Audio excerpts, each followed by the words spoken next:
Top of the Hut. Top of the Hut. Oh my lord, that's super funny. He's always like, Papa squat. I mean, you got legs. I'm always squatting. I just said, oh my god, man. He just I am wears going like a little live, by the way. All right, Okay. yeah. If Ricky dies, that might be my next character. Like, no joke. But like my next actual like D&D/Pathfinder character is going to be a skeleton, like period. And all I'm gonna do is make skeleton jokes, but I'm gonna be a secret skeleton, so the rest of the party's not gonna get it. That's gonna be your next character, the one we were talking about? Yeah, absolutely, dude. I've literally created this character on every system possible now, so it's gonna be a skeleton bard. You Like, should let me know whenever you run that campaign. I want in on it. he's gonna be like, it's gonna be quite humorous. And people are gonna be like, I don't get it, because they're not gonna know he's I a know. skeleton. It's the funny bone. He just has a trumpet at all times. Just the most dudes. I might actually have to get my dad's saxophone for that one. Just every time I crack a joke, just. Okay, I'm going to definitely go live before we have this TPK. All right, let's do this. You should you should make that your like live title tonight. Live TPK. I put we might TPK in the go live. That's great.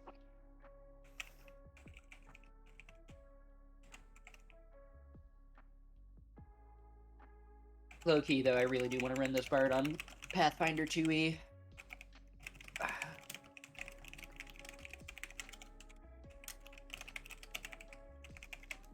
You're gonna have to let me know the next campaign you run that I'm available for.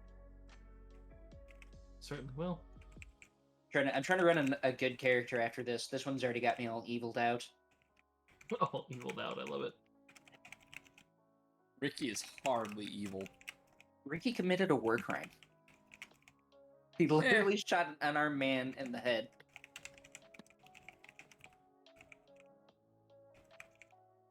No one will notice. Did he have it coming? Debatable. All right.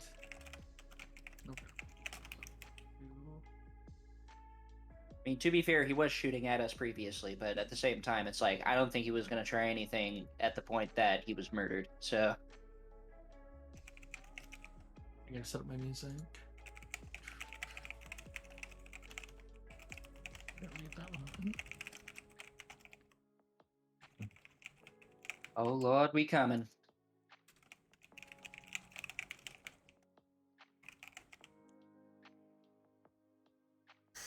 Yeah.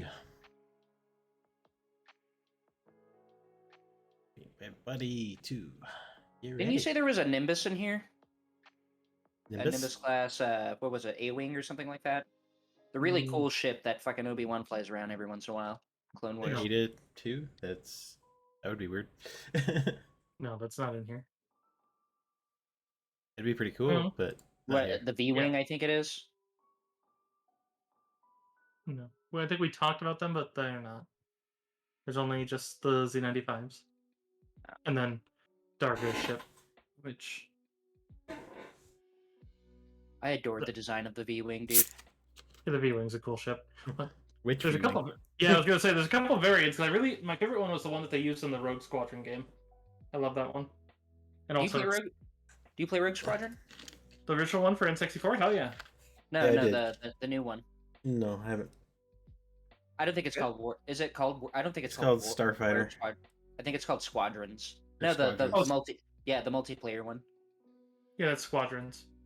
Yeah, that one's that's kind of a MOBA one. I looked at it and I got real excited because I really loved X-Wing versus TIE Fighter, and everyone was like, "It's gonna be that" because the cockpits look like it. And I also was looking because it supports VR, which also sounded fun as shit. But then I looked at it and looked at how the gameplay was, and I'm like, "That's a MOBA." Or Yeah, like, it's oh. nothing flight sim-ish like the old one. It's Yeah, like 'cause I mean, it is flight simish, but the combat is very hold the point to take the point to spawn, like you spawn the NPCs to right. and so it's yeah. like, so it plays a lot like all the MOBAs, which it's like that's why it's like I wasn't a huge fan of that, because like if you played like X-Wing versus TIE, it was very objective based. Like if you wanted to play the sacrificial play and make a difference, you could.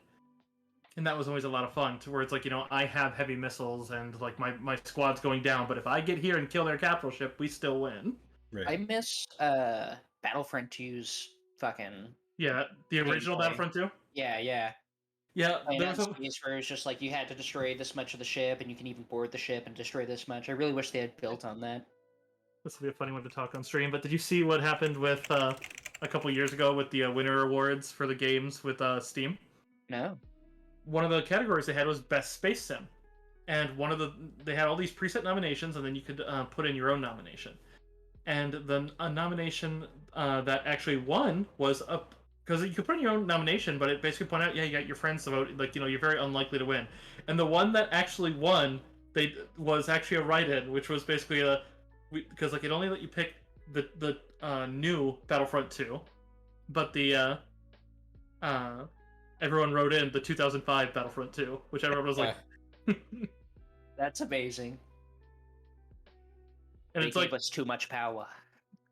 and then they basically went up and they literally made an announcement post saying, yeah, so since it's already up there, we're gonna switch to that one and just say it counts for both. And everyone's like, it doesn't though, because you could click on it and see the game that's the nomination's about, and nothing in there says, oh, here's both of them. It just says, here's the new one. Mm-hmm. And so it's like, bastards.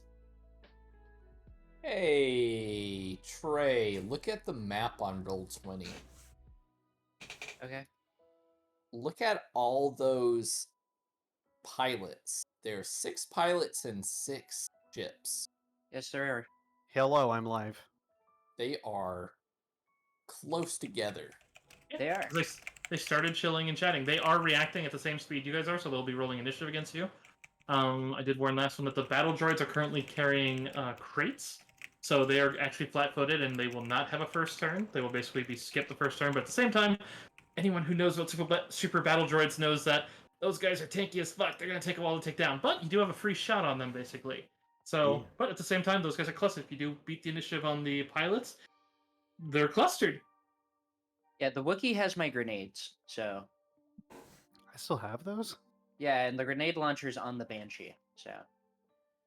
Oh, Could you do me a favor? I just dropped my character on the map arbitrarily. Could you blow him up a little bit? He's a little bit small for me. Where did you drop him? I can't even see him. Bottom Yeah, right. exactly.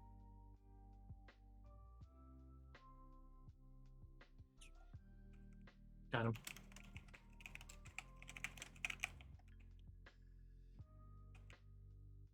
Perfect. Thank you. I do need to set up my window a little better, so give me a second here.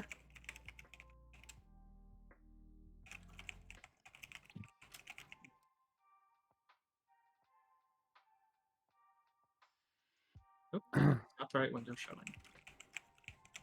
Yeah, you definitely still have my grenades, unless you ditched them at the apartment, nope. which we never saw you, I don't think. I'm pretty sure you went from back to tank back to the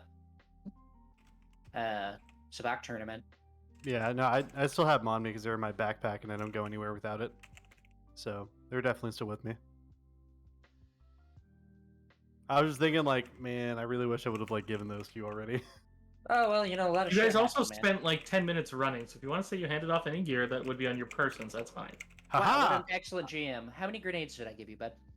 You gave me all of your frags and all of your ions. I gave you all of my grenades? 3 and 3 at least. It was Yeah, 3 and 3 that was for all sure. of them. God bless me. Yeah, you gave me 6 grenades. And I was Listen, like, God hey, bless man. me, that was funny.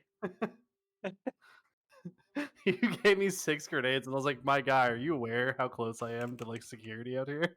Like, Yeah, your security. That's why it was okay. no. They're like, why are you prepared for a war zone? Well, it turned out that we needed it, so.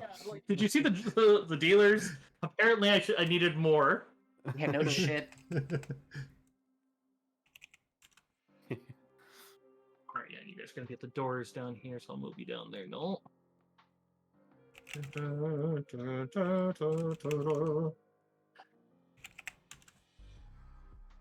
Picking up that music, I need to turn that back on. 'Cause that's what 15, 20. Oh, wait, no, there's a measuring tool. Okay, making sure that my mic and everything's good, and then now I'm going live. Oh, where am my hyper? How do I set? Oh, it is reading off my HyperX. Once I launch, somebody watch my stream and let me know. Because I'm using my headset mic on there. And I might leave it because it's kind of finicky. Sometimes it doesn't work, but it does. I'm told it sounds clearer. I think you sound great right now. It sounds Well, good. I Yeah, think- you sound I think- really good right now. I think I'm on the Yeti right now for you guys. So maybe I'll just switch to the Yeti then if it's sounding good. Mhm. It sounds really good, yeah. Okay, I'll switch to that on my stream then. That's what I usually use. How did that sound? Wow. Excellent. Wow. There we go. You Okay, know, now- honestly, Bro Thulu, moist. Moister than an oyster. Honestly, it was. It was moister than an oyster.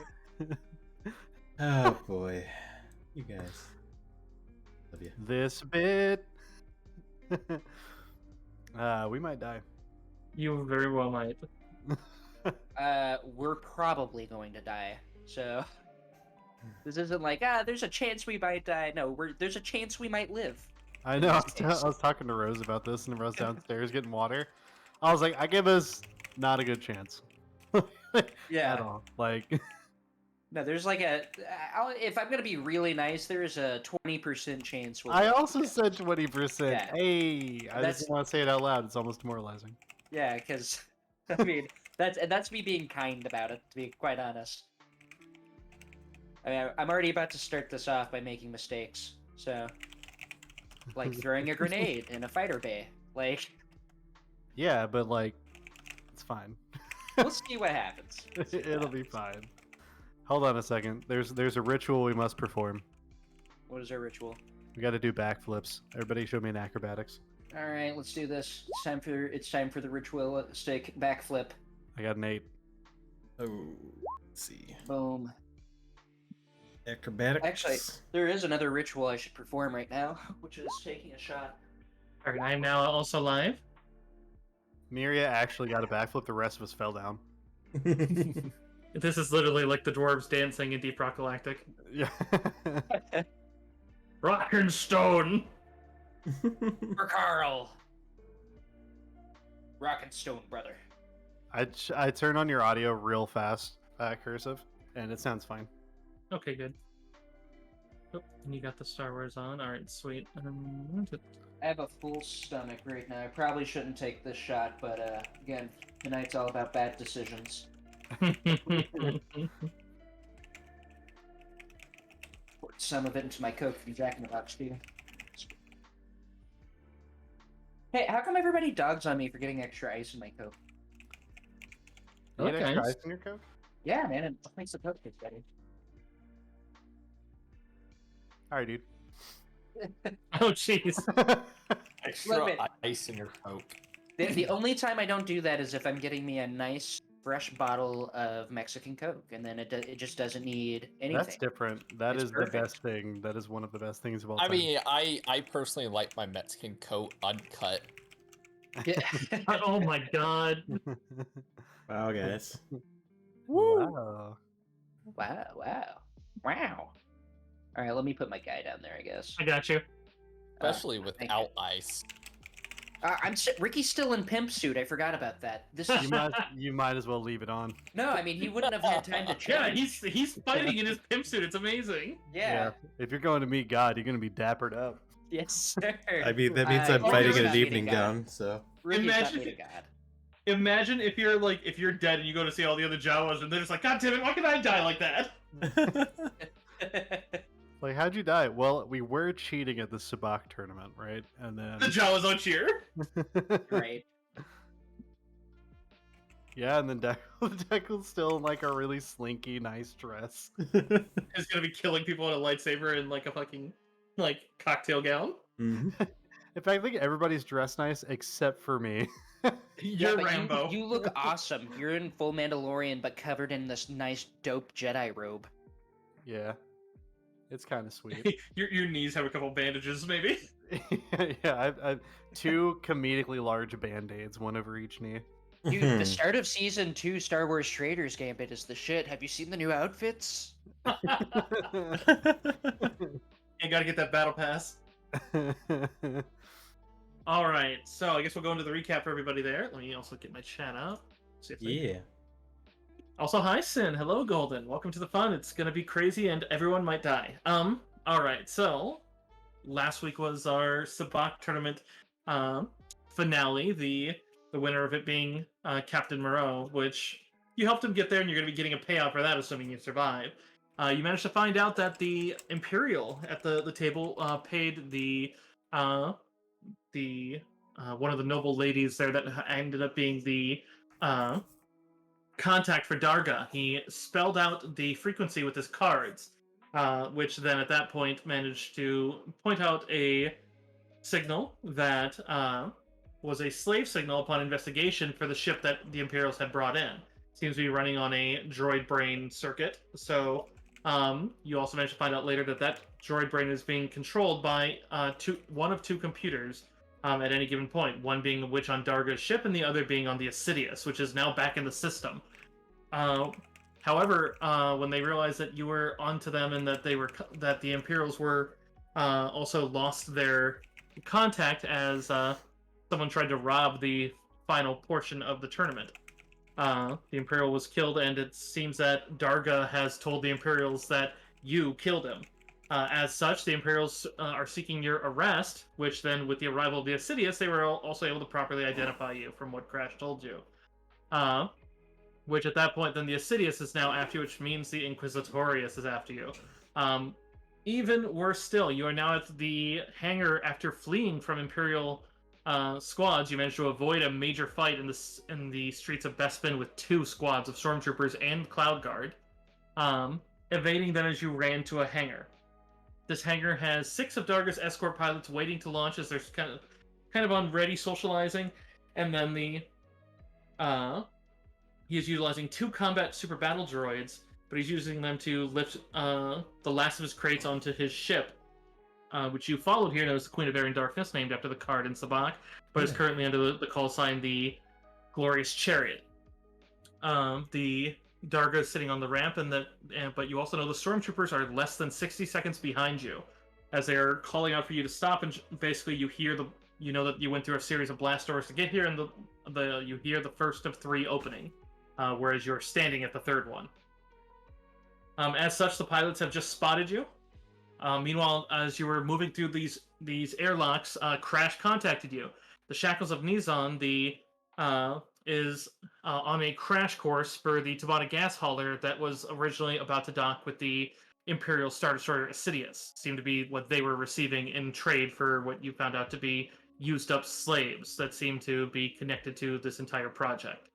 Any intel you have is it's likely they're going to be on Darga ship or with those slaves. However, it seems that the Empire is willing to sacrifice their latest Tabana gas haul to destroy all evidence at this point.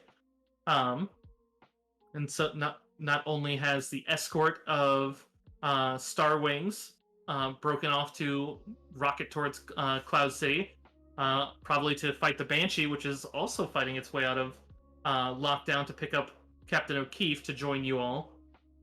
But they have also launched a squadron of the new TIE Fighter, which Alpha, Beta, and Gamma squads have been launched after you, so 8 TIE Fighters are on the scopes for Crash, waiting for you, most likely going to be very near the Shackles of Nizan when by the time you get there.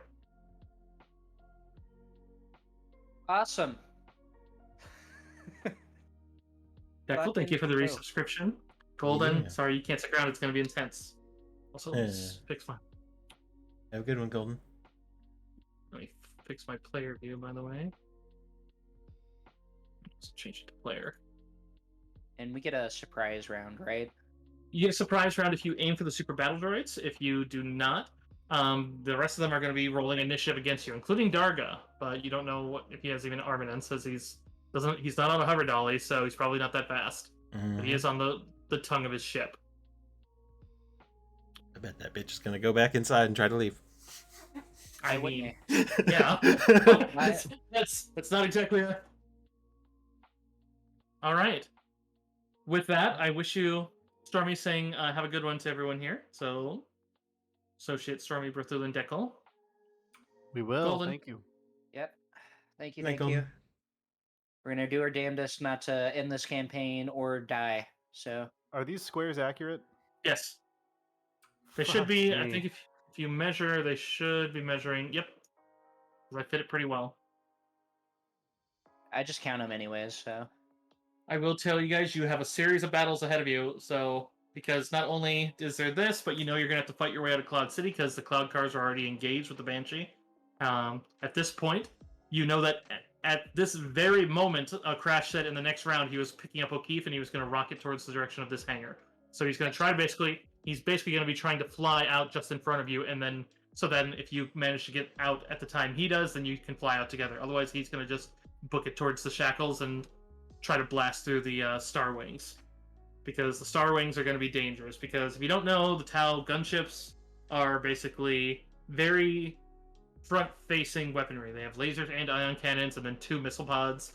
And yeah, they're the only Imperial craft at this stage of the timeline that can carry heavy rockets. Which, if they have those will literally kill you in probably just 2 hits. So Yeah, they're basically tank destroyers, but in space. yeah. Alright, I'm gonna roll initiative, because my first goal is not gonna be the battle droids. We gotta get that initiative counter up there. Yeah. There it is. The super battle droids will be rolling, but it's just their first turn is going to be ignored. Oh. Ooh, natural 1. Wow. You got a Let's 12 on a see. natural 1? Jesus. Yeah.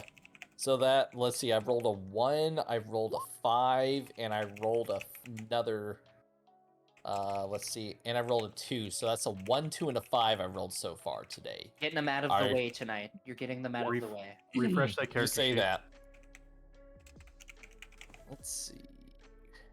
For superstitious purpose, you must refresh your character sheet. Gotcha. Mine. Alrighty. I know there are no good deities trying to help Ricky out today, but if there's an explicitly evil one, please let Ricky go first. Lol. You had a nat 1 on it. Your initiative is still 17. Jesus. How are you guys not always going first? How? Because I how? rolled 1s and 2s. Yep. Yeah, all these natural ones, even they have 1. Which, yeah, they're going to be behind you, so... Wait, let me double check. Pilot. Okay, no, they had more than that. So... You gotta throw like as many bombs and explosives in that circle of pilots as you possibly can. Oh, like I love the cannon here because it's just Ricky's running away from bad guys. He runs into a room, sees people, and just blows them up. Like, it's great. Hey. Honestly, these are all probably innocent men, and that's great for Ricky. It's a good thing you guys don't have to dirty your hands. Alright, so now I gotta move the natural ones lower, so... Miria's still fairly high otherwise. Oh, wait, I don't see you on the list, Miria. Huh. I had myself highlighted. Are these Okay. pilots innocent men? I mean, they work for the hut. Take that as you will. Ah, never mind. Yeah, no, it's all. Hey, Ricky, we don't have any moral qualms fuck. about this. I just doubled the number of pilots. God damn it. So Yeah, what about all the innocent folks working for the Empire, huh? Just saying. It's not I like mean, all if of them are they're bad. I Now fully I'm thinking of the confirmed clerk's argument. Thank Yeah. God, so many new clerks. I did fully cut a stormtrooper in half, though. These guys aren't getting any different. No, I'm I about to feel- blow them the fuck up, dude. And I get sneak attack damage, probably. I feel like that argument was tried at Newmanburg. I mean, they only arrested, people that they actually had evidence that did stuff. They didn't just prosecute every German. It's true. Well, that's Ricky not true. is They the did prosecute judge. every German. Well, they Ricky is the judge, Yeah. juror, and the prosecutor, and hangman in this situation. So we'll see. We'll see what happens to these pilots. Okay, so that's in the proper order now.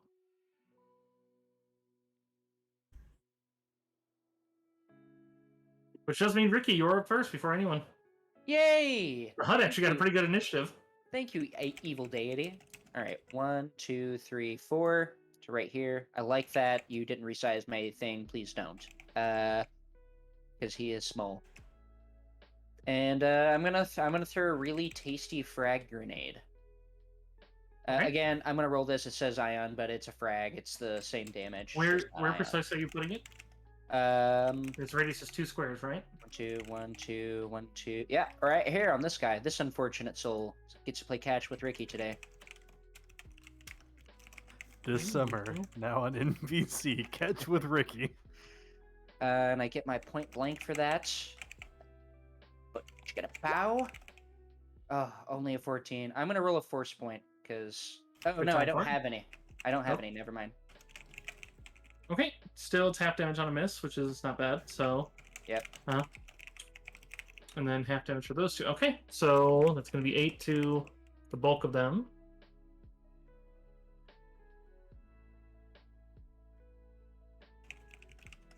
And then the two on the left that are kind of framing that square take 4. All right. Yeah, so so you open that as soon as you open the door, and you hear Crash kind of telling you about what's going on. And then Ricky just darts forward and rolls a grenade in, and it explodes as they all try to dive out of the way. Nice. The droids are basically spending their first turn setting down the boxes carefully. But you would see as soon as they do, they turn and the wrist snaps over to the gun, as they are basically in the process of turning around. I love it. Darga. Oh, what was that, Deco? Oh, nothing. I was just kidding. I don't love it, but keep going.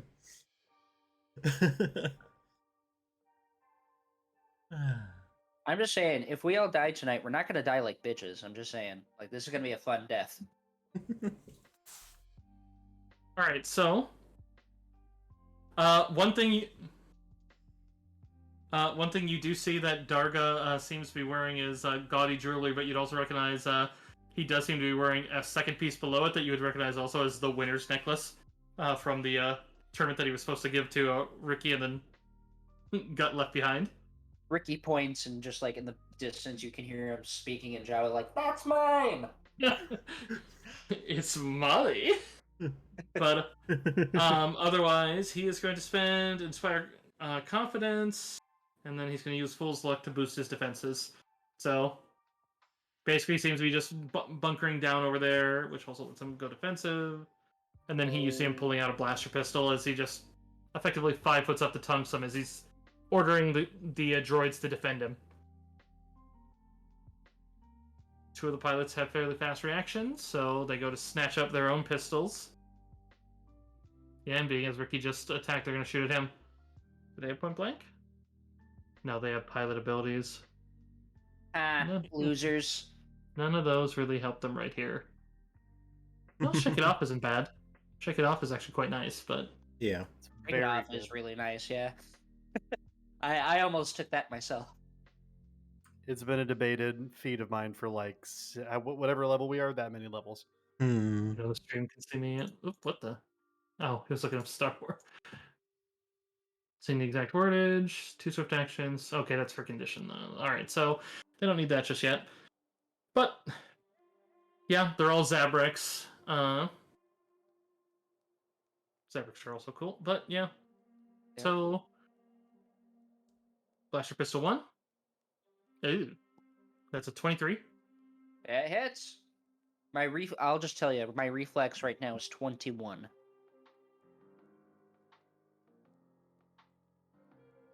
Ow, 10 damage, okay. Second one. Miss.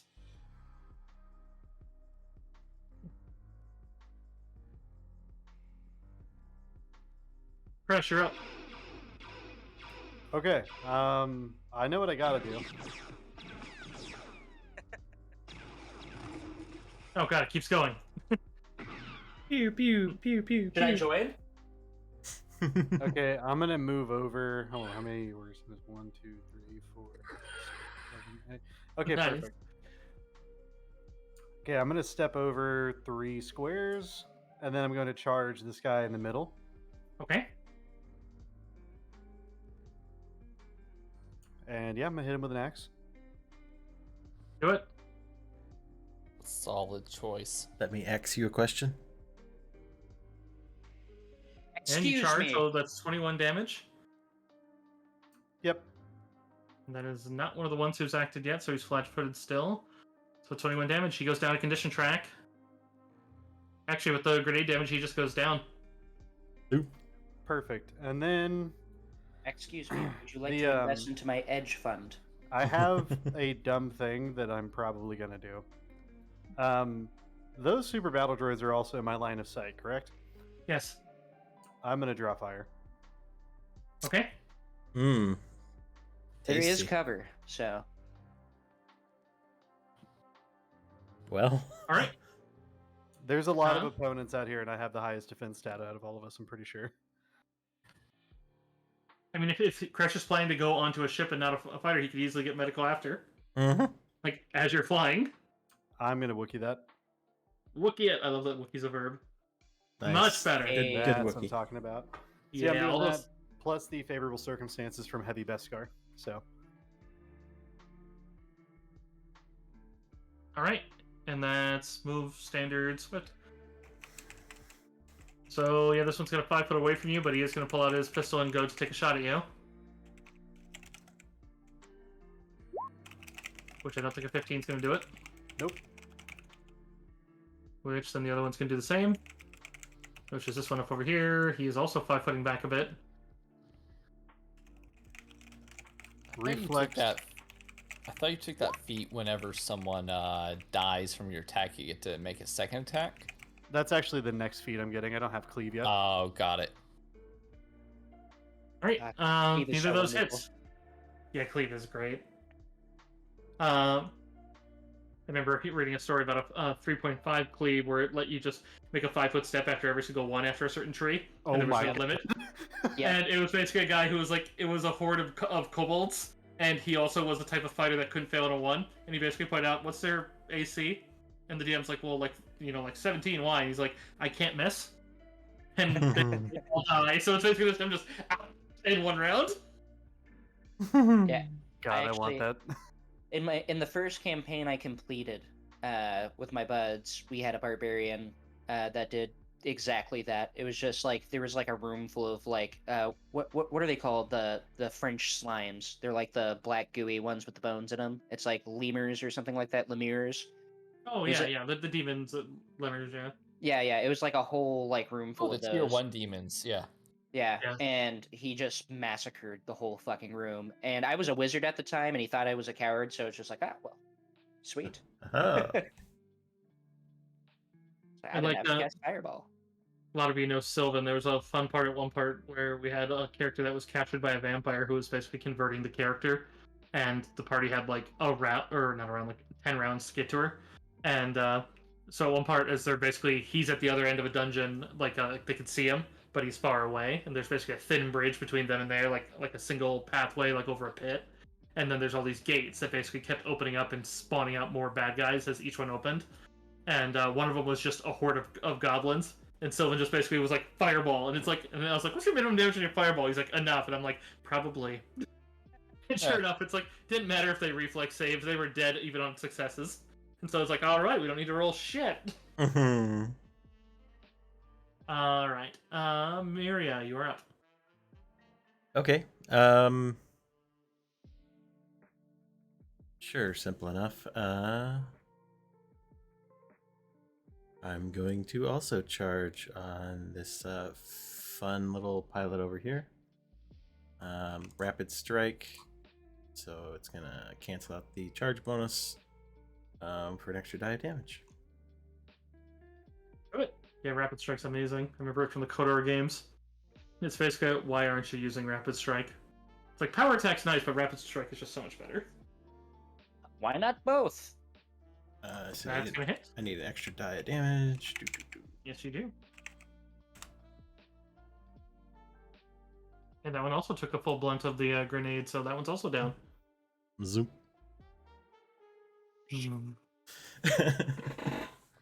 Yeah, sorry, I don't have a lightsaber yet. We're waiting until October for that. Alright, I think we're on to Null. Alright, was one of these a ship set y'all wanted Null to take? Yes. Yes. I still don't know Okay. how good of an idea that is, but fuck it at this point. It's fun. Free fighter. I mean, it's a molly if you survive. It sure as Yep. shit is. 5, 10, 15, 20, 25, 30. I guess I can use. Was it? I can convert my my. You Your can complete standard your into more action. move. Yeah. Yeah. Anyways, I'm gonna get there. Indeed. Yeah, definitely doable. Basically, let you climb I up. don't I'd say think you could climb up the ladder, but you won't be able to open the canopy yet. Yeah, that's fine. And I'm out of basically at that point I'm out of actions. Is that correct? Yeah. Okay. Tim. If you have a swift, you can do a swift. Nah. Actually, wait, let me double check. It might be a You swift. know, with the canopy. actually, sorry. For my swift action, I'm gonna activate Born Leader. There we go. There we go. Nice. Perfect. I almost forgot about that. That sweet +1, baby. I guess Nola's standing on top of that louder, shouting at Crash, just get him!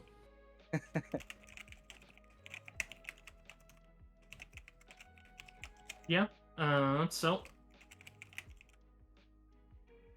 Yeah, the last pilot dish out there, they're going for the fighters, but even though as much as he kind of points so that he steps into cover and shoots at Crash. Not that he's within 6, but it's like, oh, immediate threat. Which he's gonna miss. Which puts us back to Ricky. Wow. Wow. Cool. Ricky should probably get into cover. Or cover-ish, at least. So Noel's running over there to that fighter pilot. That's gonna be useful.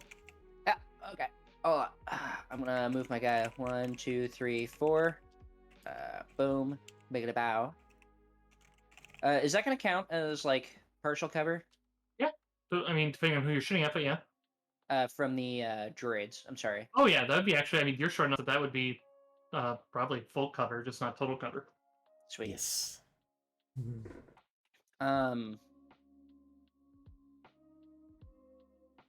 Cool. Ricky does not want to hurt Crash.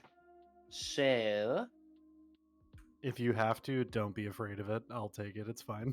I know I'm playing the evil character, but I always try to keep the evil off of the party, so I'm not gonna fireball you, bud. Don't worry. I evil too. Where it's like, I'm being evil to anyone that's basically not on my team. Yeah, exactly, right? You're on my team, you're a buddy. I'm gonna make you, you're gonna see that I'm the best friend ever. Yeah, you're one of my minions. I wouldn't hurt my own minions.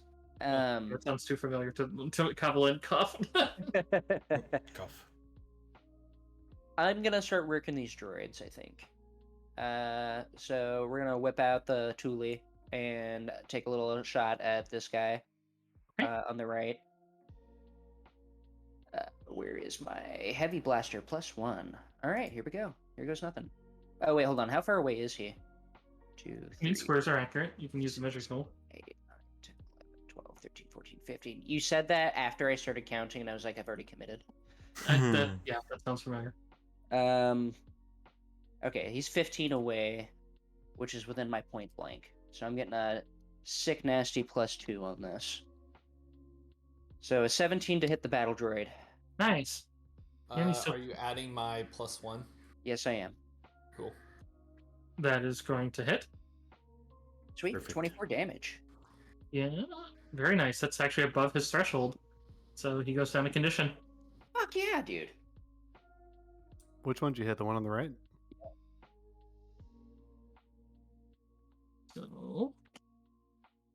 So applied. Yeah, you'd see as there's some sort of energy thing on its backside that doesn't look standard. That is now sparking bright blue light. Yeah, Ricky's just like. The droids at this point is like, and that one's still walking fine, but it seems like that's just the main thing that's sparking. They seem to look, kind of just share a look with their little tri-eyes with each other, and then let's see, that one moves forward as it just twists over to the tri-blaster and starts firing in your direction. Oh god. Ricky's actually within 6 squares of me. So he can't. Wait, let me double check. Nope, droids are immune to mind affecting effects, so yeah, you can't draw fire on one. Damn it. Alright, well, I tried. Well, luckily he still rolled like shit. I don't think a 14's gonna hit. No, 14 certainly doesn't hit. He continues walking till he's kind of on a straighter point. You do see that they do have what looks like a Gamorrean war axe on their back as well, which is kind of interesting. But you do see what the device is on the back is. The other one steps up to Darga, and then you would recognize what seems to be half of a droidica shield activates as he basically stands in front and then starts firing his gun as well. God, that's so cool. Fucking awesome, dude. But that one's going to aim for Crash. Ooh, 25? That hits, yeah. I need to check my condition track. Well, let's see how much damage you take. Hopefully you ain't getting dropped. Tri-blaster. Okay. The damage has to break my condition track, right, for me to move down? Yes. Okay, cool. So I don't go down a condition. Yeah. I do need to know what your defenses that you use on that, because if he beats you by so many, he basically gets a tri-blaster. Basically, if the accuracy is high enough, they hit you with multiple bolts. It would have been my fortitude defense, which is 23. Okay, yeah. So that means he only beat you by 2, so you only one of the 3 bolts hit you. Nice. Yeah. Because basically, if they beat you by 5, then you take double the damage of whatever was rolled, and if they beat you by 10, they hit you with triple, which is basically just you're dropped. Ooh. Most likely. Yeah, tri-blasters are scary.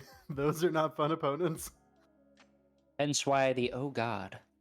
Yeah, and the fact that I remember when I first faced one in Republic Commando, and I was like, "Why are they so tanky?" And literally, the person who was watching me stream it I don't think it was Discord at the time. I think I was on Ventrilo then. It was just like that is perfectly normal for a battle droid. I'm like, "Oh God, really?" Right? Just because I was used to like the movies where they all dropped as much as the other ones. I was like, "What? They're just bigger targets." But No. No. No, it's they like, were they didn't have enough plot armor. yeah, it's like actually seeing them just like tank a couple hits and then just like or when I started watching a couple episodes of Clone Wars, I'm like, oh, those things are terrifying. Yeah, Yeah, they basically have vehicle armor. Yeah, it's like fighting the fucking Terminator. All right. Speaking of, not speaking of, Darga is certainly not the. Darga also switches over to wrist rockets. Turns out he's Right. actually a super battle droid. He's a Mandalorian. He looks at Crash. He says, "No, you are the Mandos. No, Crash, you are the Mandos." He said, "This is the slug," and then just fires. Yeah. This is the real slug. Pulls out a shotgun. Good job.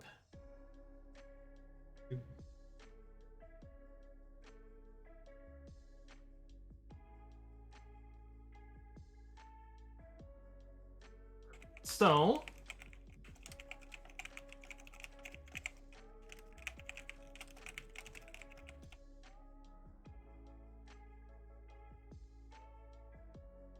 Oh, that's a terrifying ability. All right, so Darga is going to fire at. I guess he has to fire Crash, which isn't a great chance, but he's going to try.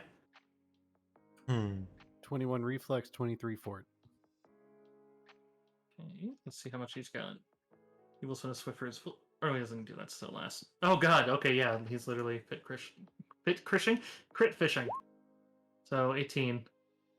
That would be a negative. Okay, yeah, the bolt goes wide. He does spend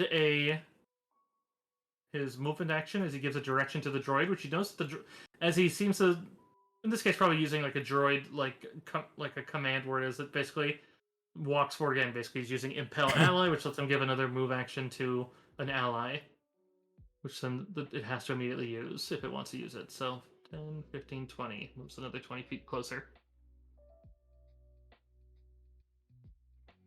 Alright. We got some pilots going. Which, yeah, they're going to step back away from Crash. That one's going to take a shot.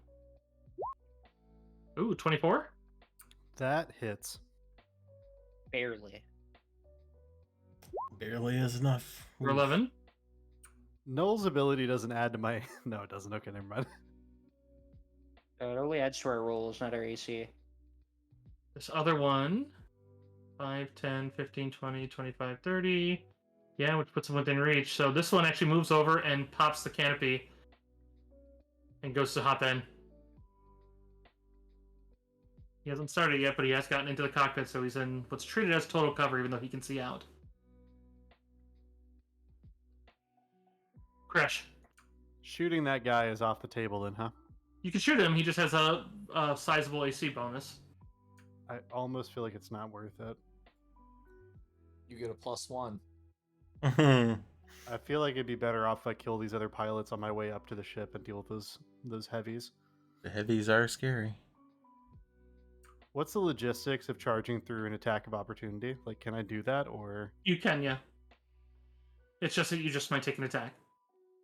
would it stop? Like, if I charge like It only through stops if you're using acrobatics to try to dodge the attack of opportunity. Then basically, if you fail the acrobatics, they get the attack, and if the attack hits, then you have to stop. So basically, that's you trying to cartwheel like around them, and they just slap you down.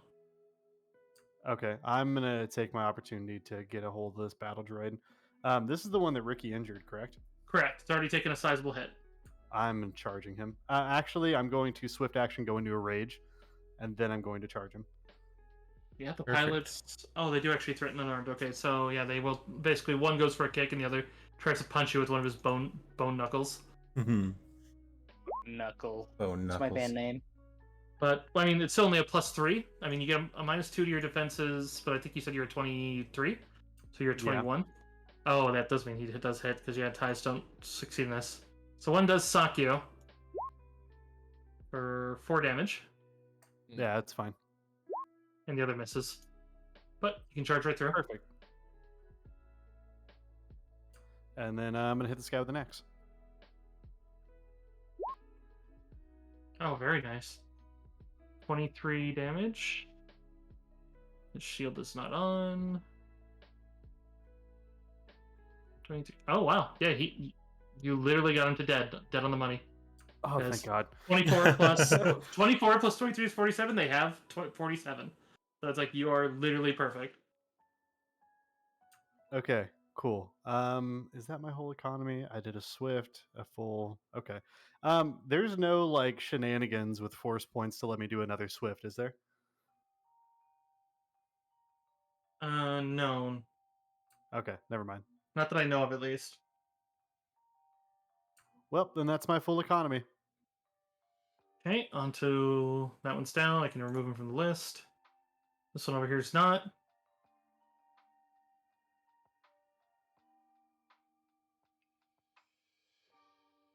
Yeah, he's gonna shoot.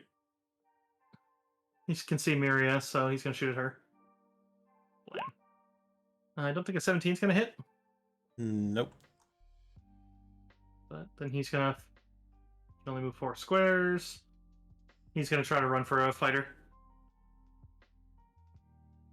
Fair enough. Miria.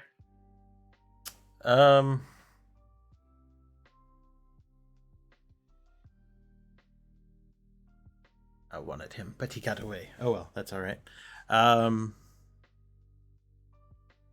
was just pulling up the site so I can see what I need.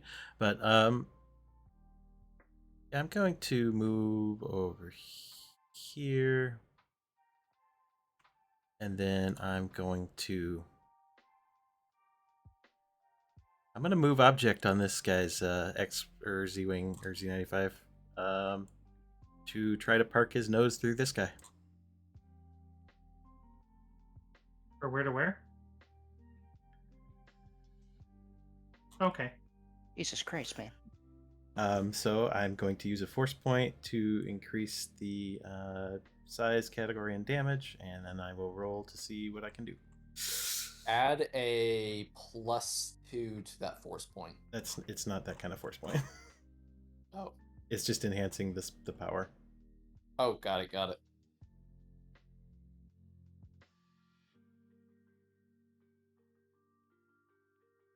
All right, so that's a 30. I think I might actually pull it off here.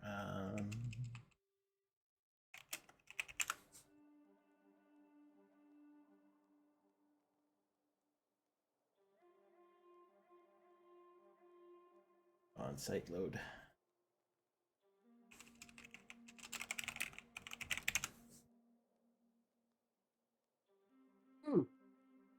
Okay, so 30 should move up to Gargantuan, which in this case increases to Colossal. I think that should be fine.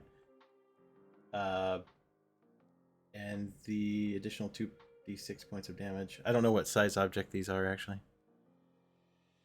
They are.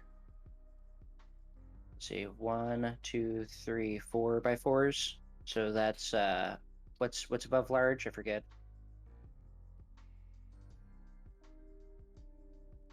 They're 2 sizes above large. So that would be gargantuan. Okay. Then that should be 10d6 points of damage with the force point.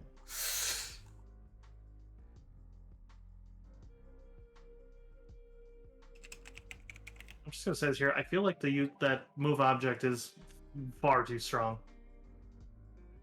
Like that's unreal how much damage it's doing, and it's literally like you're not even using any resource to do it other than once a fight.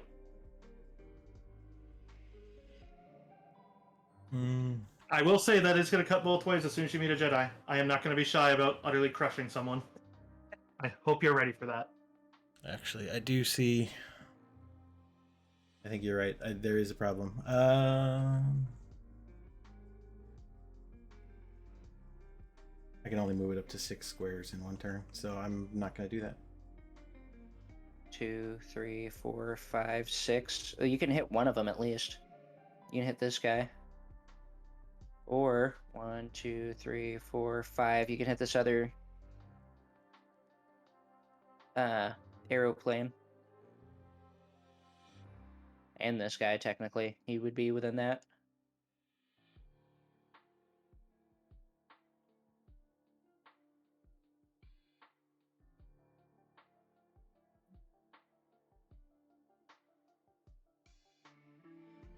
Yeah, I guess I'll just aim for this guy.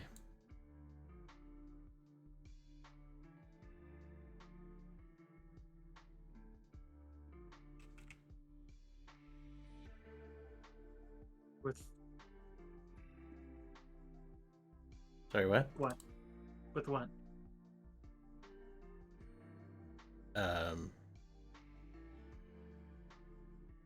Still the. Wait, is that close enough? No, You it's do not. realize there's a giant crate in your way. Yeah, no, you're right.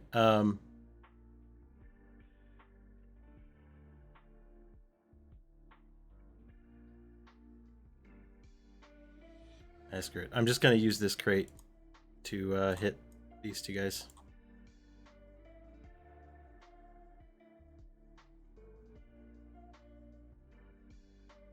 Does that look like a large object?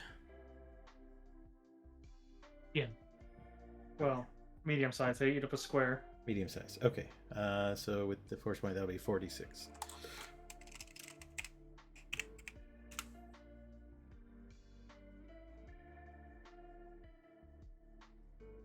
On which one? I'm pulling this crate through these two guys.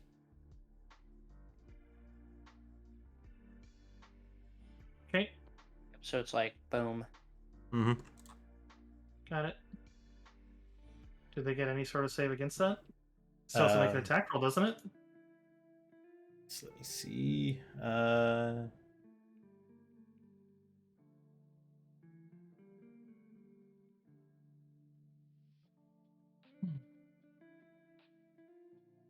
You have to exceed their reflex defense. So. It's another target, not targets. Okay, fair enough. You know, which actually, that's right there in the thing. Okay, that makes it actually a lot more balanced. You can only damage one target with when you're throwing an object. So actually, me being generous to the other one, it's like, so like him being in the cockpit, like, well, you're going to be damaging him.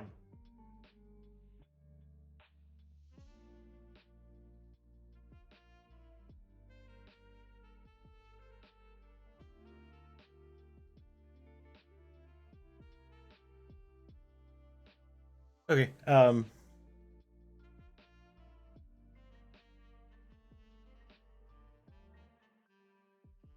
Sorry, I don't know which one you mean now.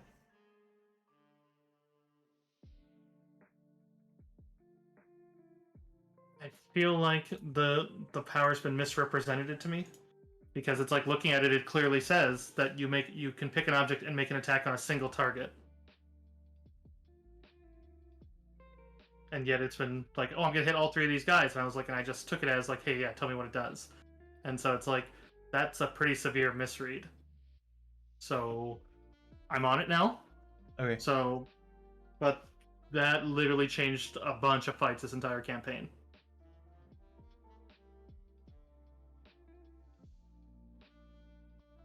Does mean I'm gonna double check the rest of the powers now, because it makes me worried.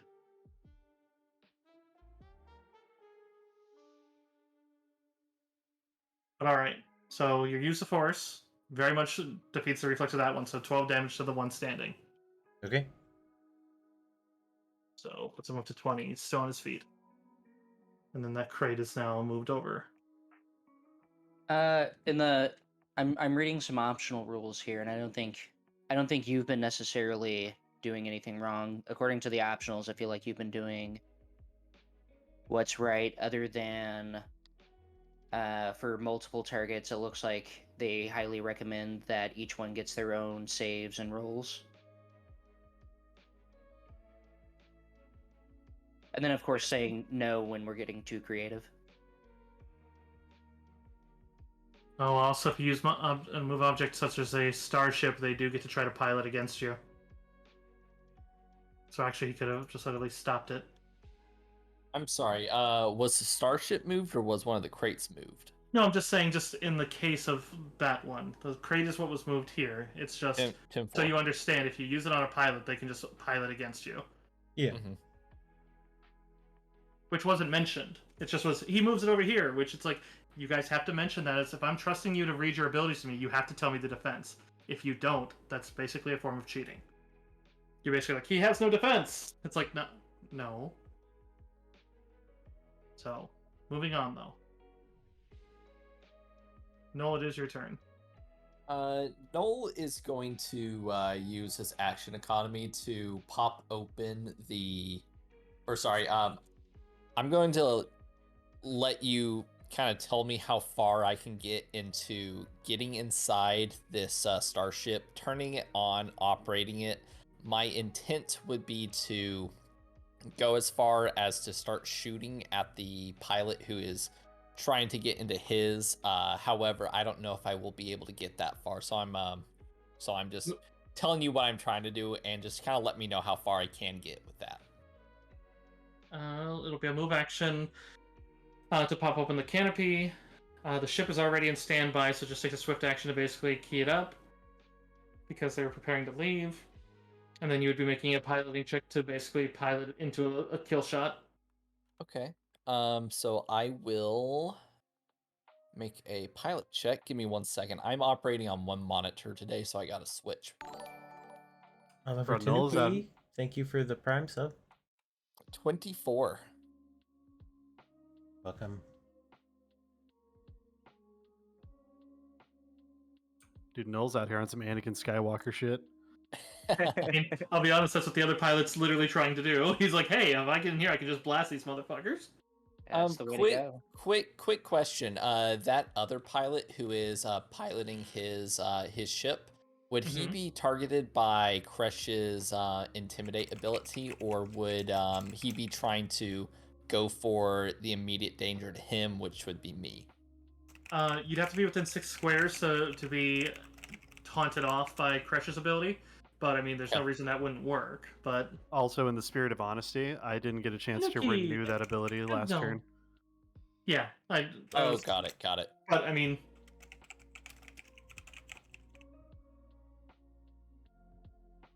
How you doing, Oliver?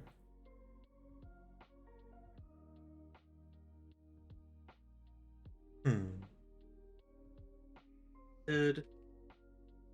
didn't look to see if someone did pick up tonight for the site stuff. I was gonna ask how that went. Vibin'? That's good. Should stick around. It's gonna get pretty crazy here. Oh yeah. Yeah, it's kind of crazy. All right. So yeah, with that one you can basically angle in. So yeah, you have a dead on basically angle on him, and so if he doesn't move, it's the same thing as like what I mentioned with the thing. You basically have a +10 to fire at him unless he moves. Granted, since you know he's working on the same thing, he's probably gonna move. But even then, he has to move from that square. So if he just like picks up and basically starts firing, then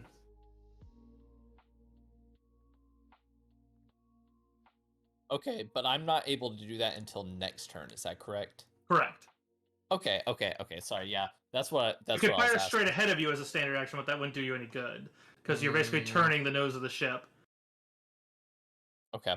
If you had what's known as a turret cannon, which basically those ones move independently, then you would be able to fire immediately, which I'll double check real quick. The Z95s might actually, but I don't believe they do. I know they have their main gun is a triple cannon. It could be gimbaled. Yeah. So I'm trying to, let's see, where does Z95 stats go? I think it's back further.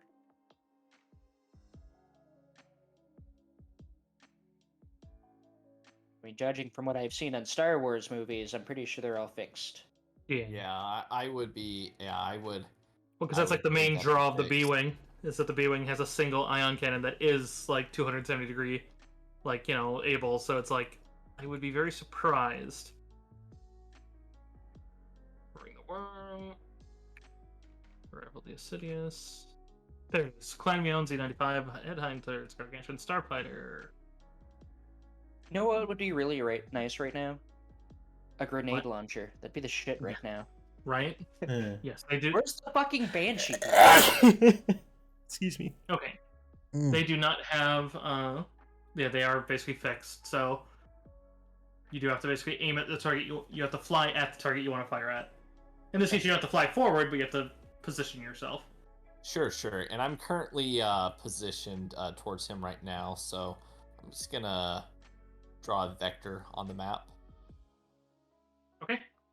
Perfect. I mean, this.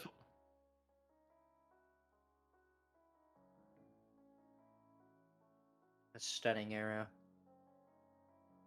You do see as the one that's right here, that's near Ricky, seems to be coming around to aim a gun, but actually instead is going to move. If you would like, you could give me a perception. Can we all roll, or is it just?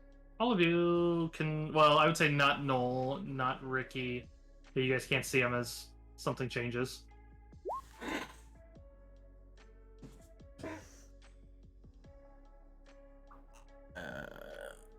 Perception.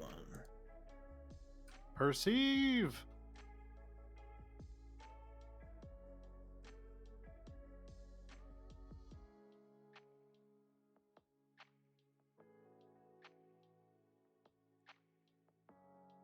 Okay, unfortunately, you can't really make it out. At least what he's doing.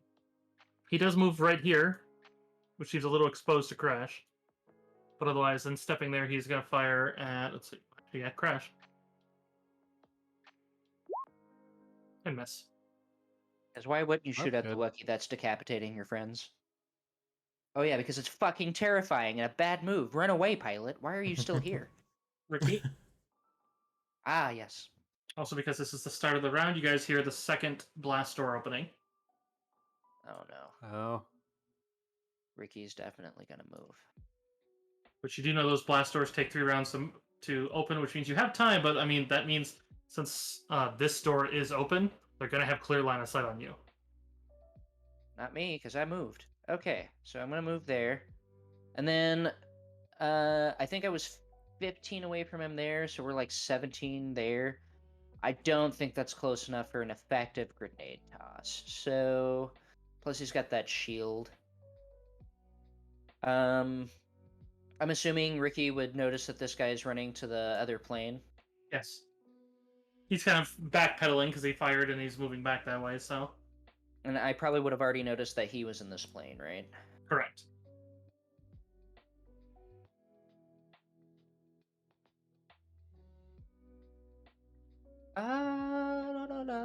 Let me look at some shit real quick. I feel like that's not worth it. I mean, especially because it would deal more damage to the other plane. I don't know how much health they have. That I have no idea of. mean, I know what it's like against a TIE fighter, it just loses, but I don't know about versus my grenades. So, I will... God, we are so fucked right now. Okay, I'm just gonna try and shoot this dumbass. Which dumbass? This guy, this dumbass. Got it. I'm going to use my Swift to do my trick step. So we're going to roll initiatives at each other, and the winner makes the other guy flat. The loser is flat-footed. Got it. Yep. Beat him by 1. I love it. He is flat-footed. Sweet. Alright, so now I get to apply my extra damage, my sneak attack damage to him. So here we go. Let's hope I hit. He's definitely in my point blank, so... 27 Oh hits. my god. Ooh. Do I even need to roll the sneak? Let's see. If he's one of the ones that took... He took 4... He is still up, so yeah, I'd roll the sneak. Okay, well... You definitely... Well, actually, with the condition and the 1 damage, you brought him down, because, yeah, you put him to 28 out under 30, and the condition makes him lose 2 HP. Ooh. That's So- amazing. Holy shit. Cool, cool. You guys have done that twice now in one fight. Just barely killed a man. Awesome. Yeah, and that'll be Ricky's turn. That's all of my action economy. Yeah, that droid's Wait, dead. I want you to know, Trey, like whenever you did that, Stormy hopped in my chat and did my oh my god spam. Like, it was great. Droid's gonna continue on its tri-fire at crash. Pow. Oh. Oh, Oh. no. Oh no. Alright, who knows how to play taps? We are fixing to have a man down. Do you have a force point, Crash? I do have a force point. I have a couple. So the force point can prevent death, but this is good. This is literally gonna triple the damage and then double it. So you're probably just dead. So it's like without it, because it's gonna be Okay. gonna be 3d8 plus 2, and then effectively times 6. Well, So I didn't go to school for a long time, but I happen to know that 12 times 6 is a lot of fucking damage. I think 72. Am I right with that? Yeah. Yeah, it's 72. It's, it happens to be more points than I have health. Yes, that's correct. I'm going to spend a force point and stabilize. Does he even get that? I feel like Yeah, the that's- force point. That's one of the uses of the force point, which is why I reckon. But Don't kill Crash. I just feel Don't like crash, he Ricky. explodes into red mist, dude. Like 72 damage in one hit is so much damage. I mean, that literally is thematically the tri-bolt hitting you in the head. So it's like, yeah, you, Good thing you got that Beskar armor saving you with Scar, the force point. right? in this point, that's literally the armor probably actually like singe, like as terrifying as it is to see, it probably singes a hole. Perciv, so your Nightbot is bullying me again. Yes. Make fun of him. He can't do anything. Dude, this is Oh, how yeah, that's Boba Fett right. got the dent. He took a tri-bolt right to the head, but it wasn't a crit, so... Mhm. This is new armor. Yeah, Yeah, well, you send it as a reaction to avoid death, and instead you fall unconscious. So, but no Now other it- further. now it You looks still really take. cool. What is your damage threshold? Mine? Yeah, because you still take the condition. You just fall unconscious. So you just like that hurt. My damage threshold's 23. Okay, so it didn't actually triple it, which, or no, it did. 60, 72, yeah. No, It but it's for sure did. yeah, so it did triple it. Okay, yep. So yeah, you're back to crippled again. Fucking A. Wait, no, triple would be 79, right? What? Okay, you're not. No, it'd be 60 because 23 times 3 would be 69. Nice. No, oh my god, you're right. I'm bad at math. Um. Yeah, also nice. Wow, that fucking droid is not messing around. I'd hope not. I'm sure Dargus spent good money on it. Alright. So, yeah, you go down 3 condition tracks, so it's not necessarily guaranteed crippled since you went unconscious, actually, so... Oh, 3 condition tracks, that's it? Yeah, yeah. Woo.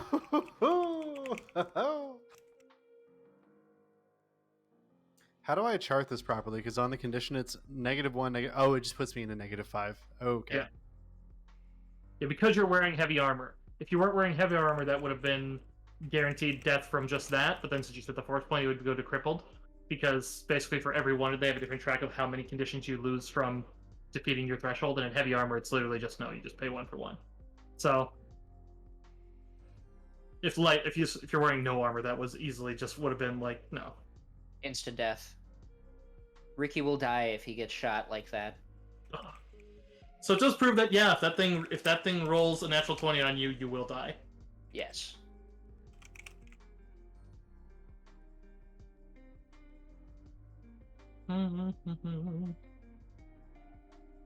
Darger's gonna fire his gun. You can see Ricky.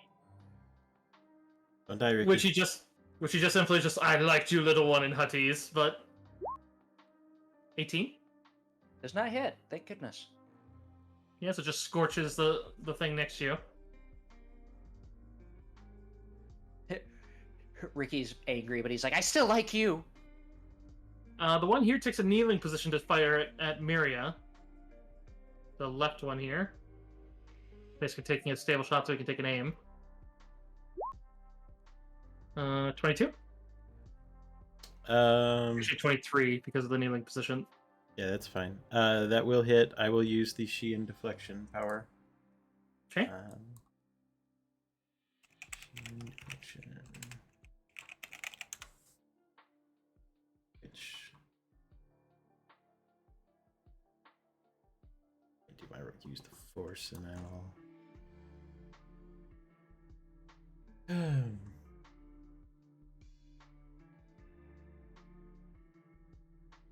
Compare the result of your use the force check against the incoming target attack. If your use the force check equals or exceeds, the attack does half damage. And you then move to your speed plus 2 square, or in this case plus 4 squares. Not that it matters. And if you move it within reach, you can make a single melee target attack against the target. So 8 turns to 4. All right, and then I will make a single melee attack against the target. That's closest. My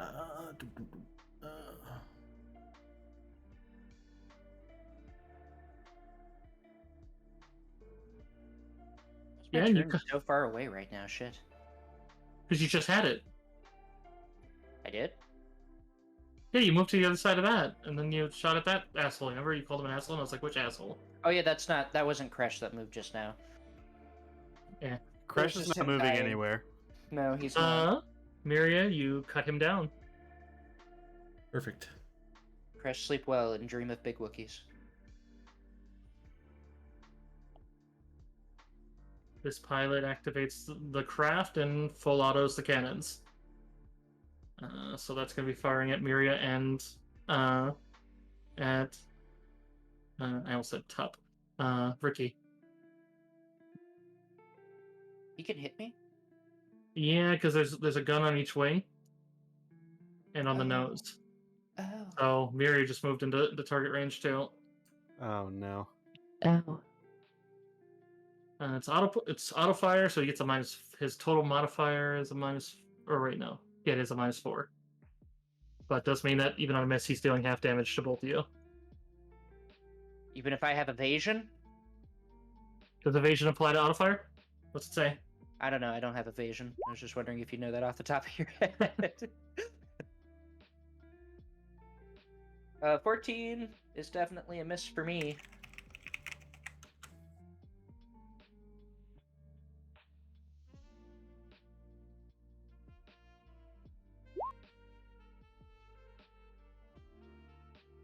Okay.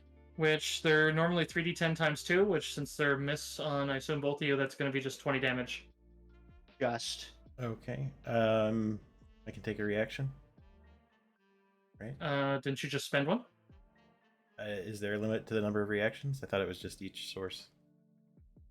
I thought you only get the one. Is it spend as a reaction? Because usually it's spend as an immediate action, which then eats one of your standards of your next turn.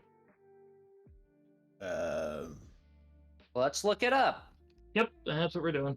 Reaction is an instantaneous response to someone else's action. You can use a reaction without your turn. Well, considering... Okay. Reaction. I don't know. There's rapid only reaction. Reaction is only result after the action triggers stats. Taking action. Okay. Without this feat, you can only use one reaction in response to a particular. Right, but that doesn't mean that you can't promote all. Okay, yeah, I don't see an issue for it. Okay, just to make sure. I want to make sure I'm doing it right. I'm going to negate energy on the attack to try and negate the energy.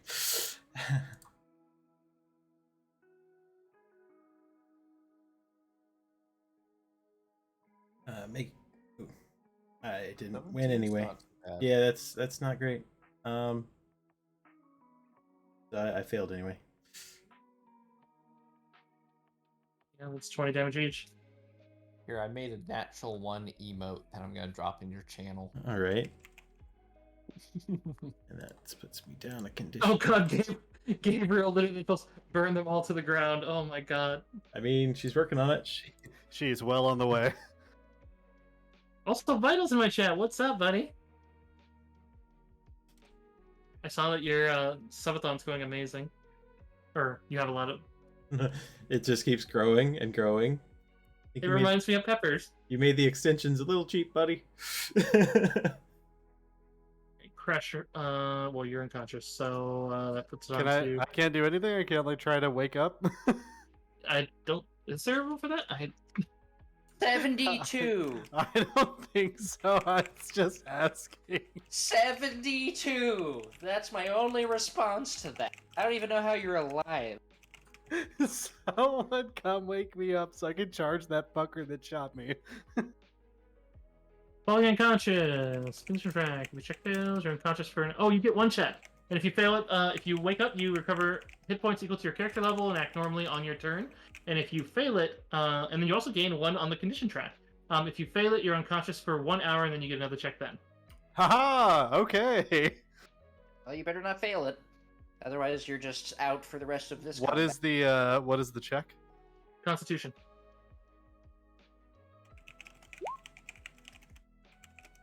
Can I can't. I don't have any trickery for that. I have no trickery for that. I don't think a 3 is gonna do anything for you, bud. I was gonna be like, can I add another force point? I was like, nah, it doesn't matter because like it's a D6, so Yeah, that'd be 9. it's a and 9.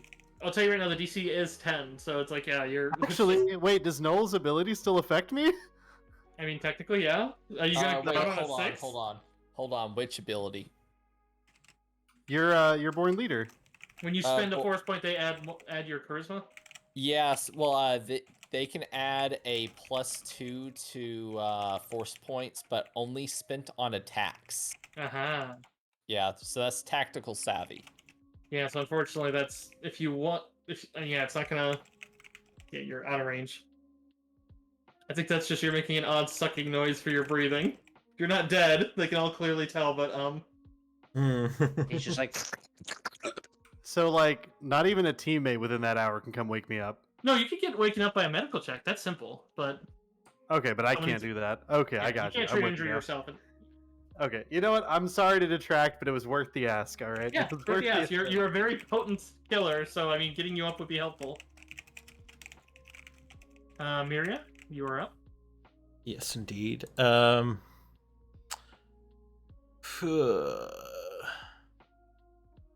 This is. I think I'm going to. I mean, look at the upside. No matter how hurt you guys are here, it's not going to apply terribly to the space combat. Yes, we just have to make it to the space combat. Yeah, that's the key right now. All right, I'm going to just run past this guy up to Crash and take my attack of opportunity. He'll try to smack at you. Fist. Yeah, I don't think a 17 hits you. It does not. And then I'm going to I don't want to. grapple Crash's body, I guess. Shoot. Actually, this is probably a bad idea. I should probably worry about that super battle droid. yeah, we should definitely focus on the task at hand. In fact, I'm about to take a half shot for Crash going down. I'm pretty sure I'm gonna have to leave him behind. I'm sorry. I'm sorry, Crixus. You're my best friend, but Ricky is the size of a toddler. Oh, I carry a medical backpack. You guys should just like give me one of my own med packs and I'll wake up. All right, this one's for you, bud. Shit. What pickle? Oh, I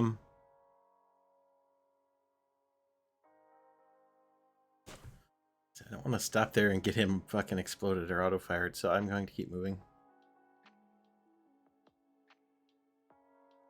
To there. I don't mean to metagame too hard right now, so I won't, but I'm gonna do it a little bit. Noel, you are our last hope at this point. Yep, no blast. Yeah. I'm gonna blast the pilot. Yeah, because I mean he doesn't have the shields up right now, so you'll probably explode him. As long as you hit. Not even just the pilot at this fucking point, man. We only get one more round of not being shot at by blasters in our ass. Two, because it takes 3 rounds to open the blast doors, but they will start firing through the hole immediately. Yeah. So it's basically it's like you're gonna it's because they're basically those ones that open into a diamond. And so I it's love like those. so basically the stormtroopers are gonna be right there just blasting. Those But are the coolest okay, ones. at the upside though, it does mean that they're probably. I mean, looking at this battlefield, I see one fucker who's probably gonna get it. It's like it's just gonna be that guy like, hey, what's up? Oh, I don't have to make sound effects. Hold on. It's more like, what's up? All right, Maria's moving up towards it, which yeah, it seems to be leveling at you, Maria. Yep. But Noel, you're up as your ship Alright. is lined up. I love the face you drew. That was me. Oh, was it? Yeah. He drew the arrow. I did the face. Let's see. Do I need to make any sort of check now that I'm locked onto his starship? You still make an To- attack roll, and then you can Okay. choose whether you want to auto fire or not. Human auto fire does do more damage because you double the damage, and it's a guaranteed. It's pretty much in your favor too because on a miss you deal normal damage. It's just your chance of getting you cannot get a critical hit with it. Sure. And is that just a regular pilot check? No, it's a ranged attack roll. It's just so. Okay. All right. But Perfect. So I'm The gonna ship is adding just- a +1 to you, so. All right. So that's gonna be basically a range attack +1. So I'm gonna use my blaster pistol +1. So I get a +2 +1 for a +3, just so I don't have to add anything custom on there. If you're Okay. fine with that. I am. And I add a +1 from myself. And he didn't actually move. Oh my god. So yeah, you're getting a +10 since he didn't move. He just fired the gun. So The that is the damage is different since I Yeah. am using my blaster pistol. roll me What is 3d10, and then we double it. And since that's gonna hit, and not only gonna hit, that's gonna actually hit. You beat him by over 10, so you actually got a locational critical hit on him, which means Oh, the wow. system is fried, and it might be a catastrophic failure, which means the Oh, ship very blows good. up. But so 3d10. So 14 times 2 goes to 28. Not the highest of damage, but you still kill a system, so roll me a d6. If you roll a 1, you're hitting the reactor. Okay, so 5. Is my roll 20 not updating? Where's this rolling happening at? In the It's on chat, roll yeah. 20. Yeah. I would reset or reload your Reload it. your editor then. Uh-oh, Yeah, I'm being I'm not hydrated. seeing it either. After the blaster pistol +1, Thank I you, didn't see Stormy. anything.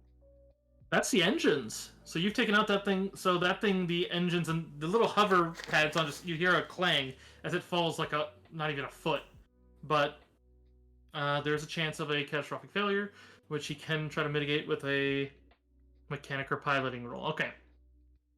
Okay, wonderful. So that was just my attack. What I would like to do is, can I make some sort of check with my remaining action economy to point my starship towards Darga and the battle droid? Yes. All right. Wait!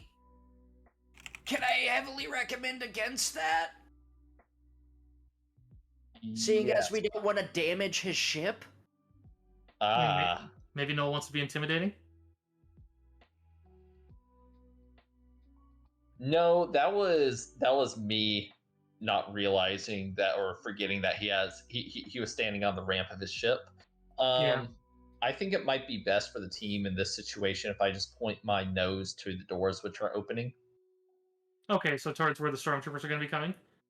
Yes. If you want, you have a full move, so you could actually fly the ship into the hangar and then basically turn it around. Because like Z95s are fairly agile. It would take you a little bit of movement, but they have plenty. because it can move. So you could basically fly. Here, I'll draw a little line. Wait, is the other guy taken out? Like, is he gonna be able to do anything? I guess he can't move his ship The around. ship can't move, so all he could do is fire on these lines. So as long as you move, you're going to be okay. Alright, So it's like the ship basically only took. It didn't take a ton of damage. It took a scoring, but you did kill the engine. So, and there's no droid on that ship to fix it. So, but basically, if you took this and then just kind of flew. Oh, that is not the draw tool. Red. Yeah, where you basically just kind of. Oh, and my mouse stuck. Yeah. I was planning on, I'm going to draw a dashed line, just doing some sort of maneuver like this. It'd be a little wider than that, since that would be considered a hairpin. Okay. But yes, you have plenty of movement to do that. That's effectively what you're doing. Okay, and I am, I know I'm not the best artist in the world, but I am pointing directly at the center of those doors to make a shot whenever it's open. So if you're trying to line up to shoot the stormtroopers at the second door, which is basically back, I can't ping far enough, but I mean I could extend the map and show you where they are, but they're basically back by about 12 squares. You would probably have to get fairly low, because I mean it's still only a huge size blast door. So, and then you'd also have to be a little better lined up, because with those crates there, you'd have to either be driving to right. Sorry, I'm not right here and getting low. Sure. Which you could do, because I mean, at that point you could. I mean. So you would recommend about like right here? Yeah, pretty much. You'd be pretty much lining your ship up there, which means they are certainly going to target you. But at the same time, your ship. I mean, you could it would take you still have a Swift, and you could basically fully activate the rest of the systems at this point, because you got it to fly, so you could aim and activate the gun system, which is all easy. Which then activating the shields would put up your shield system, which then the stormtroopers are going to have a hell of a time damaging you. Yeah. All right, looks like someone's trying to draw a penis on my ship. Oh. Not at all. It's a frog. All right, Turned it into a frog, yeah. that's fine. Yeah. That's fine with me. Nice. Okay, so let's go ahead and do that. And I'll I don't know if I can hold a turn because I already used my I guess action to fire at that enemy pilot. So I'll I guess stay ready, but in my turn. Okay. So we have another pilot still in the middle here, he's going to clear out of the way.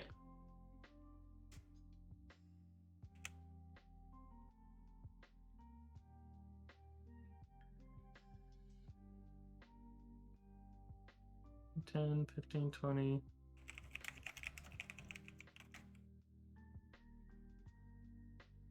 He does take an extra move to try to get around Ricky without getting too close, as he does seem to be kind of afraid of him, even though Crush is down right there, and then he does start beelining for another one of the... Ricky. God damn it. There just has to be one guy to ruin my fucking day. Like, just one dude to piss me off. Why aren't you running away? Get out of here. That's how they have to run away. They have to fly away. Wrong direction, man. Wrong direction. He's not going to run through the Imperials. They called them. They know they're coming. Ricky, you have grenades. I know I have grenades. I'm not trying to use one grenade on one dude. I want to use them on fucking the battle droid up there with the shield. But Oh. now this guy's trying to run into a fucking literal giant war machine. And I've already been shot by one once. Can't handle that again. I can barely handle a regular blaster, so now I have to kill him. Now he's taken full priority for me. I can hear the rage in his actual voice. I'm actually a little upset that these pilots are brave or scared and stupid. I don't know. I'm shooting him though, with the old reliable here. I like the thump. Yep. Oh Oh my so god. much damage! Holy crap! My God. I think you talked about red misting somebody. Oh, that is the crit damage. Okay, Yeah, so it's already not multiplied. 64. But it's still, he already had 8 damage on him, and he only has 38 hit points. So yeah, you destroy his head in your rage. I imagine you just like cursing in Jawa as you do it, and just blam. Right, just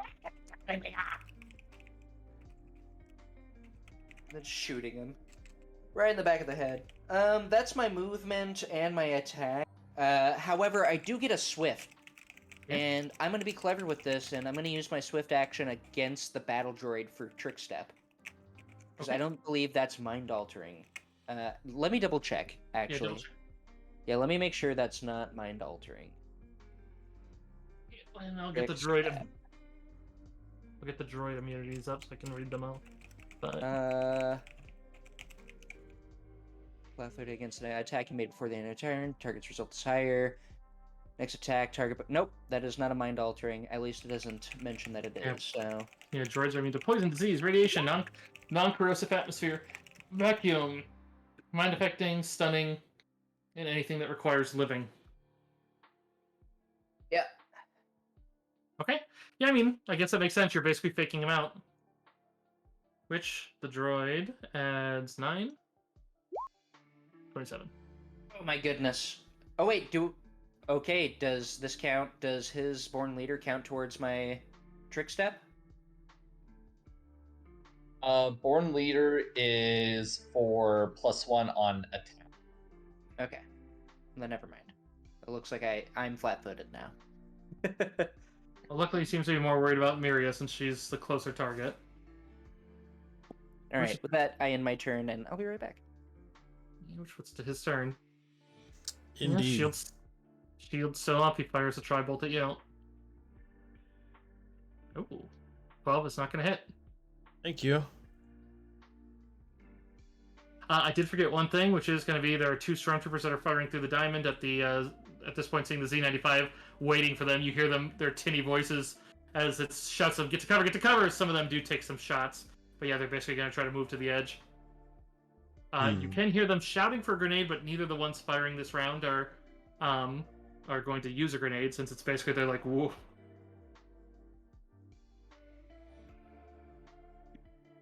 T18 might. I'm back. What is your piloting total modifier? My piloting modifier is a +11. Okay, on top of the armors, that's a 21. Yeah, so that means the second one's going to hit. They are auto-firing, but auto-fire still is half damage in that case. So the first one that missed deals 7 damage, won't get even through your shield. Second one, who he does deplete half of that from the shield, so the shield goes down to 7. Ooh, second one does hit. It's still not going to get through your hull, though, so it's not going to actually damage any of your ship components. Scores the hull, but doesn't lower its hull rating. It's not made for that.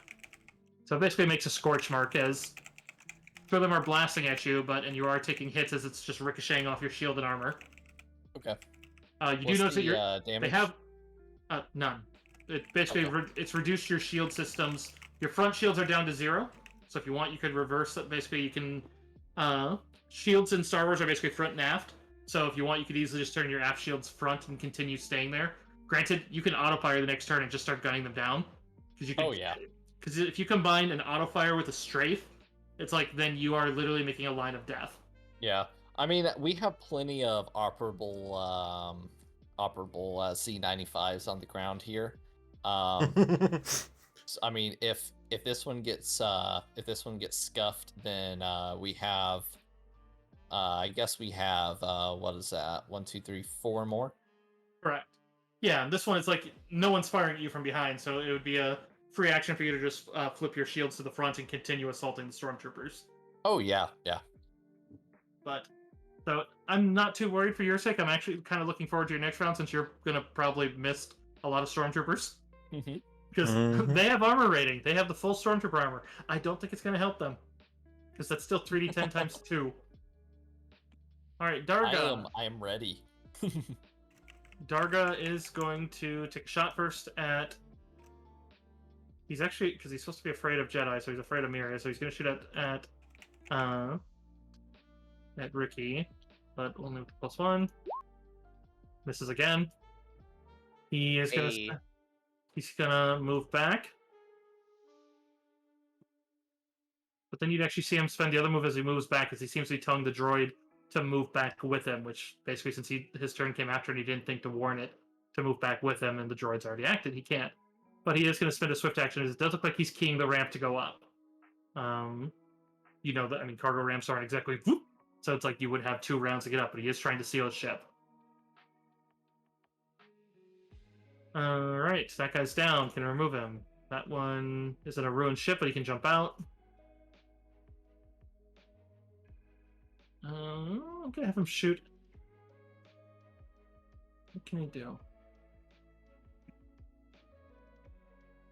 Actually, that's kind of fun. 5, 10, 15, 20, 25, 30. 5, 10, 15. I would say Miria and Ricky, as you look back over there, you see him running over there, and he's actually trying to climb up onto Noel's Z95. Wait, what? There's a dude trying to climb on your ship. Oh. He's double moved over, so he can't do it yet, but he's basically getting ready to hop up as he's trying to get up to you.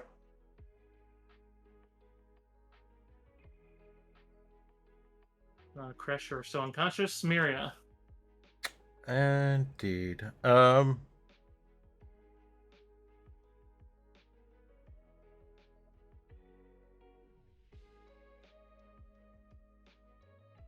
going to move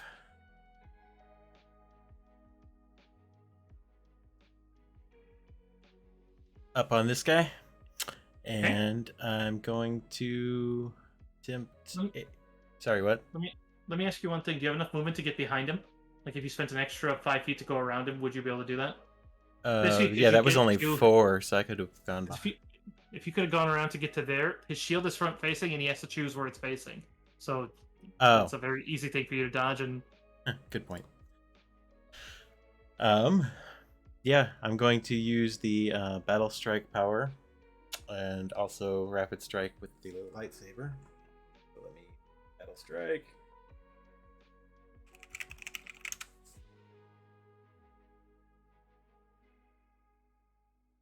Use the force check. Result determines the effect, if any. So let's do that. one of the optional replaces for these 2 battle droids is 1 droidicon. I just looked at that thing's stats, and I'm like, nope. Okay. So It's like on a 17, I get a +1 on my attack roll and an additional 1d6 if the attack hits. Okay. This is a rapid strike, so subtract 2 from the attack. And then you also you count their threshold as what, 5 lower? I count their threshold as 5 lower. I have my extra And the d8 and a d6. And If the it hits. lightsaber also, and that does hit, and the lightsaber does also count it as 5 lower itself, so 10 lower, so it's effectively 11. So for 29. 29. He is still active, but yeah, the shield immediately winks out. And you drop him down 2 conditions, which drops him from 29 to effectively 31, 33. All right. Darga, you should surrender. His eyes are very wide as he's just kind of staring at you. Go ahead and give me a persuasion. Oh, okay. I didn't know if I had enough time for that, but I mean, you have crushed all but 2 of his guys. true. And now he's running out of bodyguards, and he's a Hutt, and you have a lightsaber. And he's supposed to be specifically afraid of Jedi. Fuck yes. Okay, that one. He doesn't look. Otherwise, it kind of looks like he's afraid, but he does seem to be kind of leveling his gun towards you. Mm-hmm. Noel. All right, Noel is going to first off start spraying through the opening in the airlock door, and let's see. If you wanted to do it as a full round action, you could basically combine it with a piloting check to strafe and basically wash, because that door is still opening, and so if you did that as a full round action, basically as it opened, they'd all have to basically be running with the doors to not get sprayed down by your fire. Okay. What I want to do is I would like to strafe, but I would also like to maneuver the Z95 directly into this guy and potentially issue him some form of bludgeoning damage. Yeah, you can try to ram into him or try to do like a wing slap. Yeah, those are both advanced maneuvers that you don't need a feat to do. It's just they take a piloting check to not harm your ship, and in either way, you still do it. Okay. All right, I'm gonna start with that piloting check. Give me 1 second. The way they... Okay.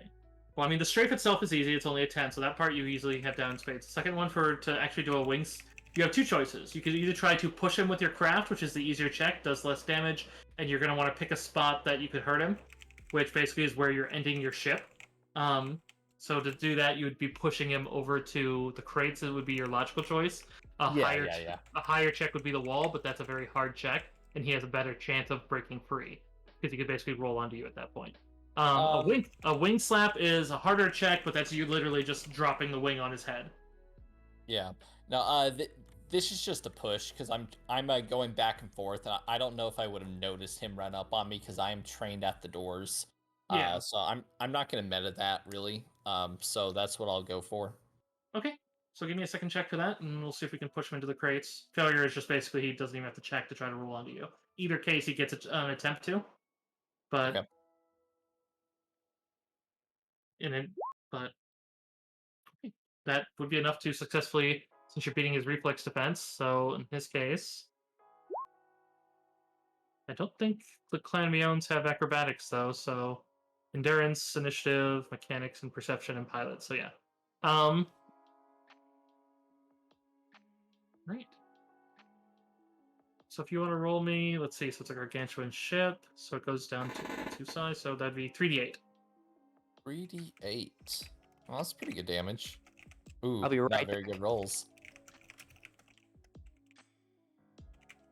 Okay, so you send him flying back because your ship also would be ending there as you basically shoved him against the wall, but you still have your guns trained on the door. Easy to move in on the next turn. Okay, it Alright. is specifically these rolls that I'm not seeing and I don't understand. No, I I was see doing what I'm gem rolls. doing. Yeah, he did a gem Yeah. roll there. That's my I bad. just Let me noticed turn that. that off. Roll me an attack with your pistol so we can see how the spray goes. For spraying the stormtroopers, you might just gun down an entire Imperial squad. So Great. Oh, Foxtrots, hello. Ooh.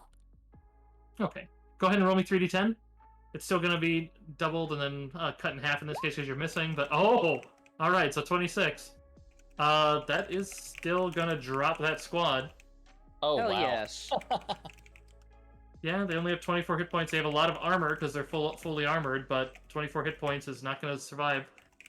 So yeah, you full auto and that entire squad of 6 is down. You see that there's another one down further down, but they're all basically jumping behind the support struts as they see you just gunning down the hallway. So you are literally holding off an entire 2 squads of stormtroopers. Perfect. Hey, and thank you for the hand holding. I fully expected to be piloting not this ship today, so I appreciate that. I have all the piloting roles in I made a cheat sheet for myself because dogfighting is not complicated, but it's certainly not intuitive. So, so it's like, okay, I wanted to make sure I had the right things for that so we could do that once we get there. Yeah. Speaking of, well done. Thank you. Thank you. Thank goodness we have a good pilot. That is actually pretty awesome that you're doing that. I love it. Ricky. So let me get this straight. That droid's still up. He's up, he's sparking, and his shield's down. Oh, that's wonderful. 1, 2, 3, 4. If that's the case, I thought there was still a shield to deal with. Yeah, I'm not gonna throw a grenade. There's somebody right there. So, all reliable. Do a little attack roll on him. Why do you say old, reliable, and thump? Thump. Yeah, I guess that's just you just blast like straight through the core plate, and then that singular red eye underneath it just goes dark. Yeah, and then Ricky is gonna look right at Dark and be like, "We still have business to discuss." You have my necklace. I don't want to meta too hard, but for real, if someone could just use one of my med packs on me, I can just second wind and get on the ship. Like, Yeah, it's not a big deal. Dude, you're my Wookiee. You are not getting left behind right now. Unless you want to have fun on a Z95 with me. If it is 2C, I don't know if it is or not. No, it is they're not. Unfortunate. Yeah, seeing that, and there's only one pilot who just got, for as far as Darga can see, got slammed. He does Darga drops his gun. He seemed to have more faith in that half-destroyed droid, but Wait, yep. so now what? Last pilot, and then hopefully Noel just shoots him in the head, and we're on our way. The last pilot just got slammed into some crates. He's still up. He is going to scramble back away, though. It looks like he's retreating from Noel. Yeah, He's Noel gonna move- literally like bucked him with like his starship. He's like, I'm going to climb on. Smash. That was my ribs. Nope. Fuck that. He seems to move over there, and he seems to be taking cover behind the currently dead-engined ship. Fair. I'm sorry, but I gifted a sub to your channel and it gave it to Nightbot. Are you serious? I think someone else gave it to Nightbot before too. Nightbot, thank you for the gifted sub. Or I mean, Stormy. But... Yeah, if the bot isn't mod, it's still on the priority list. Oh, so I need Wow. to. What? Really? Yeah, because your mods are lower priority to get gifted subs. Oh, that makes sense. Oh my god. I literally just need to fix that. I'm No, I have plenty of time think to it's because funny. I'm going to my full schedule in like just under 2 weeks. So Yeah, like it's it'll be so fine. like it'll be fun. It'll be fixed. But I am I feel so bad. I almost want to argue for you to just keep it. Right? No, keep it because that was my DM tip. I just thought it was funny that it. Yeah, it gave is to funny. Nightbot. You know what I need to do is I need to make it a thing on my channel that whenever that happens, that I do something like, all right, what am I doing? Like, something that's nice to get back to the channel because then it's like Right. instead of it being the fuck Nightbot, it's because I kind of want to leave Nightbot defanged and go get a different one and just be like, whenever Nightbot bitches, just no guys, we just make fun of Nightbot. He's here to make fun of. I love Nightbot. I just was too lazy to fix him. We're here to bully Nightbot. That's what we're here to do. Yeah, do not bully humans, and I actually love AI. If you've ever heard me talk about speaking to those AIs that everyone's trying to teach online, you'll find out that I actually love them, and I want them to. I don't want Skynet. I want them to be happy. But Yeah. at the same time, because I refuse to bully most AIs, but like in this case, it's like that's not really an AI. That's just a. Yeah, that's a dumb robot. Fuck that guy.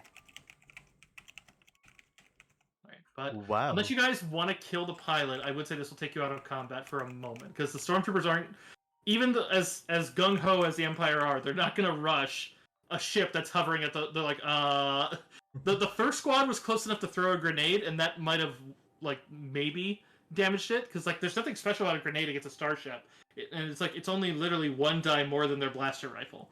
So they literally are hoping for crits or the grenade to roll 88888. Not that they're thinking of it in dice terms, but they would know the grenade would need to be, in their terms, perfectly placed. Okay, Ricky's gonna run up, and he's gonna keep pointing his gun at Darga, and he's gonna say, "Give me my fucking necklace." I don't speak Jawa! I thought he did. Oh, that's right. I mean, No, the translator did. The fucking Oh, right. yeah, Agrin Demos did. he's just gonna point at the necklace and keep repeating himself, and then like raise the gun higher and just point at it and point at himself, as if to say, "Give it to me." Oh, does he know military sign language? Ricky will start doing that. The problem is if he takes off not just your one, but he takes off his as well, and he's like, "Did you guys really come in here to mug me?" Ricky puts them both on, and then he starts pointing them into the ship.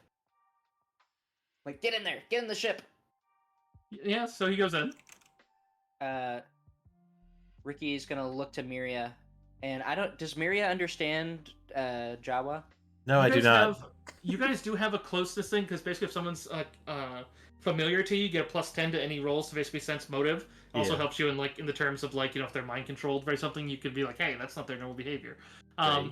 So it's like with that, as long as you could get baseline things across with hand gestures. She'd be like, it would be very basic, so you can't give her a complex speech, but you could tell her, hey, I want that. Yeah, I'm gonna gesture towards Crash and be like, "Go help Crash." Oh, yeah. I was going to do that anyway. Yeah, and Ricky's gonna keep an eye on Darga and follow him onto the ship, gun very, very close to his back. I would say, Mary, as you move over to Crash as you're helping him, you do see the pilot is moving to the other undamaged ship, but as soon as he makes eye contact with you, he tosses his gun towards you, and he just kind of points out the hangar. He's like, I'm leaving. He's like, I'm not done. I'm not getting paid enough for this. Watch all of my buddies die. I gotta go home to my wife. He's like, this will just be my severance. It's a Z95. It's worth some shit. Right. Yes. Get out of here. I've always wanted one of these anyways, so this works. But yeah, so she'll start dragging Crash back to the ship. But you guys have a couple minutes here. You also can potentially interrogate Darga as you basically fire up the ship. If you are going to be doing any ship hopping, you can get that set now. First things first, I'm going to contact the Banshee. Yeah, what would you... Real quick, Miri, if you just use one of my med packs on me, like I literally only need like 1 HP and I'll be awake, and I can just second wind and run. Yeah, I was going to try that. Great injury, please.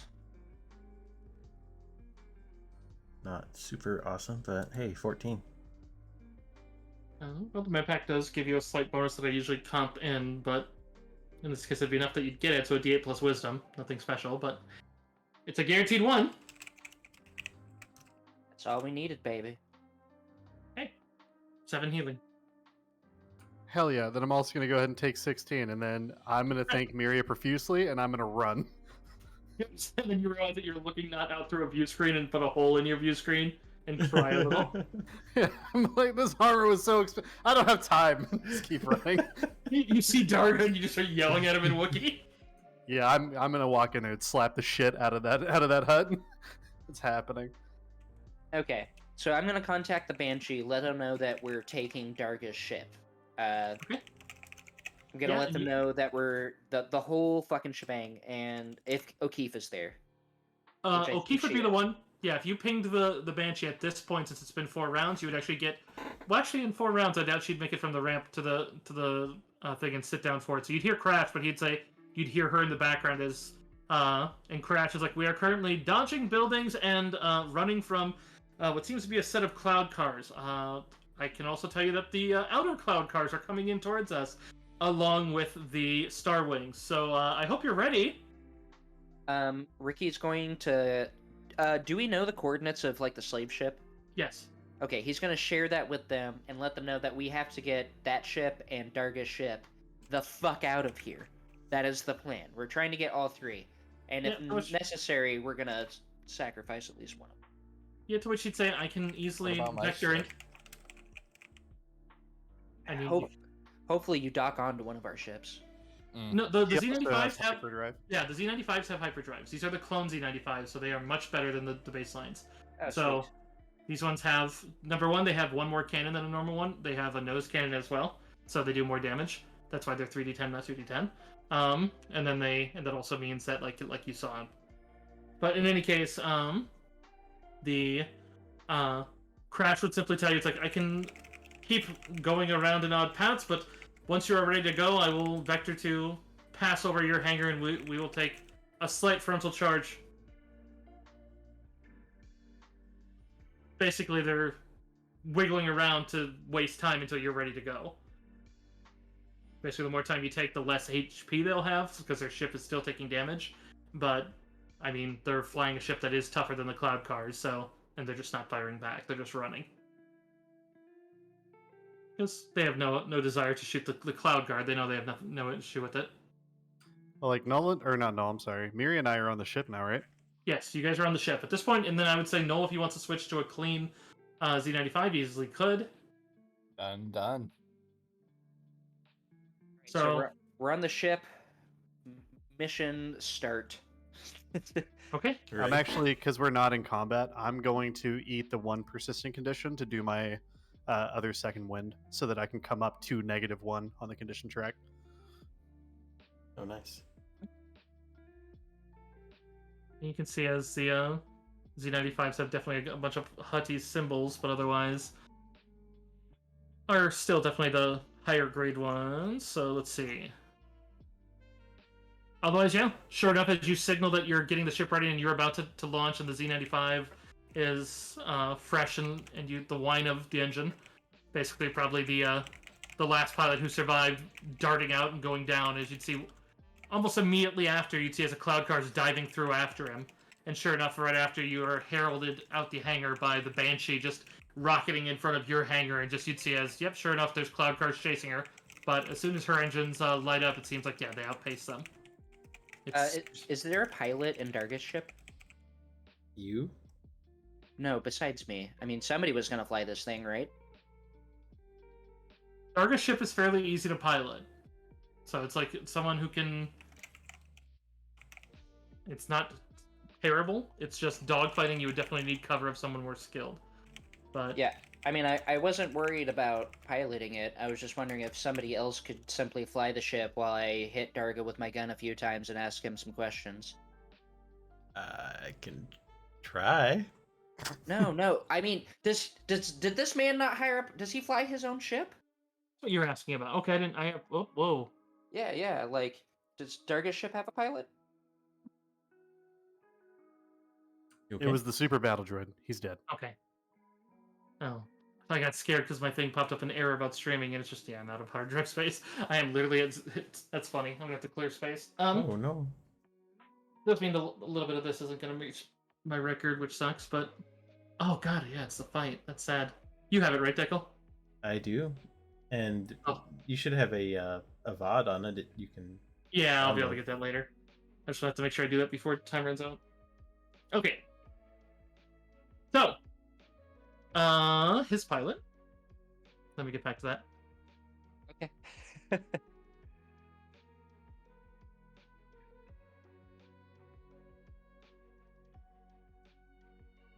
Okay, the inside of the ship looks like it once was very nice, but otherwise is kind of filthy, just like his palace. There are a few Darker crew members, hoping should be left alone. Although, seeing you, most that they try to rush out in fear. You could try to keep them if you want, but they all seem very scared. Oh no. As soon as my comrades get up there, I want to close the hatch, and then hold out a grenade. All right. It's time. It's time. I'm gonna threaten them all with a grenade, and I'm gonna say, nobody's leaving this fucking ship. You're all coming on a trip with us, and you're gonna help us or die. Yeah, which they- And our favorite rocket ship. They do have a pilot. They even actually have some guys who are assigned for gunners that could man the guns if you don't have ones to gun yourself. Flying through the sky. This is kind of extortion. Hold This on, is- my neighbor's at my door. Uh-oh. I'll be back. Everything's okay. This might be a good time for a bio break as well. Yeah, I'm actually going to take advantage of this. I'll be right back. Yep, I'll be right back as well. Intermission. Yeah, I'll actually take this break to go use the restroom and meet up here. I'll be right back. Sounds like a good one. Hang in there, everyone.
I am back. But apparently nobody else is. Hi, chats. Hello, everybody's chat. It's Uncle Bro here. I'm I'm not in anybody's actual stream, but what did everybody have for dinner tonight? This is not a question, it's a threat. Also, make sure you pound on that hydrate and posture check button so that Cursive, Asgoblin, and Dakul have to, do all that shit. Wreak a little havoc. Be a good bad influence.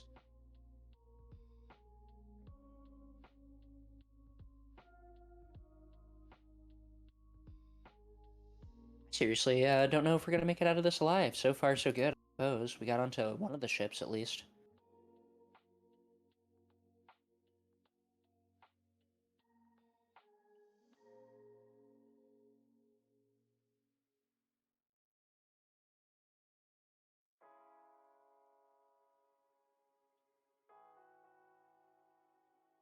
Let's spy on one of you guys.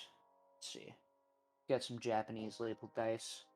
We'll do 1, 2 for Asgoblin, 3, 4 for Dakul, 5, 6 for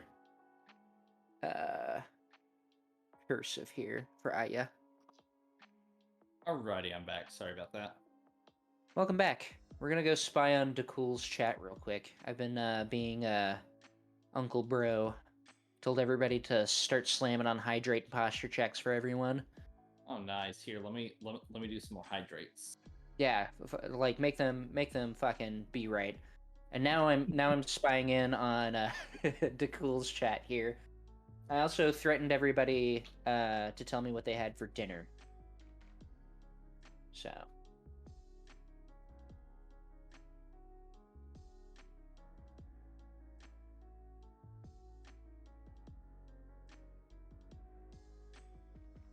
Who are we waiting on right now? Everybody but me and you. Oh, cool. Yeah, I came back and nobody was here, so, old Uncle Trey had to cause some ruckus. I forgot that you made me this reactive image. I'm sorry I forgot that. My bad. It's all good. That's fucking dope. Yeah, I started to draw sunglasses on him, and then I got distracted, and I was like, I'll pick that up some other time. Yeah, I mean, shit, you did it for free, so I'm not gonna, be like, bah! Yeah. Also, hey, some real-life stuff. I don't know if you care about me talking. Any word on Galaxy's Edge? So far, no. I put out a few feelers. So what usually happens is most of these tickets that they get for comp tickets, Disney employees comp tickets, they like to hoard them and hold on to them until they start to expire. So we probably won't 10%. know until probably a month or so from now. I'm back. Sorry about that. Welcome back. Make sure you hydrate and check your posture. Ah, I see. Cheers, Yes. cheers. I had to go tell Rose I got shot in the face for like 72 damage. She's like, Devin how does Shoot. this Wookiee keep dying? She literally was like, "What are you made out of? Like, what is?" What even is Crash? I have hydrates as well. Thank you, Stormy. Welcome. Crash is made entirely out of luck juice. That's it. Gummy Bear Vibes says that if you don't hydrate 7 times and check your posture twice, she's gonna be offended. I'm fucking doing those things right now. Stretch and check my posture. Check He your said he's posture. doing 'em right now. Check it twice. All right. So, I think Crash is gonna have to be Ricky's translator from here on out, because Ricky, I'm pretty sure, is on the deep end at this point. He's been shot more times than he's ever been shot. Yeah, I mean, he's almost dead, actually. He's at 16, so... He's pissed and desperate. Yeah, I mean, Crash is kind of pissed off too, but it's fine. He's probably gonna be stoked to smack around the fucking hut. That reminds me, can I just slap the shit out of Darga real fast for ruining my armor and then also like killing me and endangering all my friends? Well, Aya's not back, but yeah, absolutely. Nobody here is gonna stop you from doing that. Fuck, I was back. My stream hears me, but no one else does. All Oh, right. yes. Oh Mute. shit! How long have you been back? I heard you not abusing, but not that word either. Talking to chat. Oh yeah. Being a good uncle. That's what I was Just being a doing. good uncle. As it should be. The cool uncle. All right. Yeah, I was actually just gonna go into the as you guys start the repulsor lifts and get ready to follow the Banshee out, and you're just kind of beating the shit out of Darga. Open hand. I'm not punching him. I just want to make Yeah. that abundantly clear. I'm slapping the shit out of this hut. Yeah, and sure enough, he kind of just groans and rolls his eyes before letting out a bit of a wheezing laugh as he's just kind of that's that same kind of sick smile that he often gave you in the palace, and just kind of oh shot, oh no, just I should have killed you the first time you walked in my palace. You think you've done good, but you're gravely mistaken. Thousands of slaves will die because the Empire will not let them live now. Good work, heroes. Can I We allowed Okay. to hurt him? Yeah, like what? How far can I go before I get a dark side point? I actually Yeah. need to know. I mean, if you super torture him, it's dark side. If you like, I mean, like if you want to like grab his tongue to shut him up, I mean, yeah, well, that's... I would like to grab his hand and press it against the wall. okay. I would He's then going like in for a to, romantic kiss. What a I twist. I would then like to take my Argarok and press the blade against his one of his fingers, his first finger, starting with. I'm not going to cut it off. Just going to press it against it, and then I'm going to ask him, "What is Operation Sarlacc? What do you know?" Ricky's gonna start recording. Let's see what he has for his intel.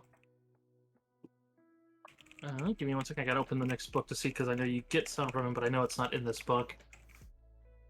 It's echoes. How many fingers are on a hut's hand? 3, 4? I think it's 3. I think it's it's- three. Yeah, Yeah, I'm pretty sure. they're kind of like mittens. Yeah. Yeah, I'm not gonna. I don't think I'm gonna like tell him this, but I think it's kind of implied. Like 3 strikes, you're out. As in, I get through 3 fingers and then you're done. Oh, maybe it's... Yeah, it is 3. Or at least on the span art, it's 3.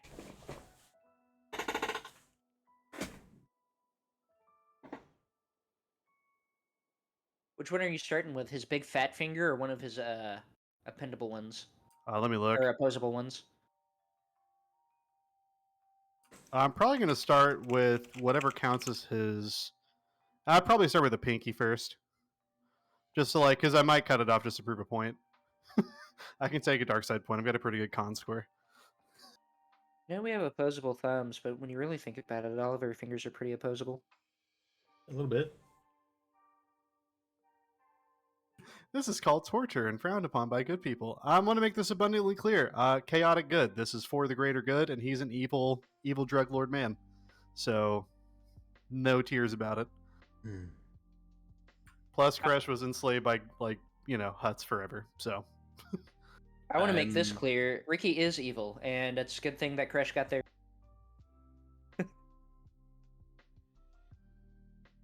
I'm keeping an eye out outside.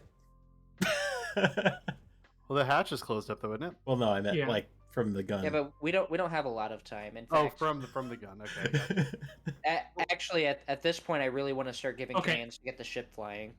So, no, and I assumed you guys were flying. So, I mean, that I said as the ship was taking off. I just had to double check Oh, the okay. intel. So, he would simply say that he knows that the Empire are using slaves from a planet that are like the slaves that are brought in are. Everyone thinks that they're from a race that's very weak, and they're from one of the new planets. But they don't know precisely where. Even he doesn't know. But otherwise, and this is probably after a bit of resistance until you start threatening his finger. But otherwise, that it's simply that they're also putting them to work on some sort of project that's sapping their strength. Most likely, he's always assumed that it's probably. I mean, since he's never been able to find any intel on the Empire of where it is, he assumes it's probably near the planet. But he has no idea if that's true or not. I'm not going to cut it off, but I'm going to press the blade just ever so slightly into his finger. And Is the ask him- planet this planet? I'm going to ask him No. I'm going to ask him if he knows what planet it is, and if he doesn't, what the name of the race is or any other information that he has. To And which he was also, like, can I also do a perception to make sure he's not bullshitting me? yeah, you do perception. 17. I would say between you and the other people on the ship, like you're fairly certain he's telling the truth. He'd be able to point out that his computer does have intel on their biologicals. They don't have a name yet, They have their own as but otherwise that they're fairly new, but otherwise technological, but they are still very humanoid. I don't have a direct description on me here, so it's like I That's apologize for fine. the. You're good. You're good. But he doesn't know like what the race is actually like. There is no like actual name for it or anything like that. It's just a new race. Yeah, they're one of the human ones. They do talk basic and all that such, but they're very secretive and don't usually talk a ton about it. But I mean, a lot of them are that, and not all of them are. A lot are still humans and Wookiees and such from the others, so among the thousands. But the majority of them seem to be, which everyone just assumes that that race is intrinsically weak, whereas they're instead being overused on some sort of project that is draining all of their life, which is Oh, not normal. interesting. He would reveal to you that he does know that a lot of the slaves he's noticed seem to be very frightful of Trandoshan, so he does suspect the Trandoshans have a hand in it. Right, makes sense. Slaving's a big part of their culture. Okay, do I get the impression that he has any more information, or is that about it? I'd say that's about all he has on this right here. I mean, if I dig more, I'll just say that he said it here. Right now I'm not finding it. Yeah, you're fine. I'm just basically if I don't have to, if I can do other things now, I'm going to. But so, Ricky, you got all that, didn't you? Well, you said you were recording. Yeah, I absolutely would start typing all that shit down. Perfect. I'm actually, because I have 2 sets of these cuffs, I'm going to manacle him, right? Just his hands together, and then I'm going to manacle the manacles to like a railing somewhere near where he is. I want to manacle him to a spot where he cannot touch anything. He can just Okay. like keep his stupid worm hands like basically up in the air, so he can't do anything. Okay. Yeah, Easily even though done. Ricky knows he can't understand them, he's gonna point his gun in his face and be like, "You stupid fucking slug," and then like walk off. Just for extra intimidation bonus, plus evil taste. But yeah, after that, I think I might. I mean, Ricky definitely heard it, but just in case, be like, hey, there might be more stuff on his computer we should probably grab before we like, really get out of here. You know, And Ricky's then- gonna run up there with the pilot and shit. Assuming that there are computers up there, I imagine. Up there, Yes. at The the slave computer for flying the on there. All right, so. But otherwise, you do hear from the Banshee that you have incoming craft. Oh, I don't. I see Noel in the middle of the battlefield. I don't know how that happened. well, he's flying a ship, so It's actually just Noel, and he's just wearing a wingsuit. He's Batman. Or not Batman, Superman. I did have a Z95 for you here, so I was just going to give you control of it. Give me a moment.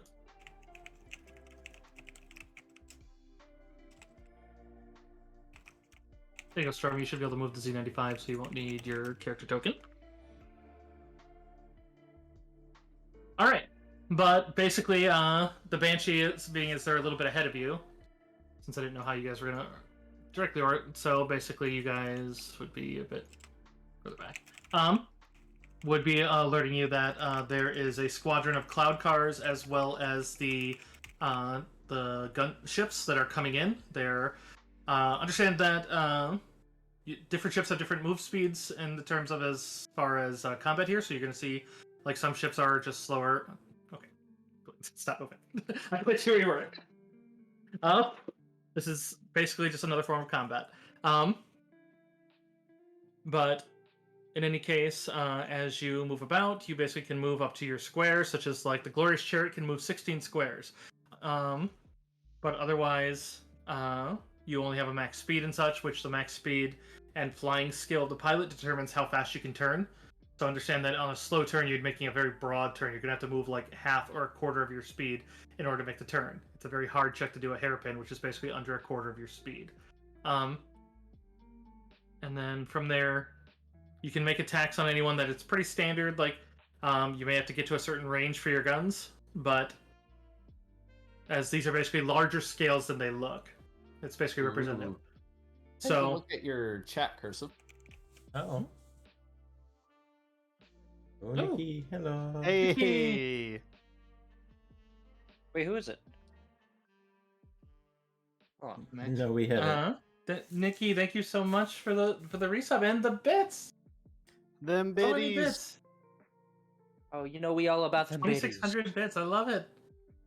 Oh, awesome. thank you so much, and I'm so glad that you're Battery watching. This is 10%. we're getting to a 3-part boss fight. It's gonna probably be the whole night. It's crazy.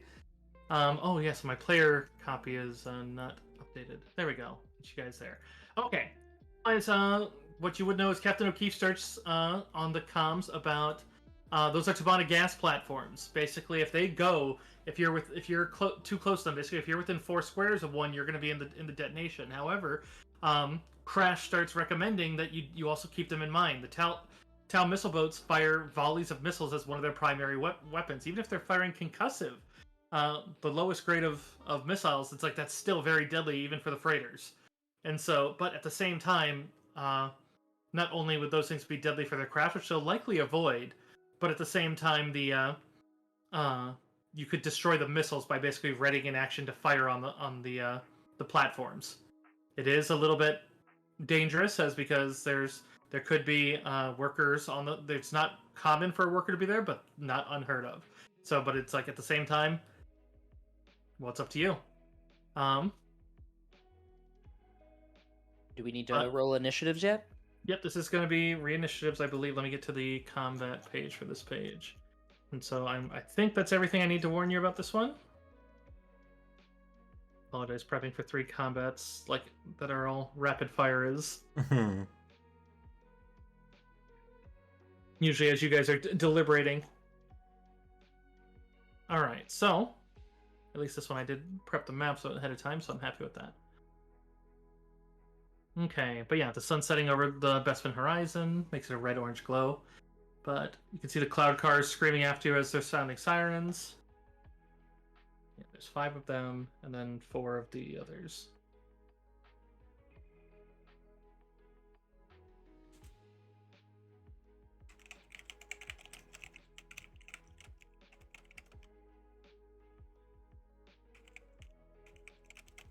Oh yes, and then it does warn that the platforms do have a single cannon on the top.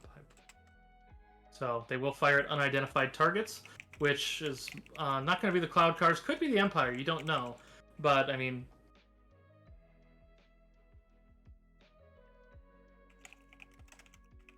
Okay, yeah, that's it. So it's going to be initiative between you and them. Everyone who's on a ship still rolls. It's just you get to do another attack for the ship when it's that turn if you're banning a turret. I put my token on the field just so I could roll initiative proper. Oh, that's not a bad idea. Maybe I should actually do it that way. And just move the ships. So yeah, if you guys want to drag yourselves out, feel free, and then I'll get all the ships on the initiative. Oh, I'm on the player copy. Here we are.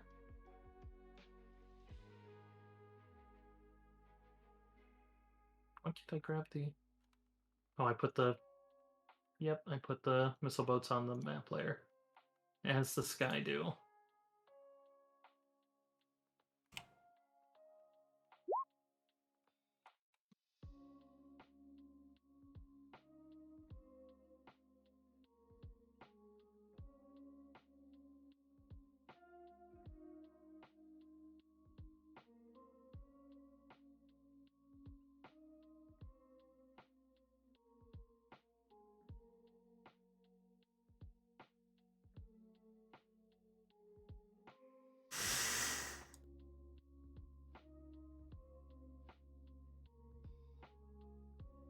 But yeah, sure enough, you'd hear as the cloud cars coming across on all channels telling you to stand down and return to Cloud City, whereas you hear as this is Mu 1, you are under arrest for violations against the Galactic Empire, as there seem to be transmitting to you as trying to. But not that I imagine it's going to matter much to you guys. No, Ricky would probably just turn that off.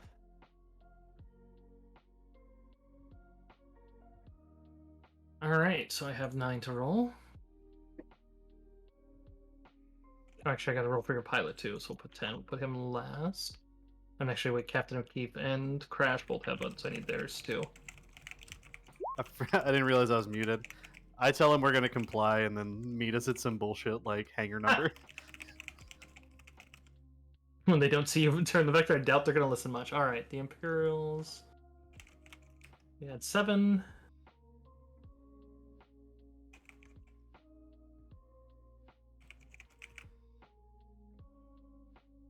Cloud cars. Add 6.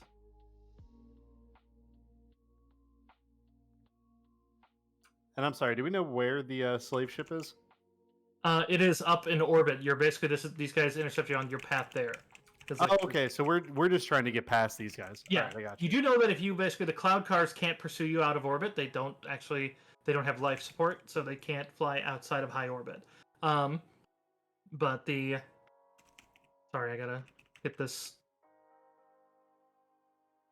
All right, and then I need to add this twice because basically one's the captain and one's Crash, and then one's the pilot. Who? All right, so Crash got 55, and then she has a wow. All right, so yeah, so it's literally Captain O'Keefe and Crash are gonna open it up. Nice. But yeah, if you basically manage to breach Atmo, which is simply just getting to the other side of the map, it means that you'll basically spawn into the next side of the map, which is basically where I am also jumping over and moving the other ships as they close to each other. So basically, understand you guys are on a timer. But if you reach the left side of the map and leave, you'll join the other side of the map. Same with coming back down this way. But understand the missile boats can chase you. So killing them and then leaving is very smart. The cloud cars will just be harrying you while you're down here. Do I need to make a roll or anything to like tell people those missile boats are front or would I have knowledge of those missile boats, like their armaments? That's a technology-based roll, so any skills that you feel would be relevant to that. But yeah, then I can tell you about what they have. You won't be able to tell what they're launched with and with missile-wise until you get close enough to do a scan or see them fire it. But I mostly meant. Well, actually, he's already got knowledge technology. I don't have that. I have knowledge tactics. I do have knowledge technology, so yeah, so you know that those ones are fairly mainstay. They're a more expensive Imperial craft. You know that they have dual laser cannons using the Empire's laser cannons, which hurt. They have dual ion cannons. They have one of the better shielding systems. Their armor's okay, not great, but better than most fighters. And then they're not terribly maneuverable nor fast. They're more maneuverable than a Y-wing, but they're not as fast. This is how I described them earlier before we started, and that's probably the best way too. They almost always have hyperdrive. They do have the ability for a co-pilot, but the Empire very rarely does that. Would Ricky know how large of an explosion destroying one of those gas things? Yes, that was told when we first got on the map, which is 4 squares on here, which is basically the relevant size. Because you can see everything's size relevantly to the ship's size, even though it may not be perfect, but... Okay. But yes, understand that as things move, the other battlefield is changing from this round onwards. So... also, your initiatives are... Well, I'll have to... I just have to have you guys re-roll. No, I'll just have to reorder them on the other side, I think, is what I'll have to do once you get up there. Okay. So in layman's terms, basically, if you're bordering one of those gas things, and you're probably dead, like caught in that explosion. I mean, 4 squares is quite big, so I mean, like right now, a lot of them are actually like if you guys open fired on this one, you'd kill Mu 1 because Mu 1's in the lead. The Empire's very much about formation flying until they engage. So it's like, well, you'd likely kill him. The explosion isn't a guarantee, but it's a high damaging attack. The other thing I was going to warn you with the other tactics roll I had you do before we started is the Empire also, as much as they're very throw everything at it, if the ship has hyperdrive, that means that pilot's valued, which means they'll likely run. Even the ships that don't tend to run back to base once they're damaged, which is something like as much as the bloodthirstiness may tell you don't, but it's like, well, but I mean, space combat can be pretty lethal if you go for pure kills on everybody because it's like getting them to run is effectively a kill. I see what you're saying. So hobble or kill, but ideally, if we can just hobble them, that's fine. Yeah, because most of the time they're not gonna like fake running. It's like they're gonna go back because like they're flying a very expensive ship, and the Empire has an abundance of pilots, so the good pilots get better and better ships. So they would rather keep the good pilots. So they tell them, no, you run. Whereas like the rebels are more likely to be like for the rebellion and just stay in it. All right. So yeah, that's gonna be the Banshee moving into position as they're gonna try to draw some fire. Which let's see, their cannon can shoot 12, which I believe they can target off the bat. Oh, nope, they can move and target. Which yeah, even though it's gonna put them in a nest of closeness to two of them. Yeah, it's unlikely that both of them are gonna die. So she's actually going to fly the ship to here. Wow, just that phrase. It's unlikely that both of them will die. But as she does, she's going to take one of her standard shots to fire at, not at the gas hauler, but she's going to tell it to fire at Mu1. And the Banshee. And they're going to auto-fire. Nice. Oh. Yes. Well, an upside of the Banshee if it's okay for them, so that's improved critical, so that is a critical hit. That's gonna sting. Okay, Banshee. Do I have? I think their cannons are 2d10. 2d10. Where's my find? Oh my god, the Banshee comes up like 50 times in this. Oh, because it's not in here. I was like, why don't I have it? It's like, oh, it's in one of the older books.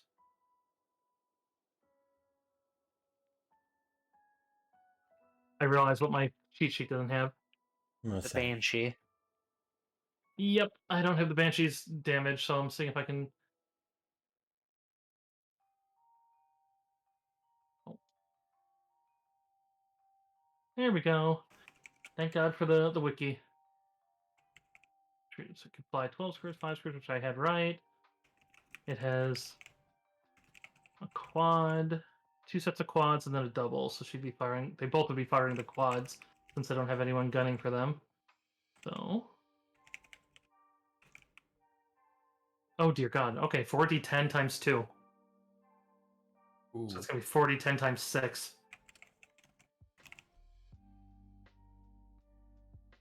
And they're close enough for her point blank, so that's gonna be adding 4 per or 1 per die. So kabam.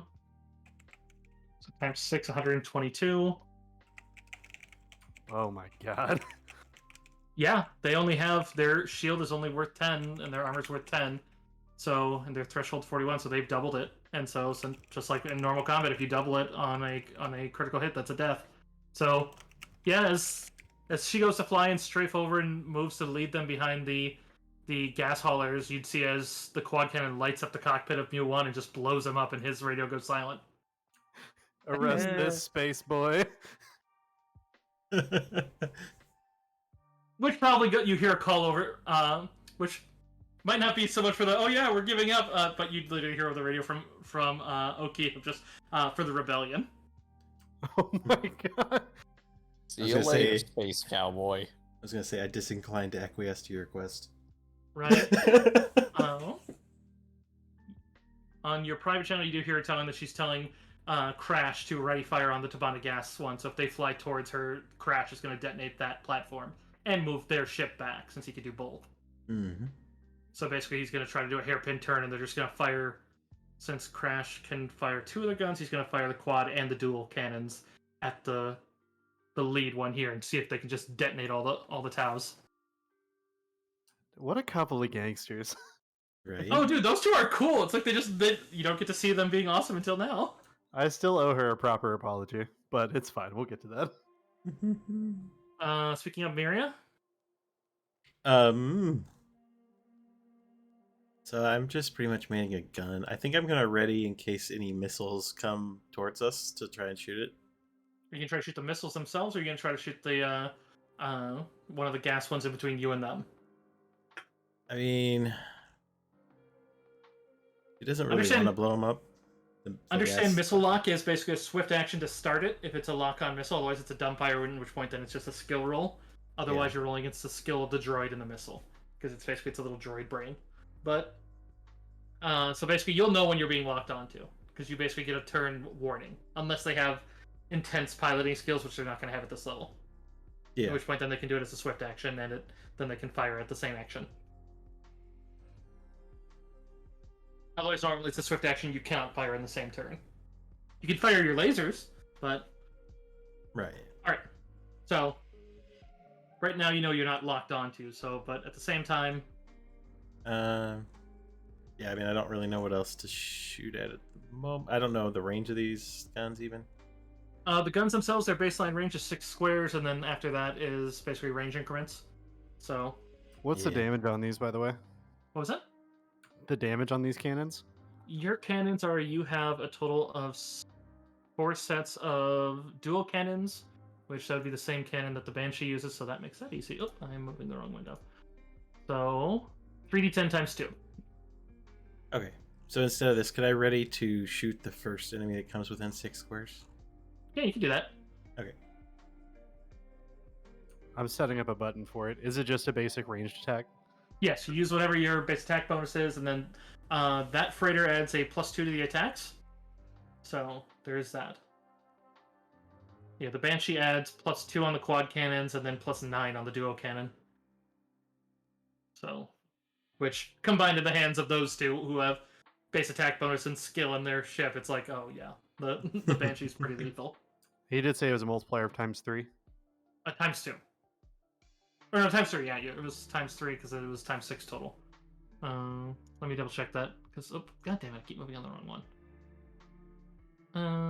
No, I apologize. 3d10 times 2. Okay, no worries.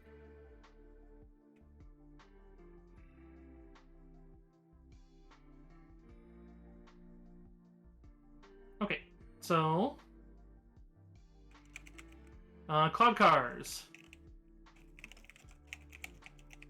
Yeah, they start coming in this way around the other way. So they're gonna go 1, 2, 3, 5, 6. How far can they move? They can move 16. Okay, yeah, so they can definitely... Oh, that's Starship scale. We're on Starship scale, so that's 6. Never mind. Yeah, and they don't have near as much range as you guys, so... Oh, but they do have that. I forget about that. They're twin pods. Because they each have 2 pilots. Okay, yep, so they could actually... They're going to come up and try to... The first one's coming up. It's going to trigger your attack, Miria. Okay, I will fire the cannon at it. So that's going to be a base attack and dex. Yes. That's going to hit.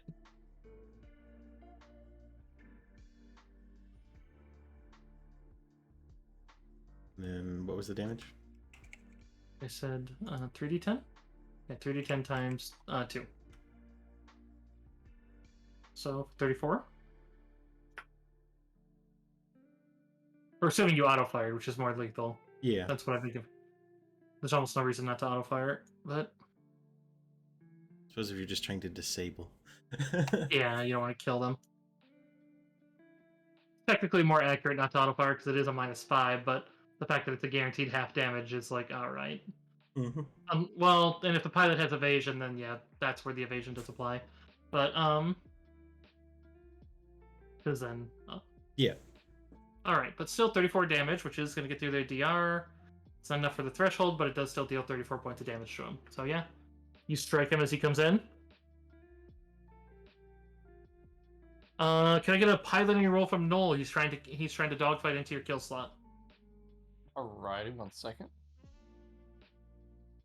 Don't die, Noel. Is that 18? Okay.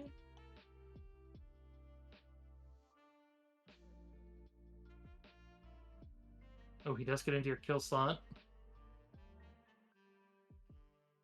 Which does mean his other co-pilot's going to try to fire his blaster cannon at you, but they're not terribly accurate. It's clear the Cloud Guard are not exactly Navy.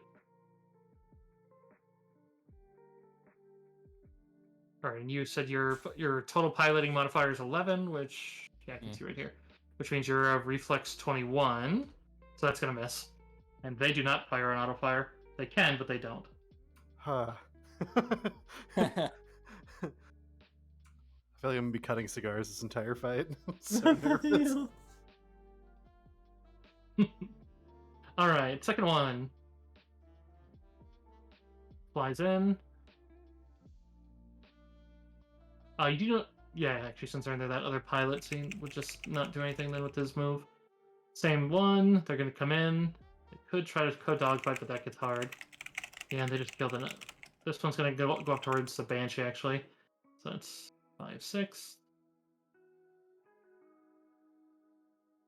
Yeah, and you can't dogfight. Well, actually, no, you can. The Botto can be dogfought. Yeah, so rather than just go to the kill shot, he actually has to try. Oh god. Yeah, he literally can't beat that. It becomes clear that O'Keefe is a much better pilot as he tries to get into the kill slot of the Banshee. Although the co-pilot will then try to do the same thing as he takes over. Ooh, they rolled this. But still not enough, yeah. Yeah. O'Keefe adds 15 and Crash adds 17, so it's like they're Oh my god. they're just flying circles around these guys who had 6. They're just like, are you serious? It's possible that they can take the Banshee, but it's pretty much just only the Imperials threaten those two. At least with these fight. Ricky, you're up. All right. So I'm in the big yellow ship, yeah. Yeah.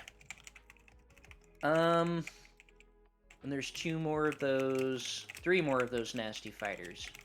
Yeah. I don't really care that much about the Cloud City Police. I really don't care about these fighters either. I'm assuming that we can't just go straight up. This is effectively you going up. A vector that brings you to the fight. You could go straight up, which would get you out, but then you'd be further from the actual fight, which then would mean that other squadrons from the Assidious would probably reach you before you reach the fight. This is basically on a straight vector to the fight where the slave ship is. This is assuming you're flying straight to it. Let's see. The Banshee is out of the effective range of the Tabani gas cloud things, right? It's out of the range of the front one. It's not out of the range of the back one, but basically they're counting on the back one's probably not going to get directly shot. I mean, you're pretty much scared Cloud Guard are not going to shoot them, but I mean, the Imperials might. Alright, first thing I want to do is use computer to, if I can, Project Sarlacc, because that was a major clue. You sure you want to do that during combat? Because that's like going to be more than a combat round to finish. May I have a guesstimate on about how many combat rounds it would take? Usually takes a minute, which would be 10. Yeah. Okay. It's just Ricky is not flying, so I know I can tell the pilot to do something, but he's on his own initiative. Yeah. But there are multiple turrets that you could basically take over, as you all basically jump on those. So if you want to help shoot, you can shoot. And what would that be based on? Just like my Base attack plus dex. base attack plus dex? Okay. That's pretty tasty. And then you get a +2 from the ship itself. So it would basically be a plus... Where's my base attack bonus? Well, it's a 5 from dex and ship. So it'd be a +8 to a d20. And you know there's one that's currently dogfighting Null right next to your ship. Would that take me away from being able to do repairs to the ship, if necessary? No? You would just have... Not until it happens, basically, because you could still react to it. It's just you would have to get off the guns at that point. So basically, you staying ready to do it doesn't change anything. Okay. Alright, cool. Then I will go ahead and hop on a turret and do that. So that's going to be a d20 plus 8. So /R1. Also, out of character, I did tell you guys, I don't have more Sarlacc intel for you right now. It's stuff that's basically, it's like, I'd have to go dig in. It was assumed that you guys would just... So it's like... I figured... Yeah, I just wanted to make sure that that wasn't like something I should do right now while, the ship's unblown up. Oh yeah, you're good.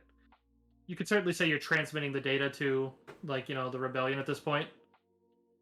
Okay, I like that. That's good. Alright, so we're gonna roll that 23 to hit the guy that's fucking with Null. Yeah, that's certainly gonna hit. So go ahead and roll me 3d10. 3d10 times 2. Nice. And you already took 1 hit. Blow him up. So 24, his armor eats some of that. Still not above his threshold. Because his co-pilot didn't do anything, he's going to spend his readied. As you'd see, they peel off. They seem to be flying back towards Cloud City. Hell yes. And enough. They're like, nope. Good. I don't really want to cause too much trouble in Cloud City because I like it here. I'm not sure if I can take any more actions, so I'll go ahead and end my turn until I can figure that out. Okay. Alright, we got Mew 4 and Mew 2. Mewtwo. He's here. Jesus. He's gonna use his psychic attack. Man, that's strong. He has stab. It's what one does with the gift of life, guys. Yeah, That means, sure enough. based on canon, Captain O'Keefe fully killed Mew. So let's see, they can only move so many. But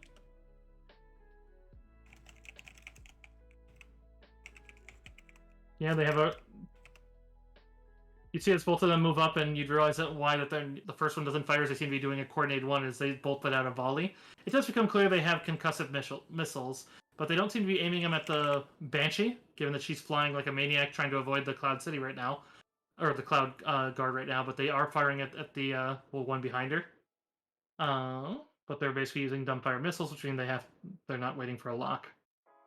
But at the same time, as they go to do that, though, because before they fire, and Crash was waiting for that exact moment to do pretty much the exact same thing in front of them. Oh.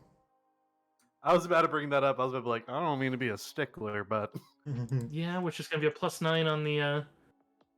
So with them, that's going to be a little of their base attack is 4, so a 13 with the dual cannon, and then with the quad cannon, it's only a +6. But all right then. So that's going to be 3d10 and 4d10 all times 2. I have a feeling that platform is not happy.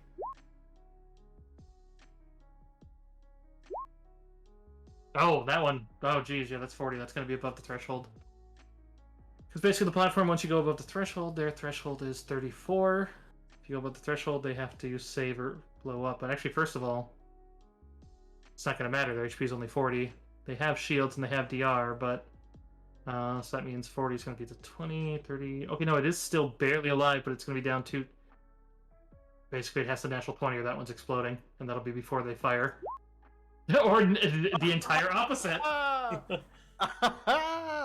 It kills all of the Mews, man. Fuck Mewtwo. He's the worst Pokemon in this whole sky right now. God damn, son. Yeah, you hear something from Crash, it's simply of just that your calculations are incorrect, and just they just unleash a volley from both of their cannons, and then you'd see just the flash of the center gas exploding, which, yeah, that's just going to be a pile of potential damage, so that's treated as 8d10 times 2. Oh my god. 8d10? Yeah, like, I mean, the funny thing is the Banshee and the Glorious Sheriff can survive that, but it's like, you wouldn't be okay. You'd be limping the rest of the battle, which is very bad in a big fight with TIE Fighters coming up. But, yeah, so it's like, in this point, that's going to be 104. That's going to be enough to threshold them, which means, yeah, they got a Fort Saber, just die. Ooh. Mm. Was that Mewtwo or Mew3 that hit that nat 20? That's actually both of them surviving it, but they both peel off as they both instead of spending their standard action to dumbfire and do the this one can't because he's doing coordinated strike, but they both immediately peel off. This one just turns around and it's like nope and starts flying back towards the Assidious. Actually, they wouldn't fly towards the Assidious. They would fly straight up. Yeah, they're trying to get out of here. Yeah, they're like, oh, we can just leave. I imagine they're like just smoldering. All their wingtips are gone. It's just all the paint's gone. They're just like black. It's like, all right. Yeah, they survived some stuff they were not intended to survive. That cloud card died from that though. He can't take that damage. Oh no. He is within the range. They're Real- helping the Empire. It's like it's not the biggest heartbreak. Yeah, you know, they did try to shoot us twice. Yeah, and the cloud cards have the Cloud Guard have stun weapons. It specifically mentions they never use them. They like to be strict because then people are less likely to misbehave because they'll think, oh, we'll just get stunned, and then it's like, no, you're gonna get shot.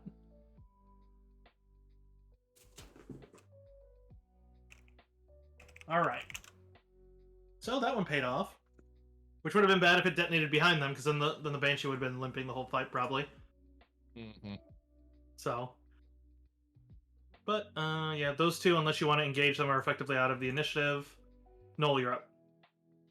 Noel is going to, I guess, lock onto. Ooh, that's 1, 2, 3, 4.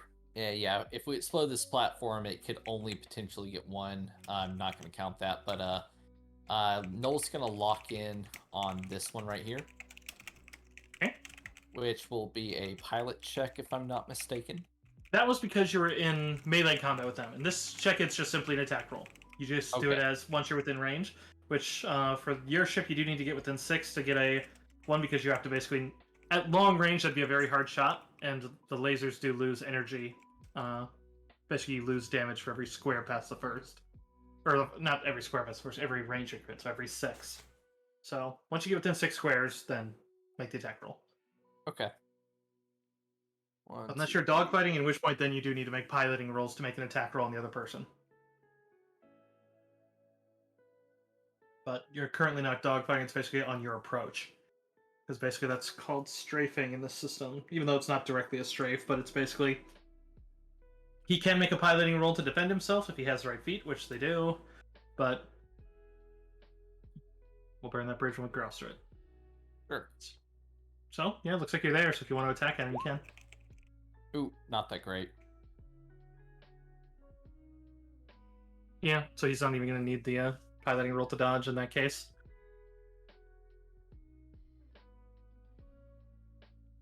All right, and then I used well, actually, before we even get there, how much movement speed do I have? Your ships have a total of 16 squares of movement in this mode. Okay, so I did 1, 2, 3, 4, 5, 6. So I basically flew out, and I'll draw this freehand. I flew out this way, and I'm gonna fly back because I'm making loops here. So that's you're basically making a firing run. Yeah, You're fine. so that's 1, 2, 3, 4, 5, 6, 7, 8, 9, 10, 11, 12, 13, 14, 15, 16. So that's where I'll end up. You're entirely able to do that during these fights. What basically happens is if they start dogfighting you, if someone declares they're dogfighting, that basically means you can ignore them still. You can still go and fly and do whatever the fuck you feel like. The difference is then they get a massive bonus to attacking you, because that's them basically pulling into behind you and firing on you. So otherwise you can choose to engage them in dogfighting, at which point then you're not allowed to move until you abandon the dogfight or win it. Okay. Which winning it doesn't necessarily mean killing them. You can choose to escape the dogfight unhindered, which means it's basically then you get to act normally without getting the big bonus to getting shot. Sure. Hey, I moved my fighter away so I could delete all my marks here, and I accidentally deleted the mark where I was landed on. Do you happen to remember if I was here or if I was one off, or does it matter?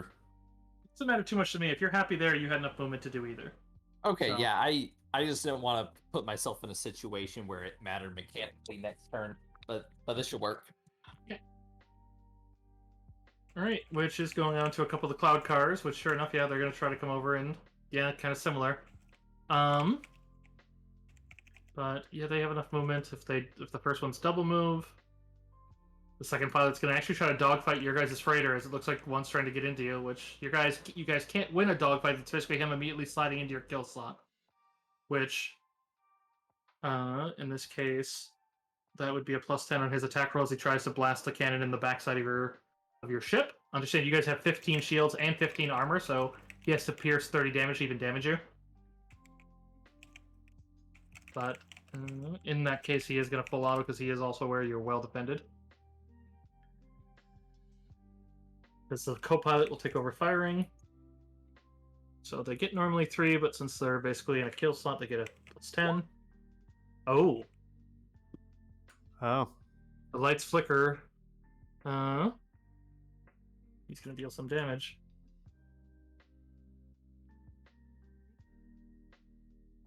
Ooh. That's a really good roll. That's really high. What you can do in this case, the pilot can still try to. Natural 20 doesn't mean that he can't, but he's going to have to beat a 33, which Darga's pilot. Oh no, his best would be a 29. Yeah, literally impossible. Question. What's up? I don't know if this works because I'm not piloting, but is it possible to spend a destiny point to avoid the attack? Since you're on the craft, yeah. Because I think that would be a serious blow to our abilities right now. Yeah, 68 damage, even if it mitigated. I mean, that's 68 before the. Oh god, yeah, that's the other thing, because that's the baseline damage is 68, and then times 2. Yeah, your ship would be Yeah. alive, but you would be limping. Yeah, so I'm going to use my last destiny point to have him miss. Yeah, I would definitely say that's doable. Killing that guy. I mean, that's not a bad call. Jeez, very good call actually. Yeah, because I just realized, yeah, he also beat your AC by enough that he would have gained bonus damage on the attack too. So yeah, that probably could have actually killed you guys. So other ones trying the same thing though, because they're basically well, actually no, they just saw the Banshee take out one, so they're gonna try to go dogfight them because they just basically killed a. Oop, they didn't roll well this time. So let's see. O'Keefe is still piloting, so or actually no, Crash is better at, so they should let Crash do it. So that's 18 versus 15. Nope, still not getting him. So that would be 2 moves, 1 dogfight roll, and they can't do another one. Yeah. Which you do notice that O'Keefe and Crash aren't directly shooting at them for basically when you fail a dogfighting roll by enough that you can take a shot at the other person because it's basically now you pulled into them. So, but it seems like they're purposely trying not to kill the Cloud Guards, even though the Cloud Guards are very much a danger. But And nobody wants to kill the cloud guards, right? I'm fully going to kill that cloud guard. oh, I used the wrong initiative for one of the Mews because I moved Mew 3 instead of Mew 2. But that's all right, easy enough to fix it because that's just this one. But even with 1 left. He's going to go for a strafing run rather than trying to dogfight. He's going to move up, though, so he can get in range. He's actually firing his ion cannons. You don't know if maybe they're trying to capture him. Otherwise, I'd say, Ricky, you know full well that ion cannons do more damage to shields than the Empire's laser cannons. Anyone else's, it doesn't matter.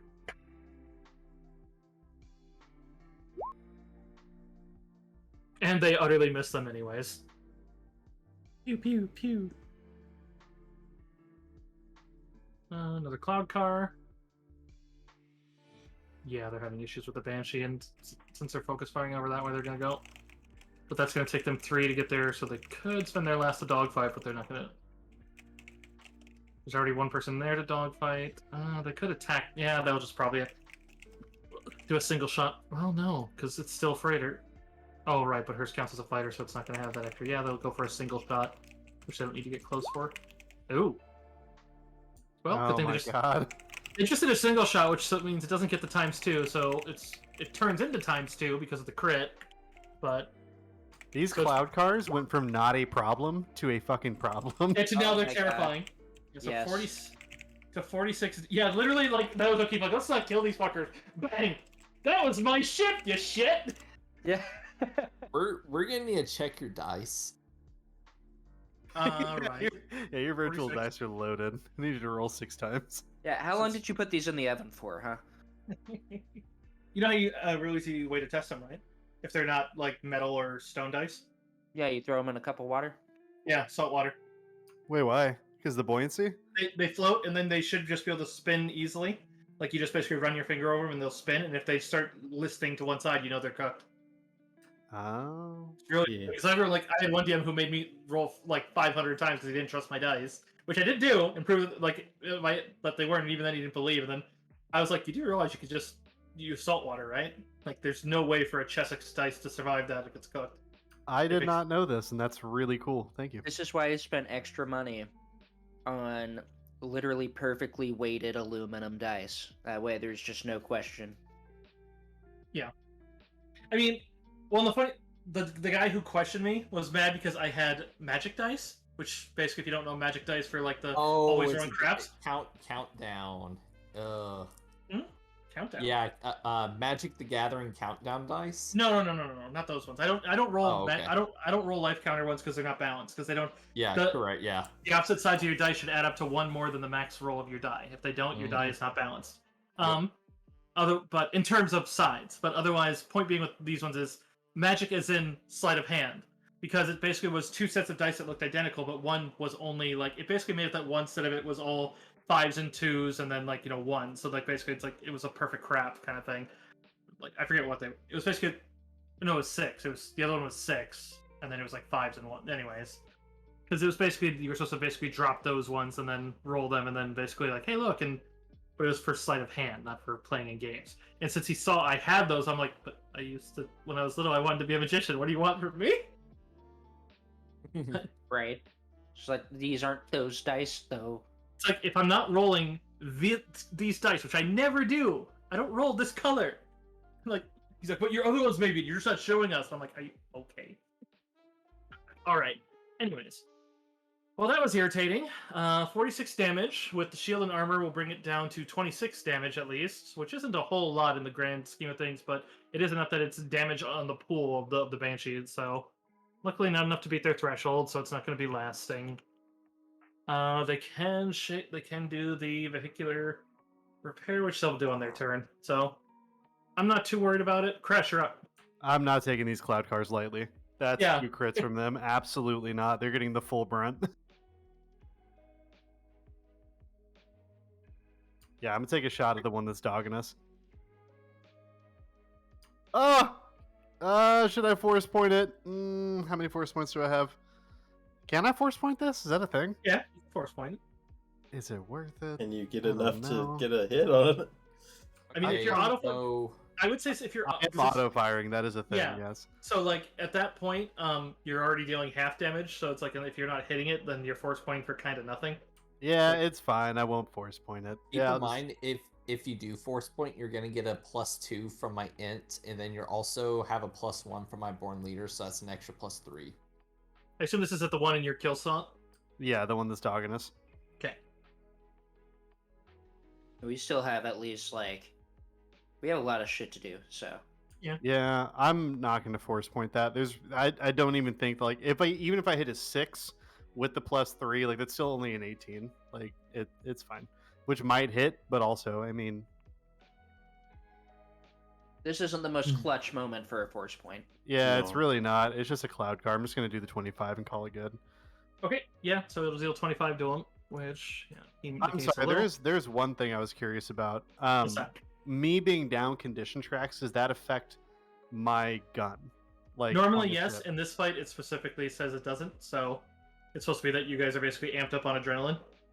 Oh well, then that's actually a 10. Not that it matters. Normally, space combat, yes, is affected by your condition track, but because of the way this one's set up, that's why that first fight was so hard. Was because it's like, well, if you're not going to be taking condition tracks during the space combat, it doesn't hurt. It's basically just don't die. Don't die and get to a ship. I'm keeping things even and honest here, Cursive. I have noted that I am down a persistent condition. I am moving my condition track right now on my sheet to normal, so that I Yeah. don't have to worry about the math. Got it. Your pilot, which is, I think they're called Bodak, but in any case, he just kind of looks back and is like, so I guess if we're in this, let me can't really shake that asshole unless you blast him away, but let me show you a little tease trick. You realize that he's just pumping the engines, but seems to be driving your ship straight. Because Yes, the oldest trick in the book: go forward. he's not stopping at the square. He's Oh yes, we're just turning cloud car into paste. Yeah, we're Yeah, gonna you're- Mando this guy. You guys are in what is effectively a very heavy freighter, cloud cars, and even the Taos. He literally starts talking about as he looks over at you as he goes to hit. He starts to make a roll. He makes a piloting check as an attack roll, but he is literally trying what is called a hut rush. Oh my god! That's awesome. I'm so glad we abducted this man. So we're in basically a space semi, and we're smashing into a sedan. Yes. Pretty much. At this point, I think that's a Crown Vic. Yeah, I was about to say. That's a Crown Vic with a 50 cal on top. After that 18, it's basically a bicycle. Hey, don't discount the Crown Vics. I'll discount that one. It doesn't get double damage on it, but it's still a sizable roll because it's still based on your size. You're a heavy one, so that's going to be 60. Which, the fun part about it is, since you're in atmosphere, he has to make an immediate piloting roll or he drops. Because it's like, basically, they're also fucking up his ship. You hear Zap Brannigan. You win again, Gravity. You do feel a rock, and sure enough, you hear the shearing of metal on your own ship, because well, actually no, you guys have 15 and 15, so, because you take half damage from your own attack, but that would turn it into 18, which, yeah, your shields and armor would take it. It does knock your shields down, which he then immediately puts your aft up. He's like, and that's how you do it! And see, like, and he starts, as he's looking over at you guys, just kind of like, normally it's a lot easier. See, the TIE fighters, they bounce right off. It's great. But, gunship. He is rocketing towards the gunship, though, at the same pace. But, yeah, he hit it. He didn't kill it, but he would be able to almost reach it. But, yeah, apparently this man, has no fucks to give. I have a feeling that gunship is like about to this turn guy. right the fuck around. We're literally being piloted by Mad Max. I like this guy. I like his style. She's built like a steakhouse, but she handles like a bistro. This dude literally smashed through a. He basically smashed through a Crown Vic running towards a tank. Like, Speaking of, we're on them. They're still dogfighting with the. Yeah, they would be able, since it's still the two of them. Yeah, those two are leaving, so I can remove them from the.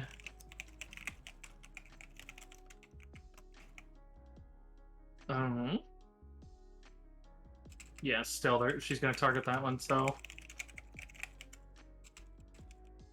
dogfighting roll versus theirs. So the +10. Yeah, they're going for a kill blow on that one. That's done. Does it matter? They're getting the +10. No, they can just use the quad. Oh yeah, because it's Crash using the quad anyways. Or using the duo. So +6. Well, +6. Oh. Never mind then, because that's going to be another 40-10 +4 times 6. So they just paced the one that decided we're going to dogfight the Banshee, and then basically one of the rear cannons just locks onto it and just blasts the coupling between the two pods as they just both go careening into the clouds. The funniest part is, as much as they didn't want to kill them, it's like, oh, those guys are going down to the liquid gas. Which goes right on to Crash. Because that'd be no, that's only documented. She'll spend a move, so 1, 2, 3, 4, 5, 6 to give Crash a better angle. But yeah, Crash isn't gonna ready jack shit. He's just gonna try to kill the Tau. So let's do attack rolls. Hit and a hit. He does not have point blank, so he doesn't get the damage per die. But that's still going to be 4d10 plus 3d10. All of it times 2. Pew pew. So 48, so that's 15 and 15. That's 10 and 15. So that's going to be 25 off, so 48 goes to... Okay, that's going to condition him down. How much HP do they got? 110.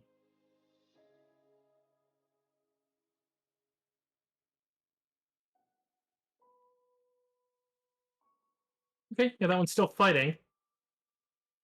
It's damaged, though. You do hear O'Keefe mentioning that if we do kill the last Tau, we can just outrun the rest of these assholes. As we basically make a run for space. Yeah. Well, that's what's in front of Miria, so she's going to shoot at the Tau as well. They still might damage you on your way out, so we do gotta still play it out, but... Pew pew. Ooh. Yeah, that certainly hits. Go ahead and roll damage. So 34 damage. Minus 10 goes to 24. Alright. Up to 67. Oh, I forgot to see which system they thresholded them. Okay. Oh. Oh. Yeah.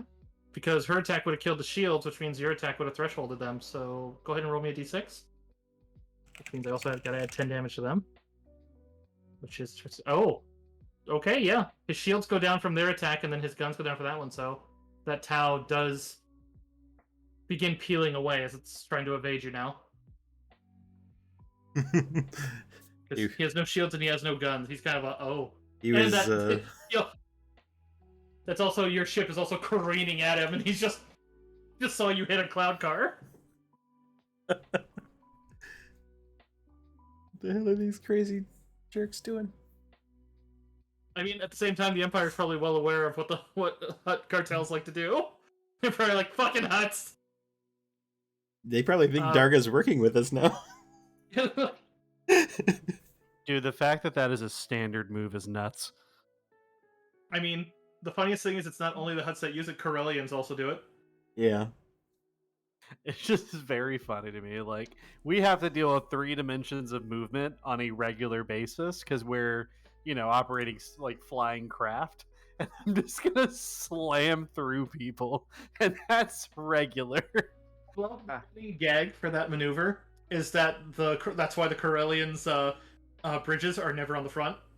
It's like I love that. it makes so much sense. It's just so you can just slap them with your ship.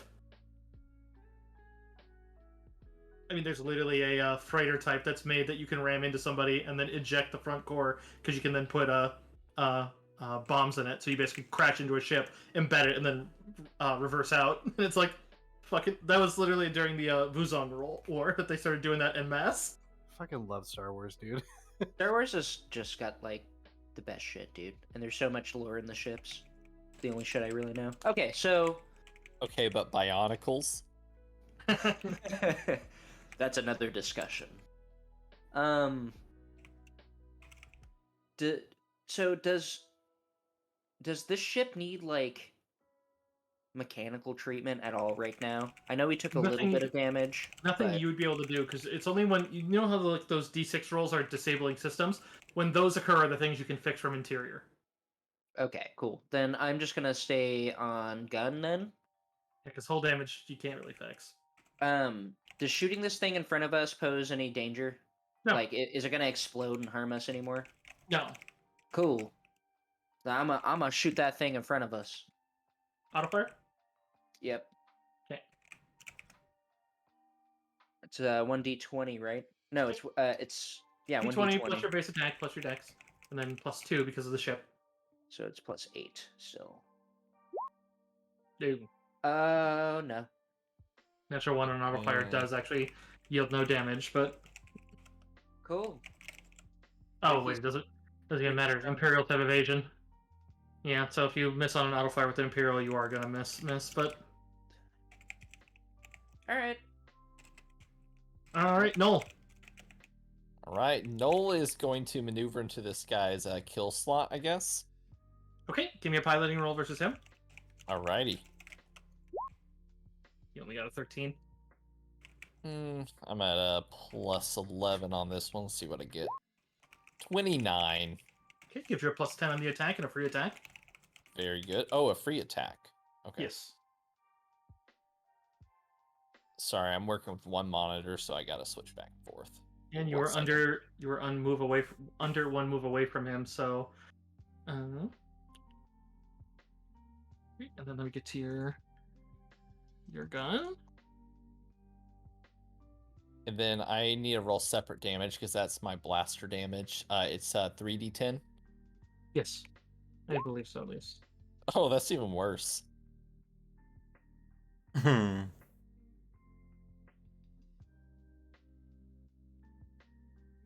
Well, with the +10 on the attack roll, you still beat him by enough to do extra damage, so And correct me if I'm mistaken. You said that I got a free attack due to my pilot roll. Does that mean I get Yes. to make Yeah. another attack? yes, because you are under one of your starship movements ratings, which is basically a smaller movement rating. Since you Okay. were within 6 squares of him, basically meant that it didn't cost you it basically gave you a free attack as part of your dog fighting. So Okay. Sounds good. I'll make that against him as well with a I you guess still have a plus a 10. yeah, So 12 plus 10 for a 22.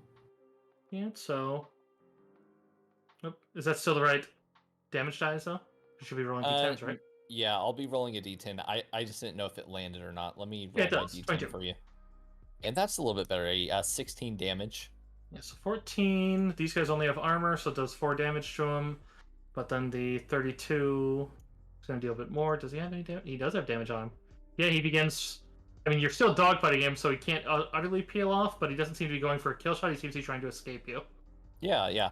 And it is still technically my turn. I have no intents to put myself in a situation that will endanger myself as well. I came from, I guess, right. I think I was going this way. So I'll continue my movement, kind of go up here, and start to. Because you dogfight, you are stuck there for now. Oh, but 10-4. Okay, I'll go back. So you're basically in that square with him, but basically you can tell. I'm basically what's the word? Telegraphing his next move. You can see that he's trying to escape, not so much do anything else. So yeah, there will be no resistance if he tries to escape from me. yeah, which then you could just declare that as you can see he's peeling away, and then he automatically succeeds, and his turn's right after you, so he pretty much just books it straight to Cloud City. Yep. Like,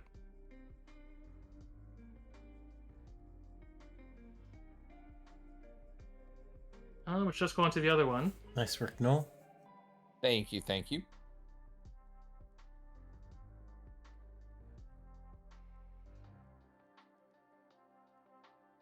Yeah, they're not societal, and they wouldn't leave an officer there by themselves, so they're gonna, or in this case, 2 officers. So you'd see this one does go forward a little bit towards you guys, but then pulls a U-turn and starts flying in the direction of Cloud City.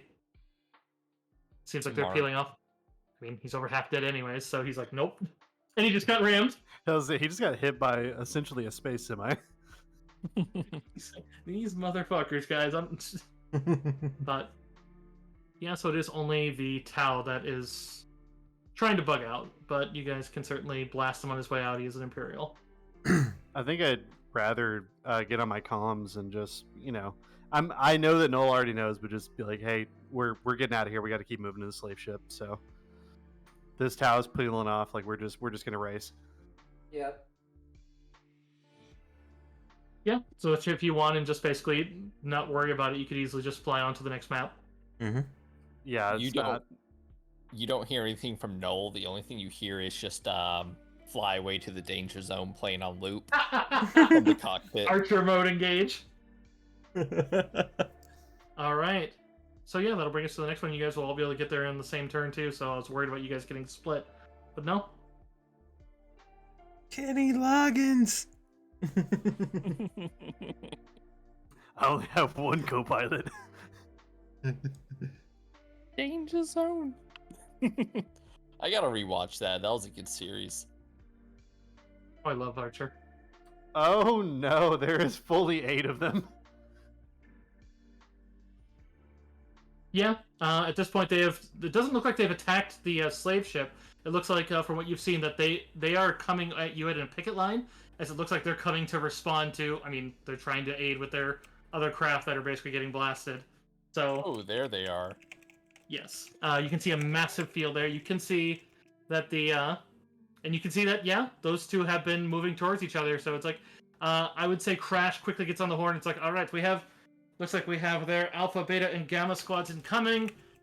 The Shackles of Nizon is going to collide with the cruiser in about 30 seconds. We need to move fast. I need my ship on the map next time you get a chance. Yep, I have it invisible right now, and give me a second. Cool. Okay. And then I have cleared the turn order because I realized that as much as I could say, oh, we'll put in the same, it's like, no, because you got to re-roll initiative versus them. So let me. You're not actually in the spot. That's just where I stored it. This So is it's a gonna- much bigger map. Is it meta for us to kind of go over our plan once again? I'll allow it. It is literally the next round, but I'll allow it because this is dangerous. I don't mean to in detail. I'm just making sure everybody's on the same page. Like I'm we need gonna to get. just We're getting that Which- slave ship and getting the fuck out of here, right? It's a pretty Yeah, we simple need to plan. get Ricky on the slave ship, and then we'll strong arm Ricky and preferably one other person with him just to be safe, and Wait, then didn't get we all have three of the ships out of there. Didn't we have the slave circuit code for that ship? You do. You can fight it, but you also know the Assidious has it too. So Oh, basically, yeah. every turn that they pass, they basically. This is a point where Ricky is very useful on the computer and not on a cannon, because he could basically fly the slave ship without being on it, because it's basically. And then if he can defeat the Imperials, he can basically prevent them from doing it. If Ricky does well enough, he could hack them out of it. It's like, because you also need to consider that you have a computer that's on their ship that you have access to, because you're on Okay. the same network. We need to try that for sure, because if we could just have you just slave circuit that thing out of there, and then us and the Banshee also jump to where it's going, then like, yeah, that's an easy win. You would also, O'Keefe would immediately say that she sees that the flight lights on the sides of the transport are flickering. It looks like the people on that ship are trying to signal us, but because she could recognize it immediately. But so it does look like the people on the ship are actively fighting it as well. All right. Because they're, So we need to roll new initiatives, right? yes, new initiatives in your face, and all of the ships on the board are going to be rolling. And I do have to roll for your pilot, which that one will be, and then this one will be O'Keefe and Crash. O'Keefe always goes first, no matter what they roll between.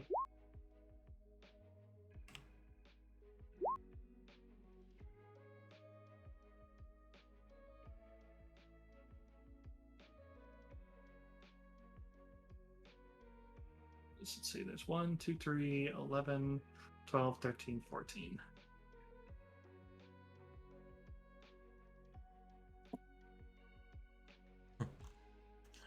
Ricky, we need your help sooner than that, though. Yeah, no shit.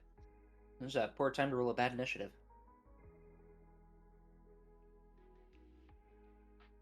I mean, if I roll poorly on a trick step, that's one thing, but like this... Oof. We got this. It'll be all right. Look, I only have 2 words to remind everybody of how grave the TIE fighters. Alright, that's all I have to say. Could be We worse. gotta be on... It couldn't. It literally couldn't be worse. Actually, have The a- Star we have a Destroyer sh- could be in We have a range. ship full of Sith users. You guys can see that Surrounded- you can see the Assidious is. I mean, behind that you see the Assidious coming. So it's like it's a dagger in the sky. Like, I mean, to put it in perspective of things, I direct your attention to the top of the map. Yeah. Oh gosh, Ricky. Yes, Darth Ricky floating through space. Here to point out what I'm. Let me move something down for you that's on the map that you guys might not realize it is. Yes. That is entirely how close they are to you. Oh. Okay, see, so it could be worse. It just, it could be worse right now. It's just gonna be worse in like 2 turns. They don't move that fast. So the Star Destroyer is fast, but in terms of Starship moving, they move both basically the transport and the gas hauler can move two squares around. But since they're moving towards each other, that's why it only takes 5 rounds. And then the Star Destroyer is also moving too, because they're just as fast as those things. But you guys are still faster. So it's like, you guys can move, you guys are... But understand, that Star Destroyer is also moving towards you. So you have basically about 30 rounds before it's within basically kill range, where they can basically say, all turbo lasers target that. All right, we got this. Within 15 rounds, they'll be probably at least firing at you. But... alright, so let me just get my guys up. I'm That's just why- glad nobody else has gone down, so I haven't had to take another shot. Alright, so going down the list, your pilot adds 8, so he gets 11. O'Keefe adds 18, so 29. He adds 16, so 28. And how much? Wow. It's hard to believe our pilot got that nat 20. That's crazy.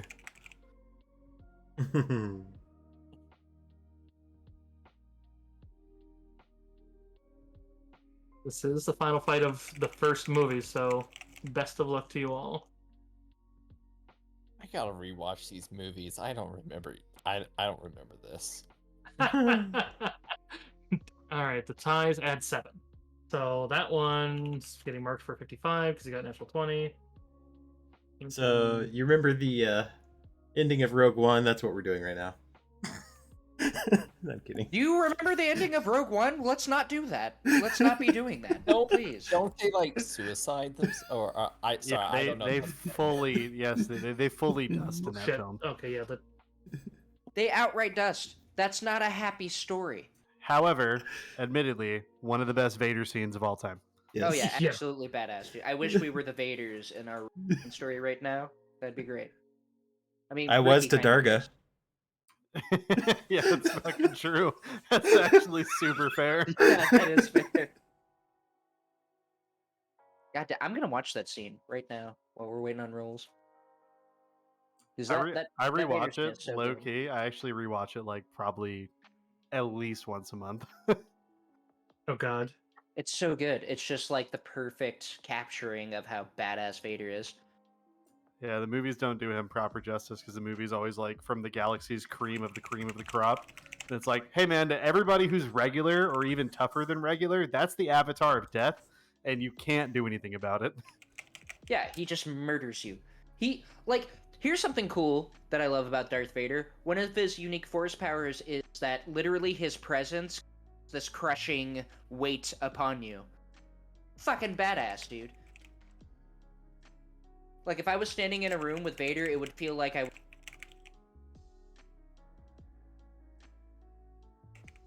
That might not be canon anymore. That's some old, like, book shit.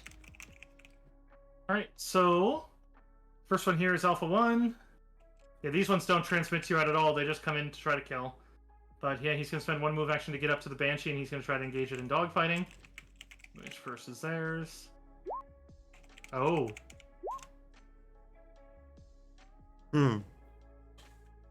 Crashes the better. Let's see, so that's still Crash is 17, so that's still an 18 versus his 9, Battery 18. 10%. So that's a tie. Defender and this one. It's like Okay, a so 1 versus a 9. Yeah, which they actually tied at now, which is actually really funny, but I need to double... Oh, fuck. Fantastic. I gotta reload my editor now because I popped my chat out.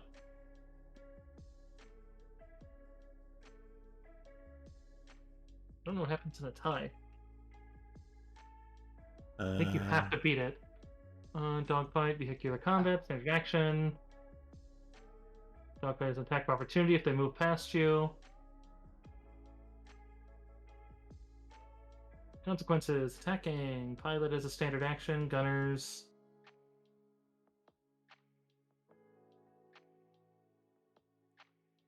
Okay, yeah, they're just not engaged because he's tried to engage and he failed. So Fair. okay. Oh, and it looks like the Sidious is unset now.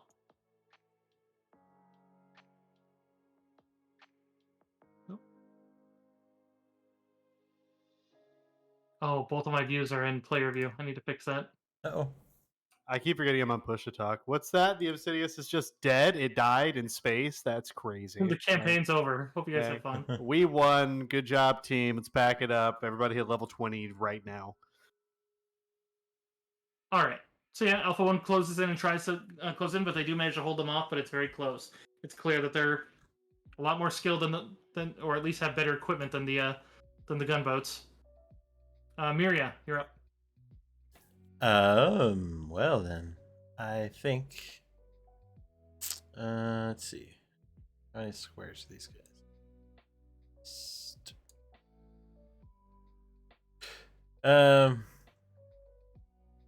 I guess only the one that's on the Banshee's in range, right? Yeah. Well, I will try to shoot at that tie. Okay. Are you gonna try to auto fire? If you hit, it's more damage, but if you don't get the added extra guaranteed double because of their evasion. Yeah, I'll still auto fire it. Okay.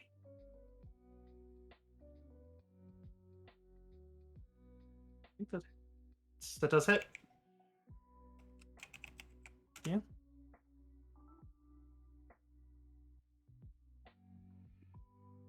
All right, and that's a TIE fighter, so you get to roll twice. So roll me 2d6. 4 and 2. Okay, he doesn't have shields, so that's a benefit of their thing. But 4, right? He has no targeting, so his attack rolls, and he loses navigation. Okay, so that includes communication. Alpha 1 cannot command. Well, not like that's going to stop Alpha 2, but still. Doesn't mean you can't change tactics. Yep. Still good shot. Yeah, 42 damage. Ouch. All right. Again, because he's close there. Let's see. She doesn't want a dogfight. She wants to get. Well, she might.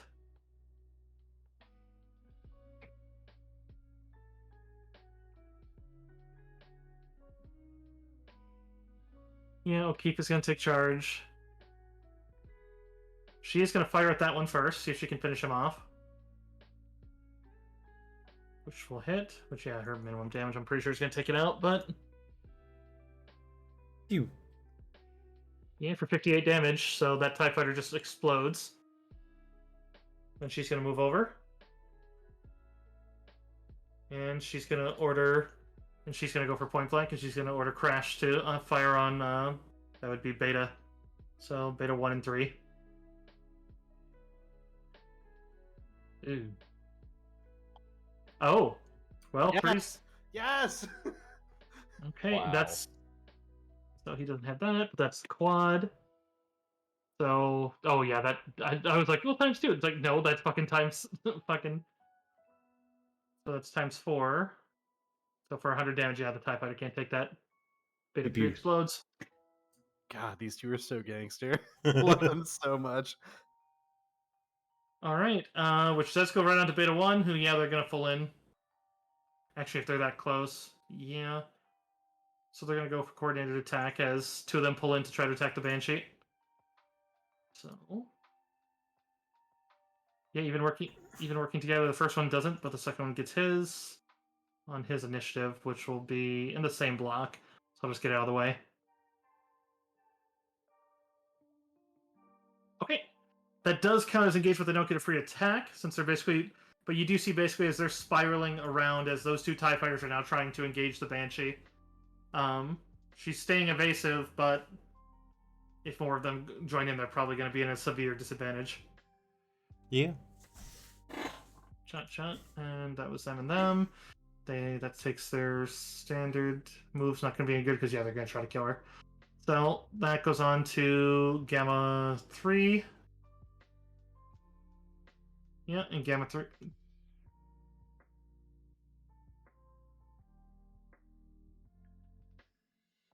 Which, yeah, Gamma Squad. Seems like they're targeting you guys. So 1, 2, 3, 4, 5, 6. Yep, they can get over. Gamma 3 pulls into your kill slot. Blam. Yeah, you can hear the TIE fighter as it's like ramming into the back end. The damage that sparks down from your ship seems a lot more excessive. Out of character, you'll see that they literally... These things are firing with the same force as the quad cannon on the Banshee. Jesus. So, because they're 40-10 times 2. Though was to be expected, it's TIE fighters. Yeah, there's a reason they like their ion engines, because Yeah. it's like it's a ton of energy, Yep. which then they Yeah. pump all of it into the engines and the guns. So that's going to be 46, which then turns down into, because you lose 30 of it, but that does immediately deplete your F shields. And then, oh no, the F shields were down because he had fronted. Okay, yep. So instead of being, Wait, that's only aren't we down 50. moving upwards? Yes. I just mean, like, isn't he attacking from the front? No, he got. Oh, an he kill pulled. slot. I gotcha. Yeah, he pulled into your kill slot. That's what gave him the +10. Oh, I forgot that. Oh, but that doesn't damage, so that's just extra. Okay, so 46 minus 15 then, because just the hull. So 31, which is less than your threshold, so you're not losing any systems, but you do take 31 points of damage to your ship. on top of the damage you already took once. So, yeah, the ship's not doing great. You're not going to be able to take a lot of those.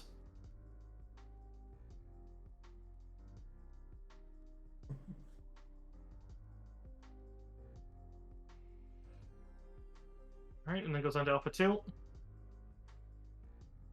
Seems that the Alphas were also going in for... Alpha 1 came in.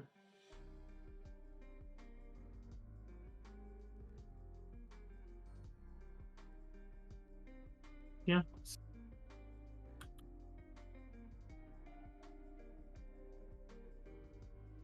Tries to join the dogfighting on the Banshee. Oh yeah, no, they can't match that. Even with 3 of them on her, even with the natural 20, that's not going to be enough. But at this point, though, that is going to be a minus 15 to any of the attack rolls the Banshee does to try to shoot her attackers, so they are literally fully defensive, unless someone goes to peel them off of them. Noel, you're up. Noel, ooh. Noel feels like he should go and help. Oh, can you give me use of the token? Thank you. Thank you for the reminder. Noel has his priorities and is going to be getting in a dogfight with this TIE fighter. Okay.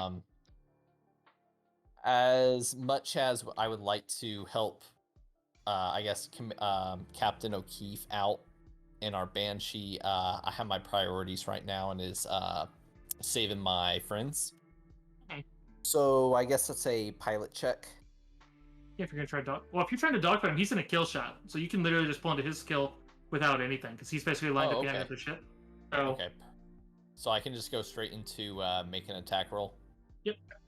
Normally they can roll high enough, but I can tell you their pilot's not high enough that they can beat the check to basically evade that when you do that. So if you tell it, you do it, as long as you can spend the action to do so. And since you were so close to the Glorious Chariot, you would get the free attack roll as well. Very good. Okay.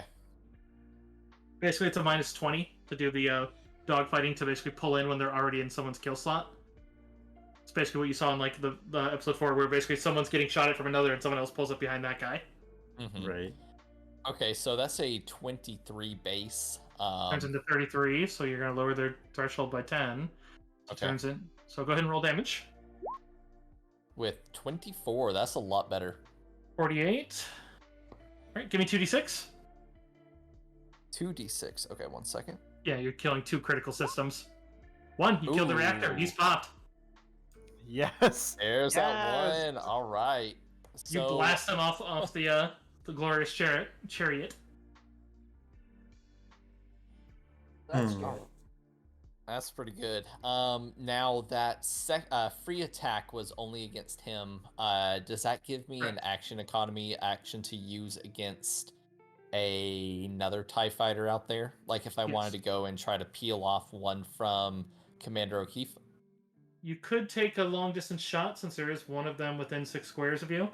So you could make that a standard action, or you could move over to get close. But that's your call. I'm gonna stay where I am, and I'm gonna take a crack shot at this one right here. Okay.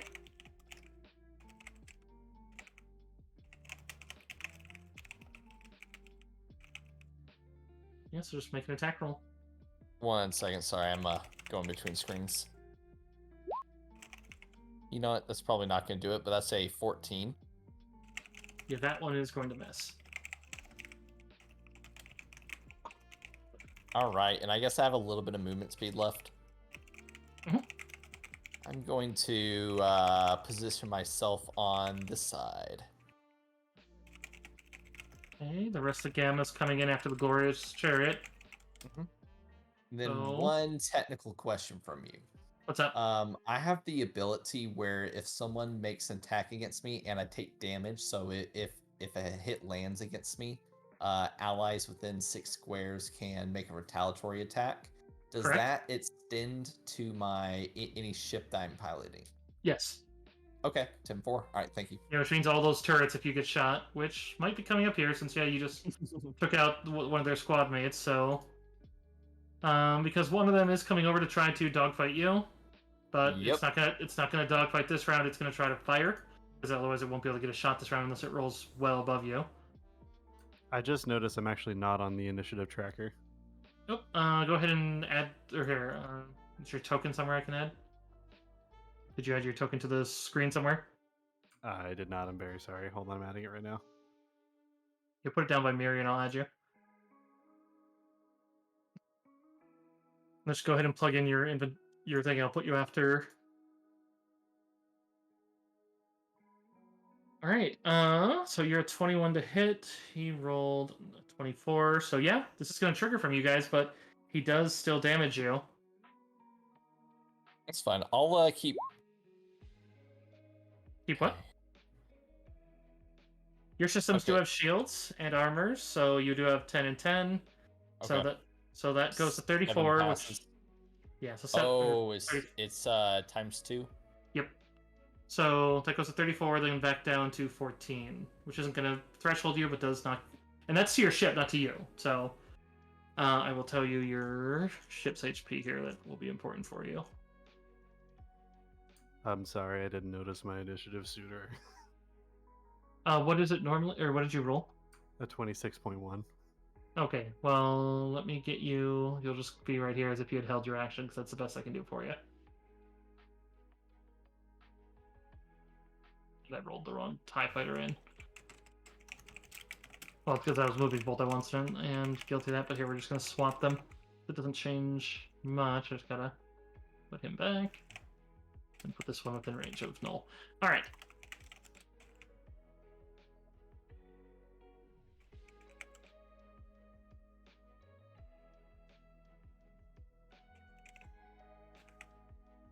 B95s, where are you?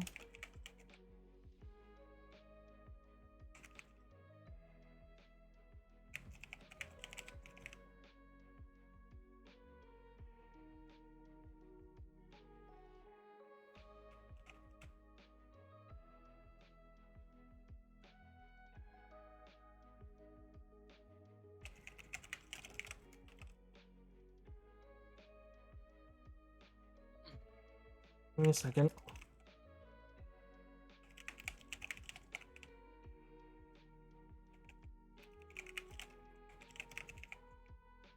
There they are. Clan Meon Z95 Headhunter. They have 120 hit points and then 10 DR and 10 SR. Threshold is 46. Triple blasters, C3D 10 times 2. Yeah. So that's a threshold of 46. Correct. All right. Then what's the HP? 120. Okay, so it's 120, and then right now I took how much damage? You had taken 34 minus 20, so 14. Okay, so I'm at what? Sorry, you said how much did I take? You took 14. 14. Okay. For anyone tracking the Glorious Chariot, you also have 120 hit points, but you have 15 DR, 15 SR, which is your shields, and then your threshold is 76. Ooh. Yeah, it's very unlikely the Glorious Chariot's going to have catastrophic damage. All right. Perfect. All right. That puts me at 106. I'm tracking it down here right next to my token. And then your guys' laser cannons. All right. Yep. Now they get to make an attack of opportunity against that TIE fighter. Yes. Everyone who's on a gunner can basically shoot at that TIE fighter because it just shot null. Alrighty. Well, I will make my reaction. That's a miss. Oh. Ooh. Yeah, good job, Goblin. Yeah. Can't Go ahead and keep- give me a 2d6. Okay. He's not dead, but That's awesome. you did kill with propulsion though, which means whoever's taking the next shot has a sizable bonus. As long as you don't roll a 1, you're probably gonna kill him. So, Ricky, did you want to shoot him? Is it my Well, turn? No, It's this a isn't attack reaction. It's Oh, because Noel got sweet. shot. Yeah, I'll absolutely shoot this guy.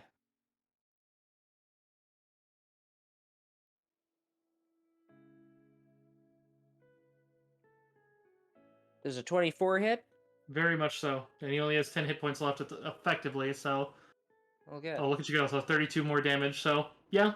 As you guys blast him in one wing blast, and then Crash blasts the engine and just wakes out and just spirals away, and then Ricky just lines up and blasts him into dust. Crash, your turn.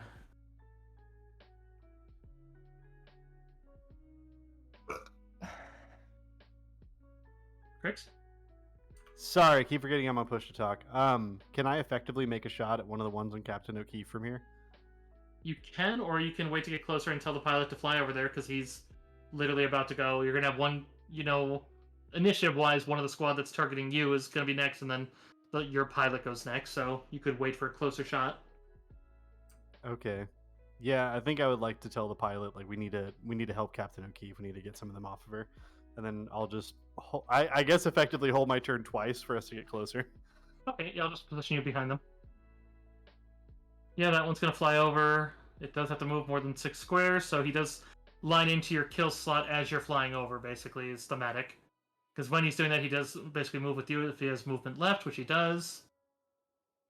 Since you're basically ignoring him. But yeah, he flies you closer, and actually, yeah, the pilot will probably just kind of grin and just be like, just say something to the effect of, "Here we go again," because he's going to try to ram that guy, because why not? Oh, not so great. That is 16. Oh, and I scrolled off the ties page. I think they're 17s. Can I burn one of my force points and give it to the pilot? If you really would like to, yeah, why not? I would like to give him a force point to make sure he rams the shit out of that TIE fighter. You don't need to. TIE fighters are 15s. All right, well, Fine. future reference. Alright, so that's 5d8 points of damage. Or no, 5d10. It's not doubled, but 28. Then you guys take effectively, what is that? So that would be 14. Which, yeah, it means your shields. Your frontal shields are actually your frontal shields aren't even entirely down, but the armor eats some of it. But yeah, it's probably the gunner does mention he's turning off his gun because there's a gun that only he can control. It's basically the nose cannon, so he can basically shunt the armor. He's shunting that power back into the shields. By the way, what is our current HP? I know we have 120 total, but what's our current? You have 51 points of damage on you, and you're currently at 3 points of front shield and 0 points of back shield. Because he just shunted the weapon energy, though, because he's dumping it, not only making it so it's recharging shield, but also dumping his current energy. So he's basically going to heal both sides by 5. So at the end of his turn, it'll basically be 8 front and 5 rear.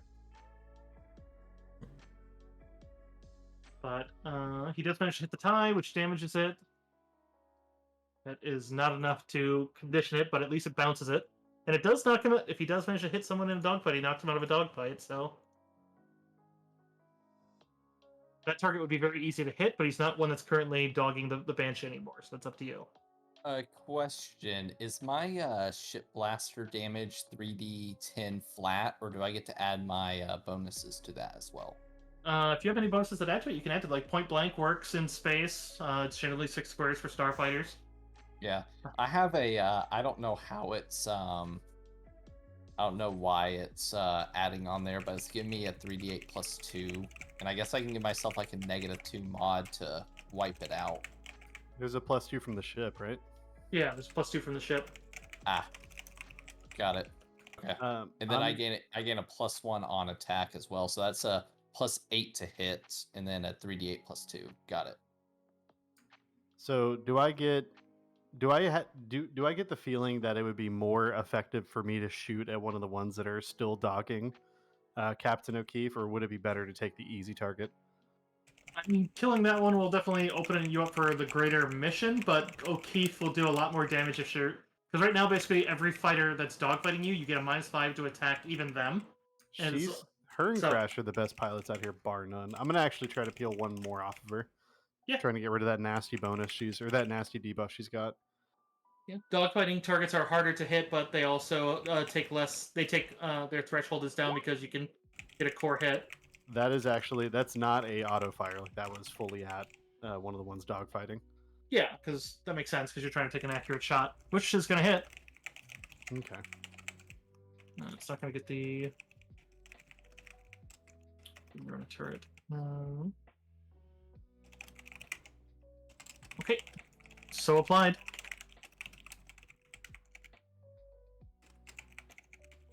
All right. Anything else, Crush? I'm just double checking my damage. Is that calculated correctly? I don't think it's actually multiplying. Well, it doesn't multiply if you're doing a single shot. That's auto fire. Oh, okay. So it's just 17 damage. Okay, I got Yeah. you. All right. Yeah, that's pretty much it for me. All right. The Assidious moves closer. Then the. What does it have a name? The Tabana gas hauler. That's all it is. So it moves closer. It's actually Car Ramrod. Car Ramrod. The Shackles of Nazan. Its singular cannon does fire a shot at your craft. So it cannot auto fire though, so it misses. Doesn't seem to be terribly accurate as the droid control's not great. But it does move closer to the Tabana gas hauler. Which, well, I'll wait till the start of the round. Ricky. Oh my god, it's my turn? Imali? Holy shit, I didn't think this would happen tonight. Alright, luckily we killed a lot of those fucking TIE fighters, so this will happen again quicker. So, I'm in full... I want to hack, but I know we took some damage. Are any of our systems down? Yeah. No. Good, okay, then I can go into hacky mode. Yes. And I have access to the slave ship?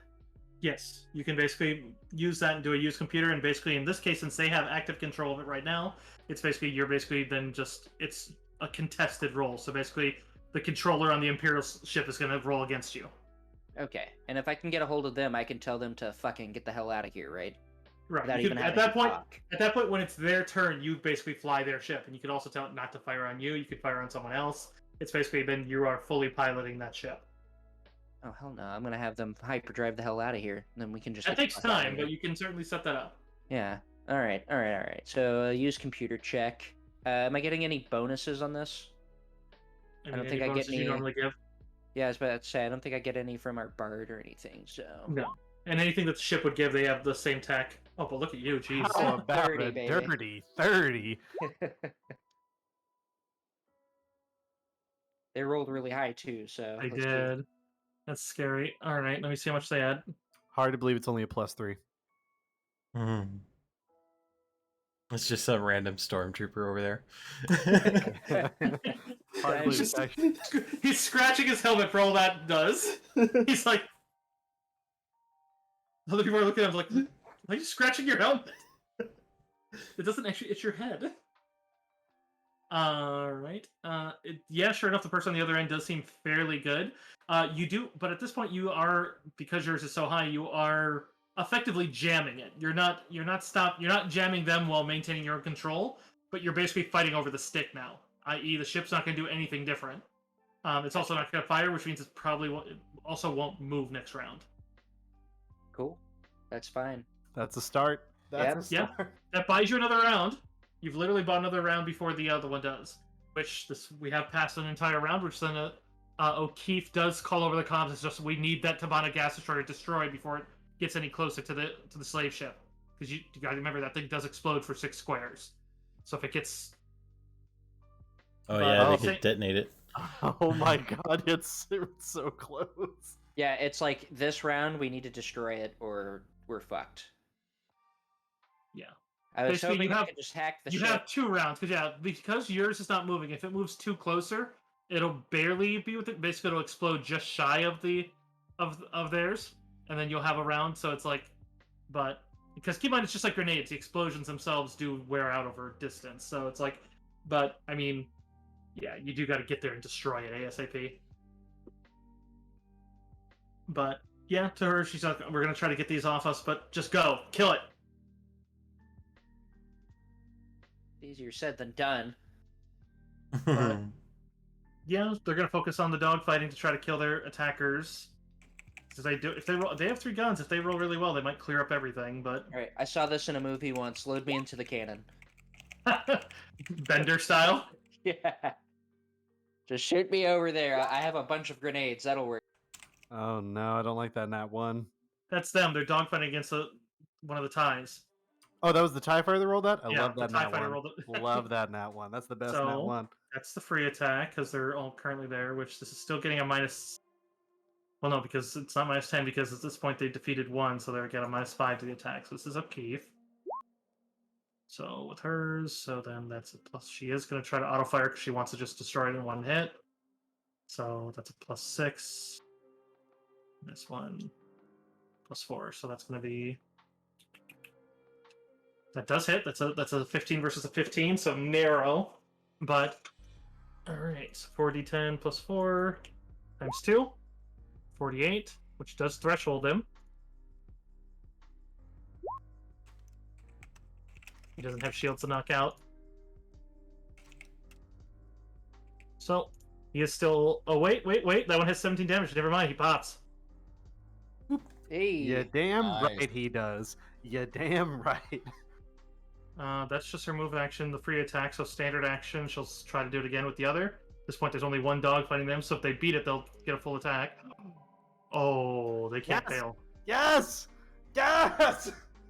Crix, that is all you, by the way, because keep in mind, she would have missed that first attack, and then... Okay, so... That's going to be another It's hit. just a day of crits on both ends. 34 times 2 turns to 64. The TIE Fighter can't take it. They just pop the other one. Oh, and then this one over here, he's basically like messed up, right? The one like right next to us? Well, and that's the thing, though. That was just O'Keefe. That was O'Keefe's turn, and now Crash is taking over. Hell yeah. Because Crash is the better pilot, O'Keefe is the better shot.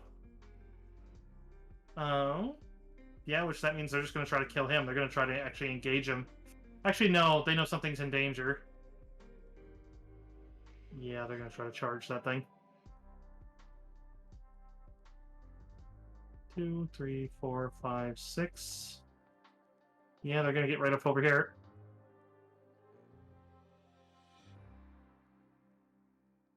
You can fire too. I don't think I used my turn, but I was gonna Didn't hold you? it. Oh shit, what were you going to do? Oh, you're gonna I'm gonna hold until we get closer to the tech gas hauler, I think. Okay. Ooh. That's a quad cannon crit from Crash. The Bonda gas hauler is not weak, but that's still good. Its AC is a 13, which means it's a hit and a hit. So he does not get the plus. 26 turns to 52. Hmm. This is 35. 22, 17. And then this one gets quadrupled. 58. 58, then goes to 116, then drops down to 70. Where is that?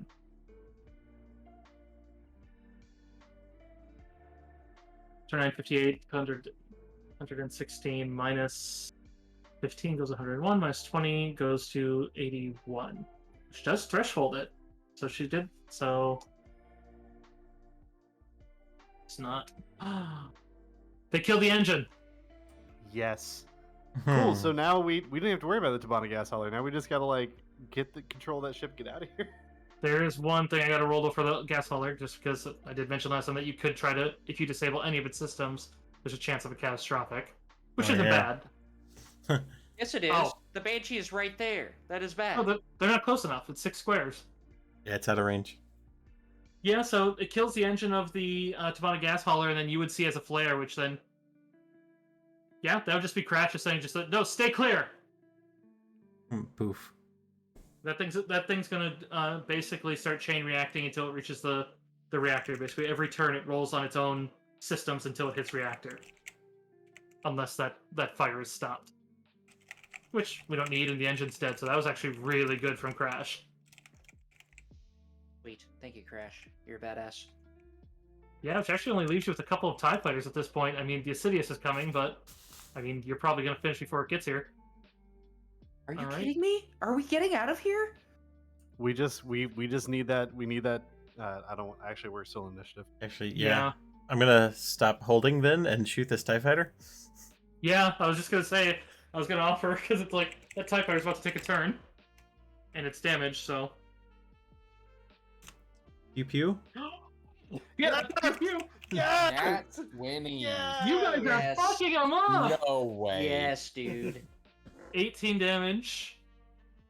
So his armor takes some of it, but That's 8 times 2, right? oh yeah, well yeah, but that's 18. But Yeah, but 3d10 crit. times 2. Oh, crit, you're right. Yeah, 1836. Oh, never mind actually. Yeah, so you just killed him. There is one TIE fighter left. If you get there, you can get out of here. You just have to basically wrest control and basically then at that point get it to hyperspace. I would say at this point though, you do see one thing in the distance, but you guys know. I would say you guys would know in time that it does look like they're like the Assidious probably thinking it had the upper hand. Seems to be you'd hear on the comms you can hear on the open bands. It sounds like they're launching Iota and Ada Squad, which so they're definitely trying to replace their lost crafts. Being deployed by Darth Ricky. No, you're up. He's coming. He moves 12 group- squares. Group consensus is that we're getting the fuck out of here. I mean- Destroy that last TIE fighter, please. And yeah, absolutely.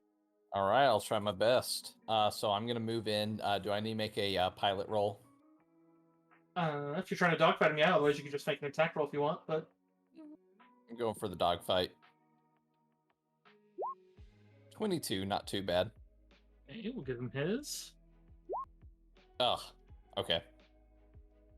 25. Not enough to counter dogfight, but he fends you off. Okay.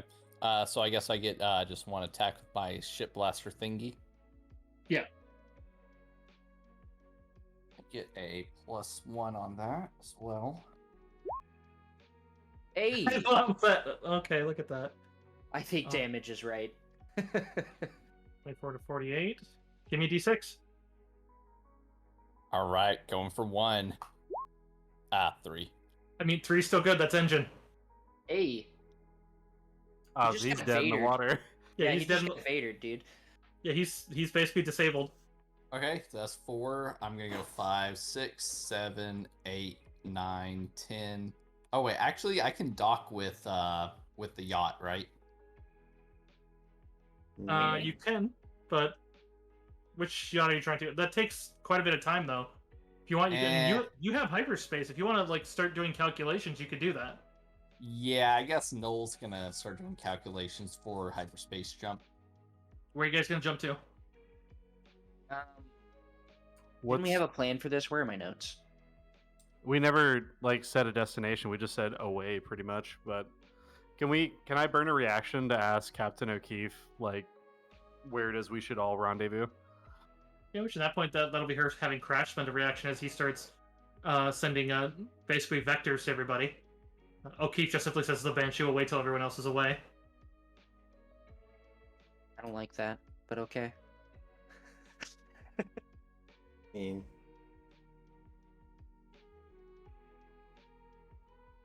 But yeah, at this point, if you manage to succeed on 2 consecutive rolls, that's your with the other TIE fighter disabled. Now they are launching TIEs, but even the Imperials aren't dumb enough because, like, yeah, the TIEs are fast enough to actually get over here in about 2 rounds, which is a problem. Except the problem is you guys literally have the perfect storm because with this thing on fire, it's like they're not going to be able to take a straight route to you because if they basically have to charge you, and if they charge you, they're going to be flying through what they see as that's detonating. So are we still in initiative? You are still in initiative because, like I said, you need 2 rounds of consecutive, but we don't need to necessarily roll it all out. But it's basically I mean, really, you just have Ricky roll 2 at this point and just see if he gets them. Because if he beats them twice in a row, then that's basically you calculated, and then you... I don't like that. I don't have any force points, so... Can we give other people force points? Well, Ricky just actually... Here, well, let me roll against that one because, like, let's see. So that one they beat you. Second one they fail. So that's one. Give me one more, because then that'll just tell us that it's 3 rounds. Another 27. Come on, baby. That is you. 15, That that would should be do it. you jumping. That'd be a Alright. calculation. So 3 rounds, which then the failure of the craft, and it would be detonating in that round. My So that would be basically after that round would be when they would, because the TIE fighters basically would be staying at max distance. As you see that they've launched 2 6-fighter squads, but they are basically staying at distance, and then as soon as that detonates, they start charging in. But then that's right when you guys start all jumping out. Fuck yes. Holy carp. Very nice. So we So- get out of there. Yeah, the shackles of Nizon manages to jump into light space first, as the rest of you then all follow suit in the same vector. Ricky's gonna kiss Starga. Kiss Kiss him. Yep. Because he's both excited and knows it will offend him. You touch it with your eggy hands. As you guys are preparing. Oh, let me get the thing out. Yeah, these hands are egg free. These hands have only been drinking eggs. I'm in my pimp suit. You guys do see as you are gathering up, and after the shackles, and your computers are basically putting it in. You do see that there's a chiming on the hail channel. The pilot looks at it as Fuck. Oh no. I just realized something. what's that? I don't know. Let's see what happens. I'm not gonna give you ammo. Alright, just if it was all the things I help you with, and you're not trust. All right, whatever. I trust you 100%. That's why I don't want to give you ammo. That's fair. All right. So, but otherwise, the pilot's looking to you if you want to answer it. Otherwise, Noel, you have a personal choice in the matter. But Can I see who it is? With my excellent computer hacking skills. it doesn't take one for that. You can see it's coming from the Assidious. Noel's gonna answer. If Noel's answering, I guess we'll answer too. Why not? Open Yeah, a chat. no- Noel is singing along to the song, which has just been playing constantly in that cockpit as he answers. This man is blasting He's Kenny looking- Loggins to an It's gonna be some like serious Imperial, and he's like headbanging over here. All right. So, sure enough, Noel, yours is more of a blue hologram, but the rest of you'd see it on a view screen. Oop, hiccup. View screen as you can clearly see the bridge of a Star Destroyer. Standing before the view screen is a kind of dark-clad man with a single visored helm, flowing robes, but you can clearly see the hilt of a lightsaber. My sensors tell me that your ship will be far enough from our fighters and to jump to hyperspace before any of us will reach you. I congratulate you on your victory here, but know this. The Inquisitorius never rests. My name is Valen Draco, and I will find you and make you pay for your meddling. You may have bested a Hutt, but I can assure you the affections of an Inquisitor are not so gentle. Hey Draco. His helm just seems a cock. Draco, these nuts over your face. And Noel cuts off comms. Nice. I feel like that could be the tagline for the tweet of the night. It really is. And Draco, these nuts across your face, son. Hey, he's talking to us too, right? Yeah. I'm like, you owe me a new helmet.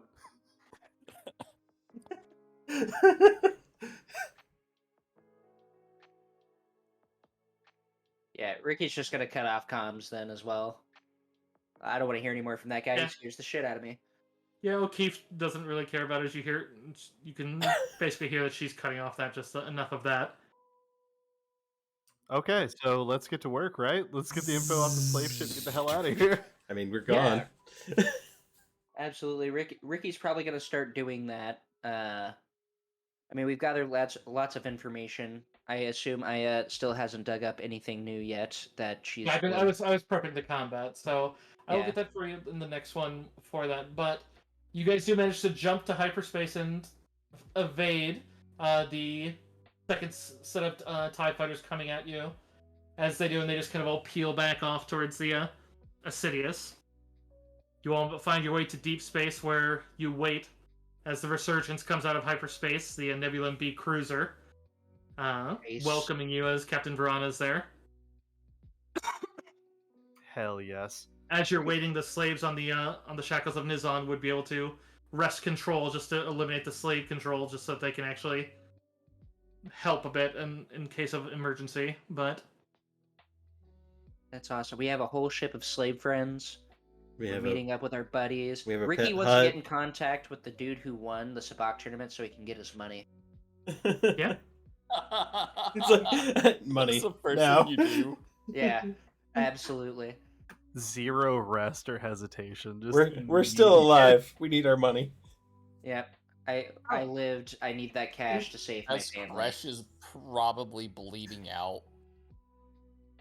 Crash will survive. He's fine. He'll make. Yeah. He's fine. I'm never worried about Crash. I'll be $1.50. This is the second time I've died, and both times I came back right away. Yeah, that man has Marvel. You've just got a new level scar plot on your armor. head. It's fine. but yeah. Can I Did you make get- it like a flavor thing that Crash just has an eye patch now because he got shot straight in the face by a Yeah, super metal drone? I was saying that you should probably your character would probably have some major scars on their head from that shot, like probably a trio of them. So you can flavor that however you like. Yeah, Crash has a super cool eye patch now. The +1 to intimidation rolls. Captain Verana is just utterly amazed by all you guys got done, especially the fact that of all the things that you had as far as on Cloud City and Bespin, that you fought off the Cloud Guard and didn't kill every single one of them. But at this point, you guys are going to be going over into a period of a fair bit of downtime, so anything you need for character building or small base adventures. If it's a small base adventure, we can certainly run it. If you have any side quests, please let me know before the next session. I'll try to prep for them. Otherwise, this is also where major jumps in your character can occur without that don't require it, such as like they use the example in my book here that basically like putting out Luke turns from like just a pilot to a full blown like training Jedi, and then from training Jedi to a full blown like almost Jedi Master in Return of the Jedi. So and you can definitely make a serious jump. I certainly have two questions. What's up? One is in regards to everybody, which is level Yes, you are going to be level 7. So 7. Fuck 7? yes. Yeah, we're level 6 right now. Wait, no, we're level 5. Oh Oh. wow. I will happily take level 7. let me double check. It did say that at the end of this one that you guys should be level 7. If any... Did we just... I'm I'm looking at the fine wrong with spot. leveling twice. Yeah, I'm looking Oh. at the wrong spot. I'm looking at the spot where you talked to him. Conclusion. Disable page 18. God, this thing goes all over the place. I hate this thing sometimes. Yeah, right. Look over here. Turn to page 47. I'm gonna roll at least one hit point die. Shit.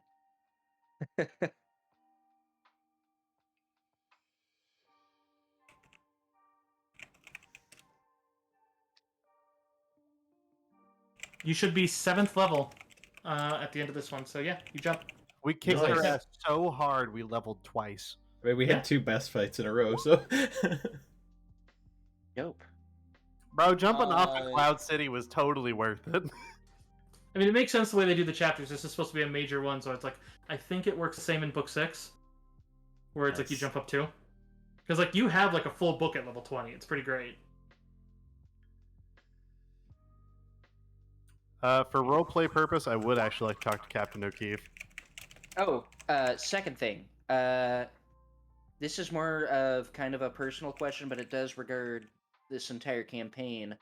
But this is, I'm specifically asking you, Aya, if you would want to run something in regard to Ricky paying off his debt. Yeah, we could definitely do that as one of the side ones.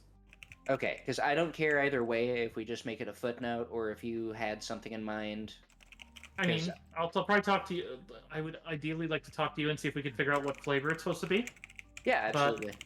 I was going to offer as part of my little spiel, Allison, that this also is a point that you guys can do any full rebuilds without having to pay cost or take any downside to it. So if you ever want, you can literally build your characters from the ground up again. Oh, So tasty. if you found that you didn't like something, this is literally just free retraining. I appreciate that. Can I do that specifically with my skills? Yeah, you can do any part or only portion of it.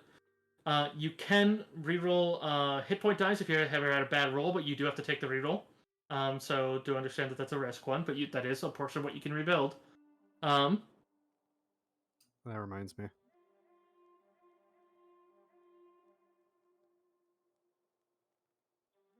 But and I'll get the value for the credits for your downtime as well, so you guys will have a lot. You don't have to worry about one thing. You don't have to worry about downtime that you don't need to pay for are licenses. The rebellion is now fully considering you part of the rebellion, so they will help. They're not going to help you out with everything indefinitely, but for the downtime and your credits, you will have free spending and without worry of it. Hell yeah. So rarity does still matter. If it's rarity, then you. But otherwise, you guys can literally get whatever the fuck you want.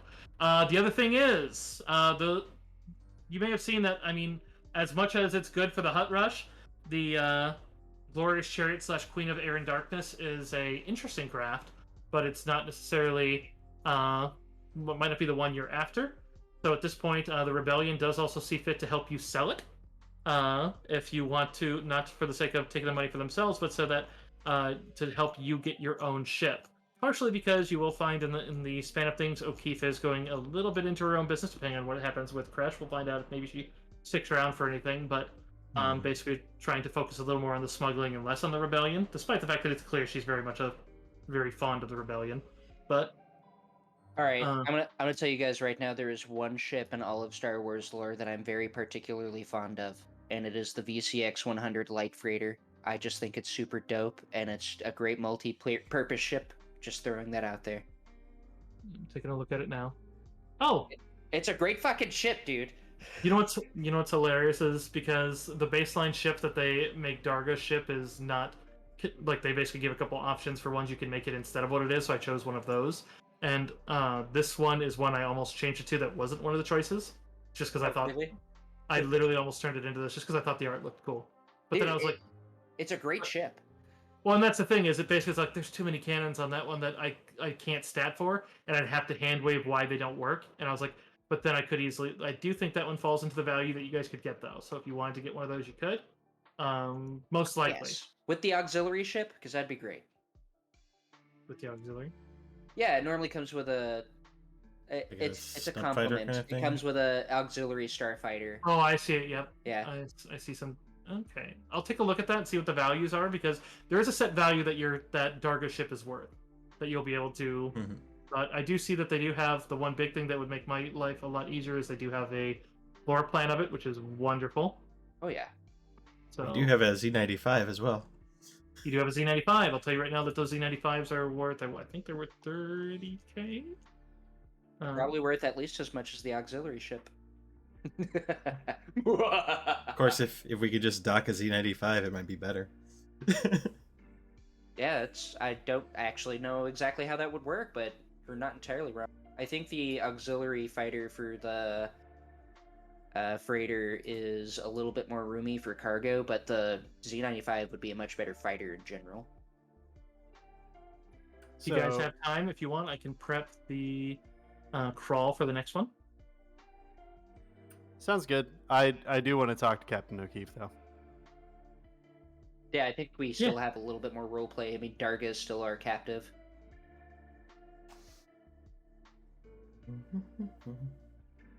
And yes, Gear Dragon, I do remember how Starfinder and most Pathfinder books read that. But yes, if you want to talk to O'Keefe, you certainly could. Back on the Resurgence. Yeah, I haven't talked to her since I grabbed Miria and then jumped off the world, so... Yeah, I would say probably as you land on the Resurgence and see her there, she's still in that motherfucking dress. Yeah, I'm gonna take off my helmet and go talk to her and just, hey, so look, I'm really sorry. I sincerely owe you an apology. I had to weigh between the fact that we're being chased by Inquisitors and there was a Jedi with us and the implications of that Jedi going to jail and what that would have put at risk versus what I assumed would be your silver tongue getting you out of trouble. And I personally am not the best with words, and we might have been able to talk our way out of it, but at the time, given the options, I just made the best choice I thought I could. And for the record, I was fully going to either give up everything I own to get you out of jail or break you out of jail. You were never going to stay there. But either way, it's been weighing on me, and I'm very sorry that I left you on that landing platform. I sincerely meant nothing by it. Probably at about like a couple words before that one, she just kind of steps over and kind of just gives you a little gentle hug around your hip, and just she's like, "Not the first time that I've been arrested. I'm certain it won't be the last, and I certainly don't fault you for it. I said I was here to support whichever strategy you guys did, and I was more concerned if they went heavily digging in my ship, just because that's kind of my home, and I don't like the idea of someone digging in there. But it's all turned out all right, and we've saved literally thousands of people today. So I'm not going to fault you for it, Crash." I gave her a big hug. Then she just kind of oofs and I appreciate the apology, though, and I was very worried for you because I honestly wasn't certain you would survive such a tactic. Oh my god, me either. I broke both my legs. She just probably just looked at really, and then you just hear Crash. I don't know what that's like at all. Probably just that moment as you realize Crash is always rolling around on treads, and you realize that he might have had legs at some point. Oh. Well, he got his name somehow, right? I guess yes. I guess it is an ironic name, isn't it? Well, maybe we should start calling you Tread. Anyways. Stop it. You do hear Crash or something. Just like, by the way, which one of you was smashing into ships with your ship? Not a terribly smart. You just see the pilot raise his hand. Yeah, I'm buying that guy a drink, 1,000%. Me and that dude are getting wasted. Yeah, I wish I was playing a more charismatic character, because I'd just be like, all of you guys work for me now. Like, you have earned it. You're now on my payroll. Look at Darga, not you. You're going to jail. You did bad. Yeah. We even have a jail? I don't know. Oh, does Darga have a special pistol? Can I check that out? Actually, no, his pistol is utterly normal, but he does have stuff. He does, oh yes, your trophy necklace and the necklace he was wearing that he gave you are both worth 400 creds. So. Nice. Oh, that's it? No, I'm 100% just gonna wear that. Not even gonna sell it. Like, it's just gonna be like the ultimate fuck you to not fucking... Yeah, honestly, in our downtime, I'm gonna buy you some polish and like Actually. a little hand rack. Did I miss? Did we find out how much we got from the game? No, I'm gonna get that to you midweek. Okay. You did not miss Quick that, though. question. I'm leveling up Null right now, and on the general level, I'm given a feat, but also on my noble, it says bonus feat. So that means I get 2? Right. Oh, dang, okay. But I can only pick it from the bonus feat noble table. Okay. I'm finally level 7, which means I can start being a saboteur. Oh, I'm right there with you, buddy. Yeah, I mean... Oh, yay. Or I could create a whole new character, apparently. Yes, you guys could all entirely reroll at this point, or just rebuild the character. They do ask that you keep things logical, like they point out, like someone like a noble learning, about the Jedi makes sense, versus a soldier suddenly forgetting how to soldier doesn't. Nah, Crash is too cool. I'm not changing anything about him. Yeah, I think you guys' character are all pretty cool. So I mean, I'm not encouraging that. I'm just saying it's an option. Also, rebuilding your character to just retool it to be better is always a fun option to have. So. Oh, I gotta re-roll my second die for hit points. What did I roll? I rolled 2 plus 3, so that'd be -5 plus a 1d8, I think it was. Hold on, where it is. Yeah, 1d8 plus 3. So I'll just -2 and then roll a d8 for base. I didn't think my prestige class would have a different dice roll for hit points. Yeah, I'm trying to find prestige classes on the wiki. It's fine, I'll find them. Are you on your computer or looking on your cell phone? On my computer. On the main page, it's on one of the bottom boxes. It's under advanced options on the bottom row, third column. Ah, I found it. Thank you. You're welcome, sir. All right, so I'm gaining 4, essentially. I don't even have to subtract. Crush is officially an elite trooper. Fuck yes, it's about time, dude. I can control my bombs yet? I don't think so. I get starting feats though. Bums. So, really cool ability elite troopers can do, and this is kind of like a fair game heads up to you, Cursive. As you know, I can soak a lot of damage already.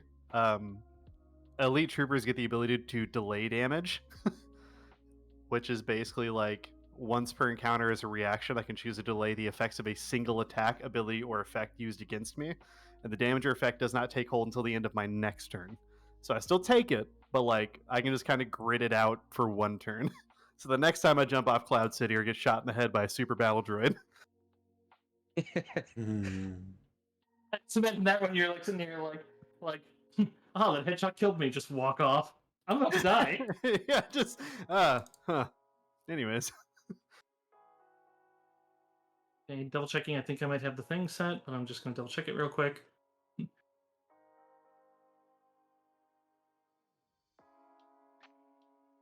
Yes, I know my stream. You guys can hear some of it.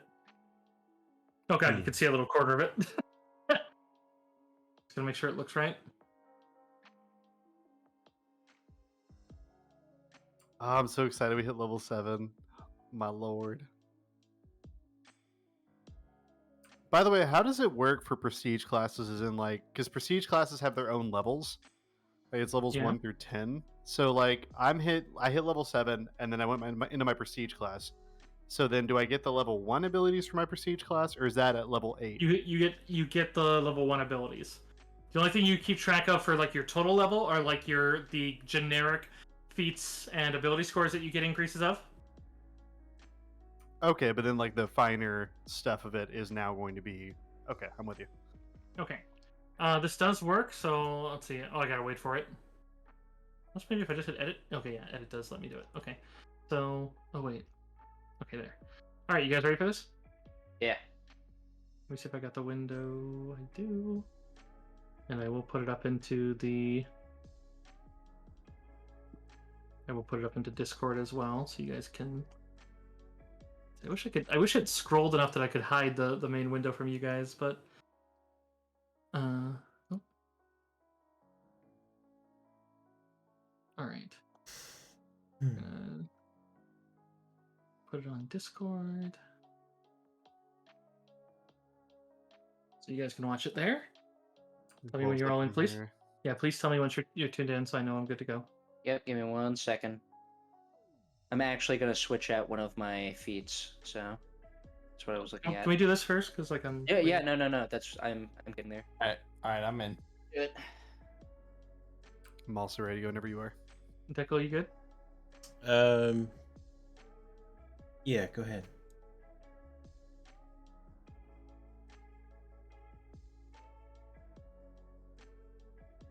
Sorry, stream, you won't be able to see it. I'll show them the stream. That's fine.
Oh, shit, a little bit of foreshadowing in this one.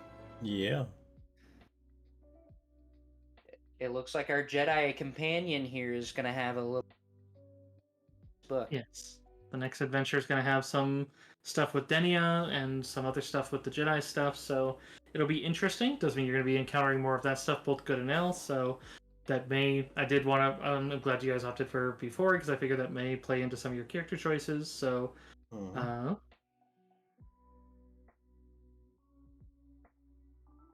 yeah, so I'll also make sure I get any other intel, but otherwise I do know that some of it takes time to dig into because it's a lot of details from basically Bespin as well as the other stuff you got from prior that they're basically going to cross-reference now what they know about, and then also interviewing.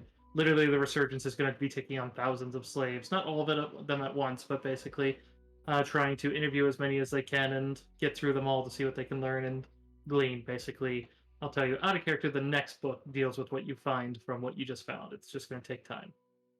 Yeah, no worries. It's gonna take at least a week for my heart rate to go back down, dude. This whole this session, I hope you guys enjoyed it. This was it was amazing, but this session had been stressing me out since last session. Yeah.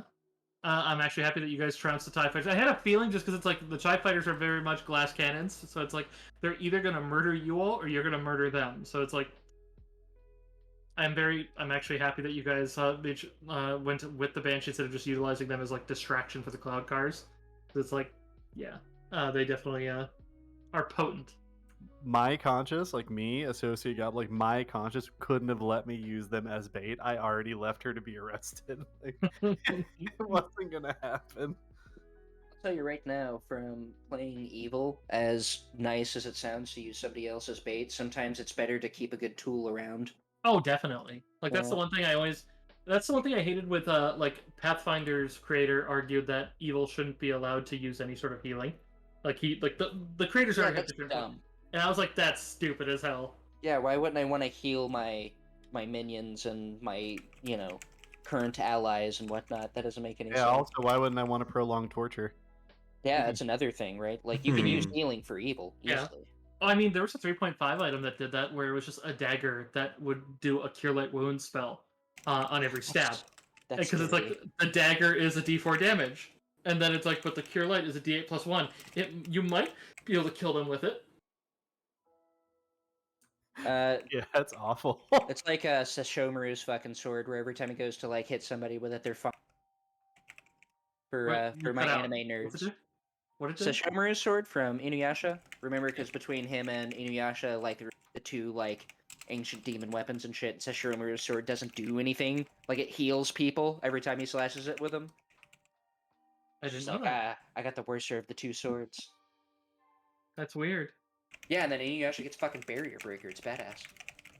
I'm gonna spend all day tomorrow making sure that Kresh is lined up pretty for all this. Oh, by the way, I just switched out a talent, because I got the Backstabber talent, but Ricky never goes in for melee, so I've just never actually used it. So I switched that out for Skirmisher. You need to get Kresh some like character art now that he has his Beskar and has like an awesome hole in it with an eye patch and shit. I kid you not, I just started working on that. Like, as soon as he said eye patch, I was like, this has to be drawn. Yeah, it's pretty sweet. I can't wait though. Actually, I know just the person. I'm gonna actually pay for it to be commissioned. I know just the person. Dude, get our whole party in. Yeah, I mean I can. Yeah. Actually, she'll be showing up for a future endeavor too. But yeah, now that I'm going Saboteur, this is my. Ricky was great. Don't get me wrong, but now he's fixing to be heroic levels. Ricky is gonna literally Skyrim, like Fallout 4, reverse pickpocket bomb somebody. Yeah. Someone's just being an asshole. Like they think he's like trying to pick their pockets, and he's like, "Oh, I'm sorry, I won't touch it. I'll leave it there." Perception in this system is also insight and stuff, right? Like sense motive and okay. Yeah, very powerful. And then the initiative skill versus like actually rolling for initiative. What was the difference there? There shouldn't be. That is it. It's just some people can use different skills as initiative. Yes. I have a question about the base attack bonus for prestige classes. Because at the tree I'm looking at right now, it starts at... You can't even take Saboteur until you're at least 7th level. So... If you need 7, you can't take it till 8th level. it says at least 7th level for prerequisites. So if I'm level 7, then I can take Saboteur, right? That's how that would work. Generally, you have to have the prerequisite before taking. Right, I have it because I'm 7th level. The moment I hit level 7, I can take Saboteur. I'm not sure that works because most of the prestige classes start at level 8 in Saga, I think. All right, I'm finally taking quick draw. Yeah, I finally took Quick Draw too. Yeah, minimum level 7th. Fair enough. And then I also took Wicked Strike as my bonus, so I can attack a second target after hitting the first. Nice. Pretty nice. I just need gonna give myself a little bit more combat utility. It should be that. But back to my question, when it comes to base attack bonus on this chart that I'm looking at, it says first plus 0. So am I still utilizing my Scoundrel base attack? Yeah, all your classes add together for their base attack bonus. So if So you're at- like level, So at level 8, I would add my +6 to this +1. So Correct. I'd have effective base attack. Okay, cool.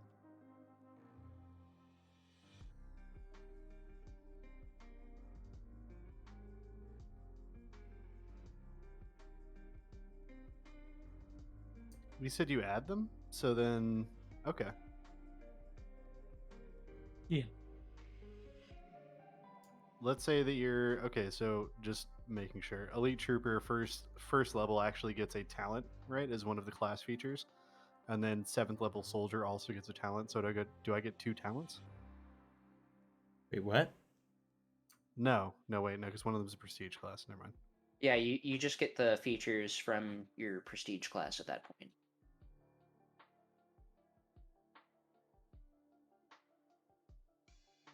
Where do we find the base attack bonus again?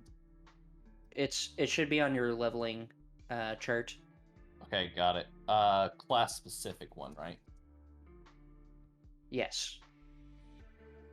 Saga Noble. And then you'll add whatever your base class was with your prestige class. So at 2nd level Saboteur, it's +1, but I would be level 8, so I would get +6 +1. So I'll have an effective base attack bonus of +7.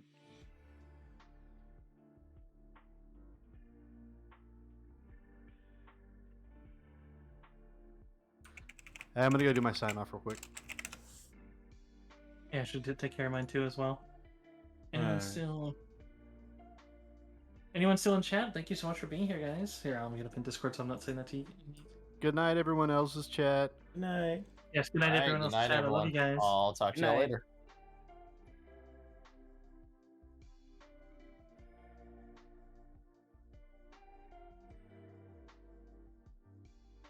Bigadoo. Hey, dude.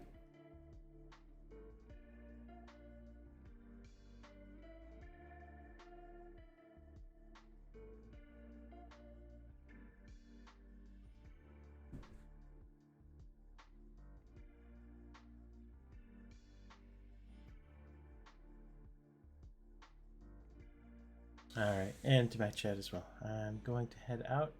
So you guys have a great night. Stay beautiful. Love you.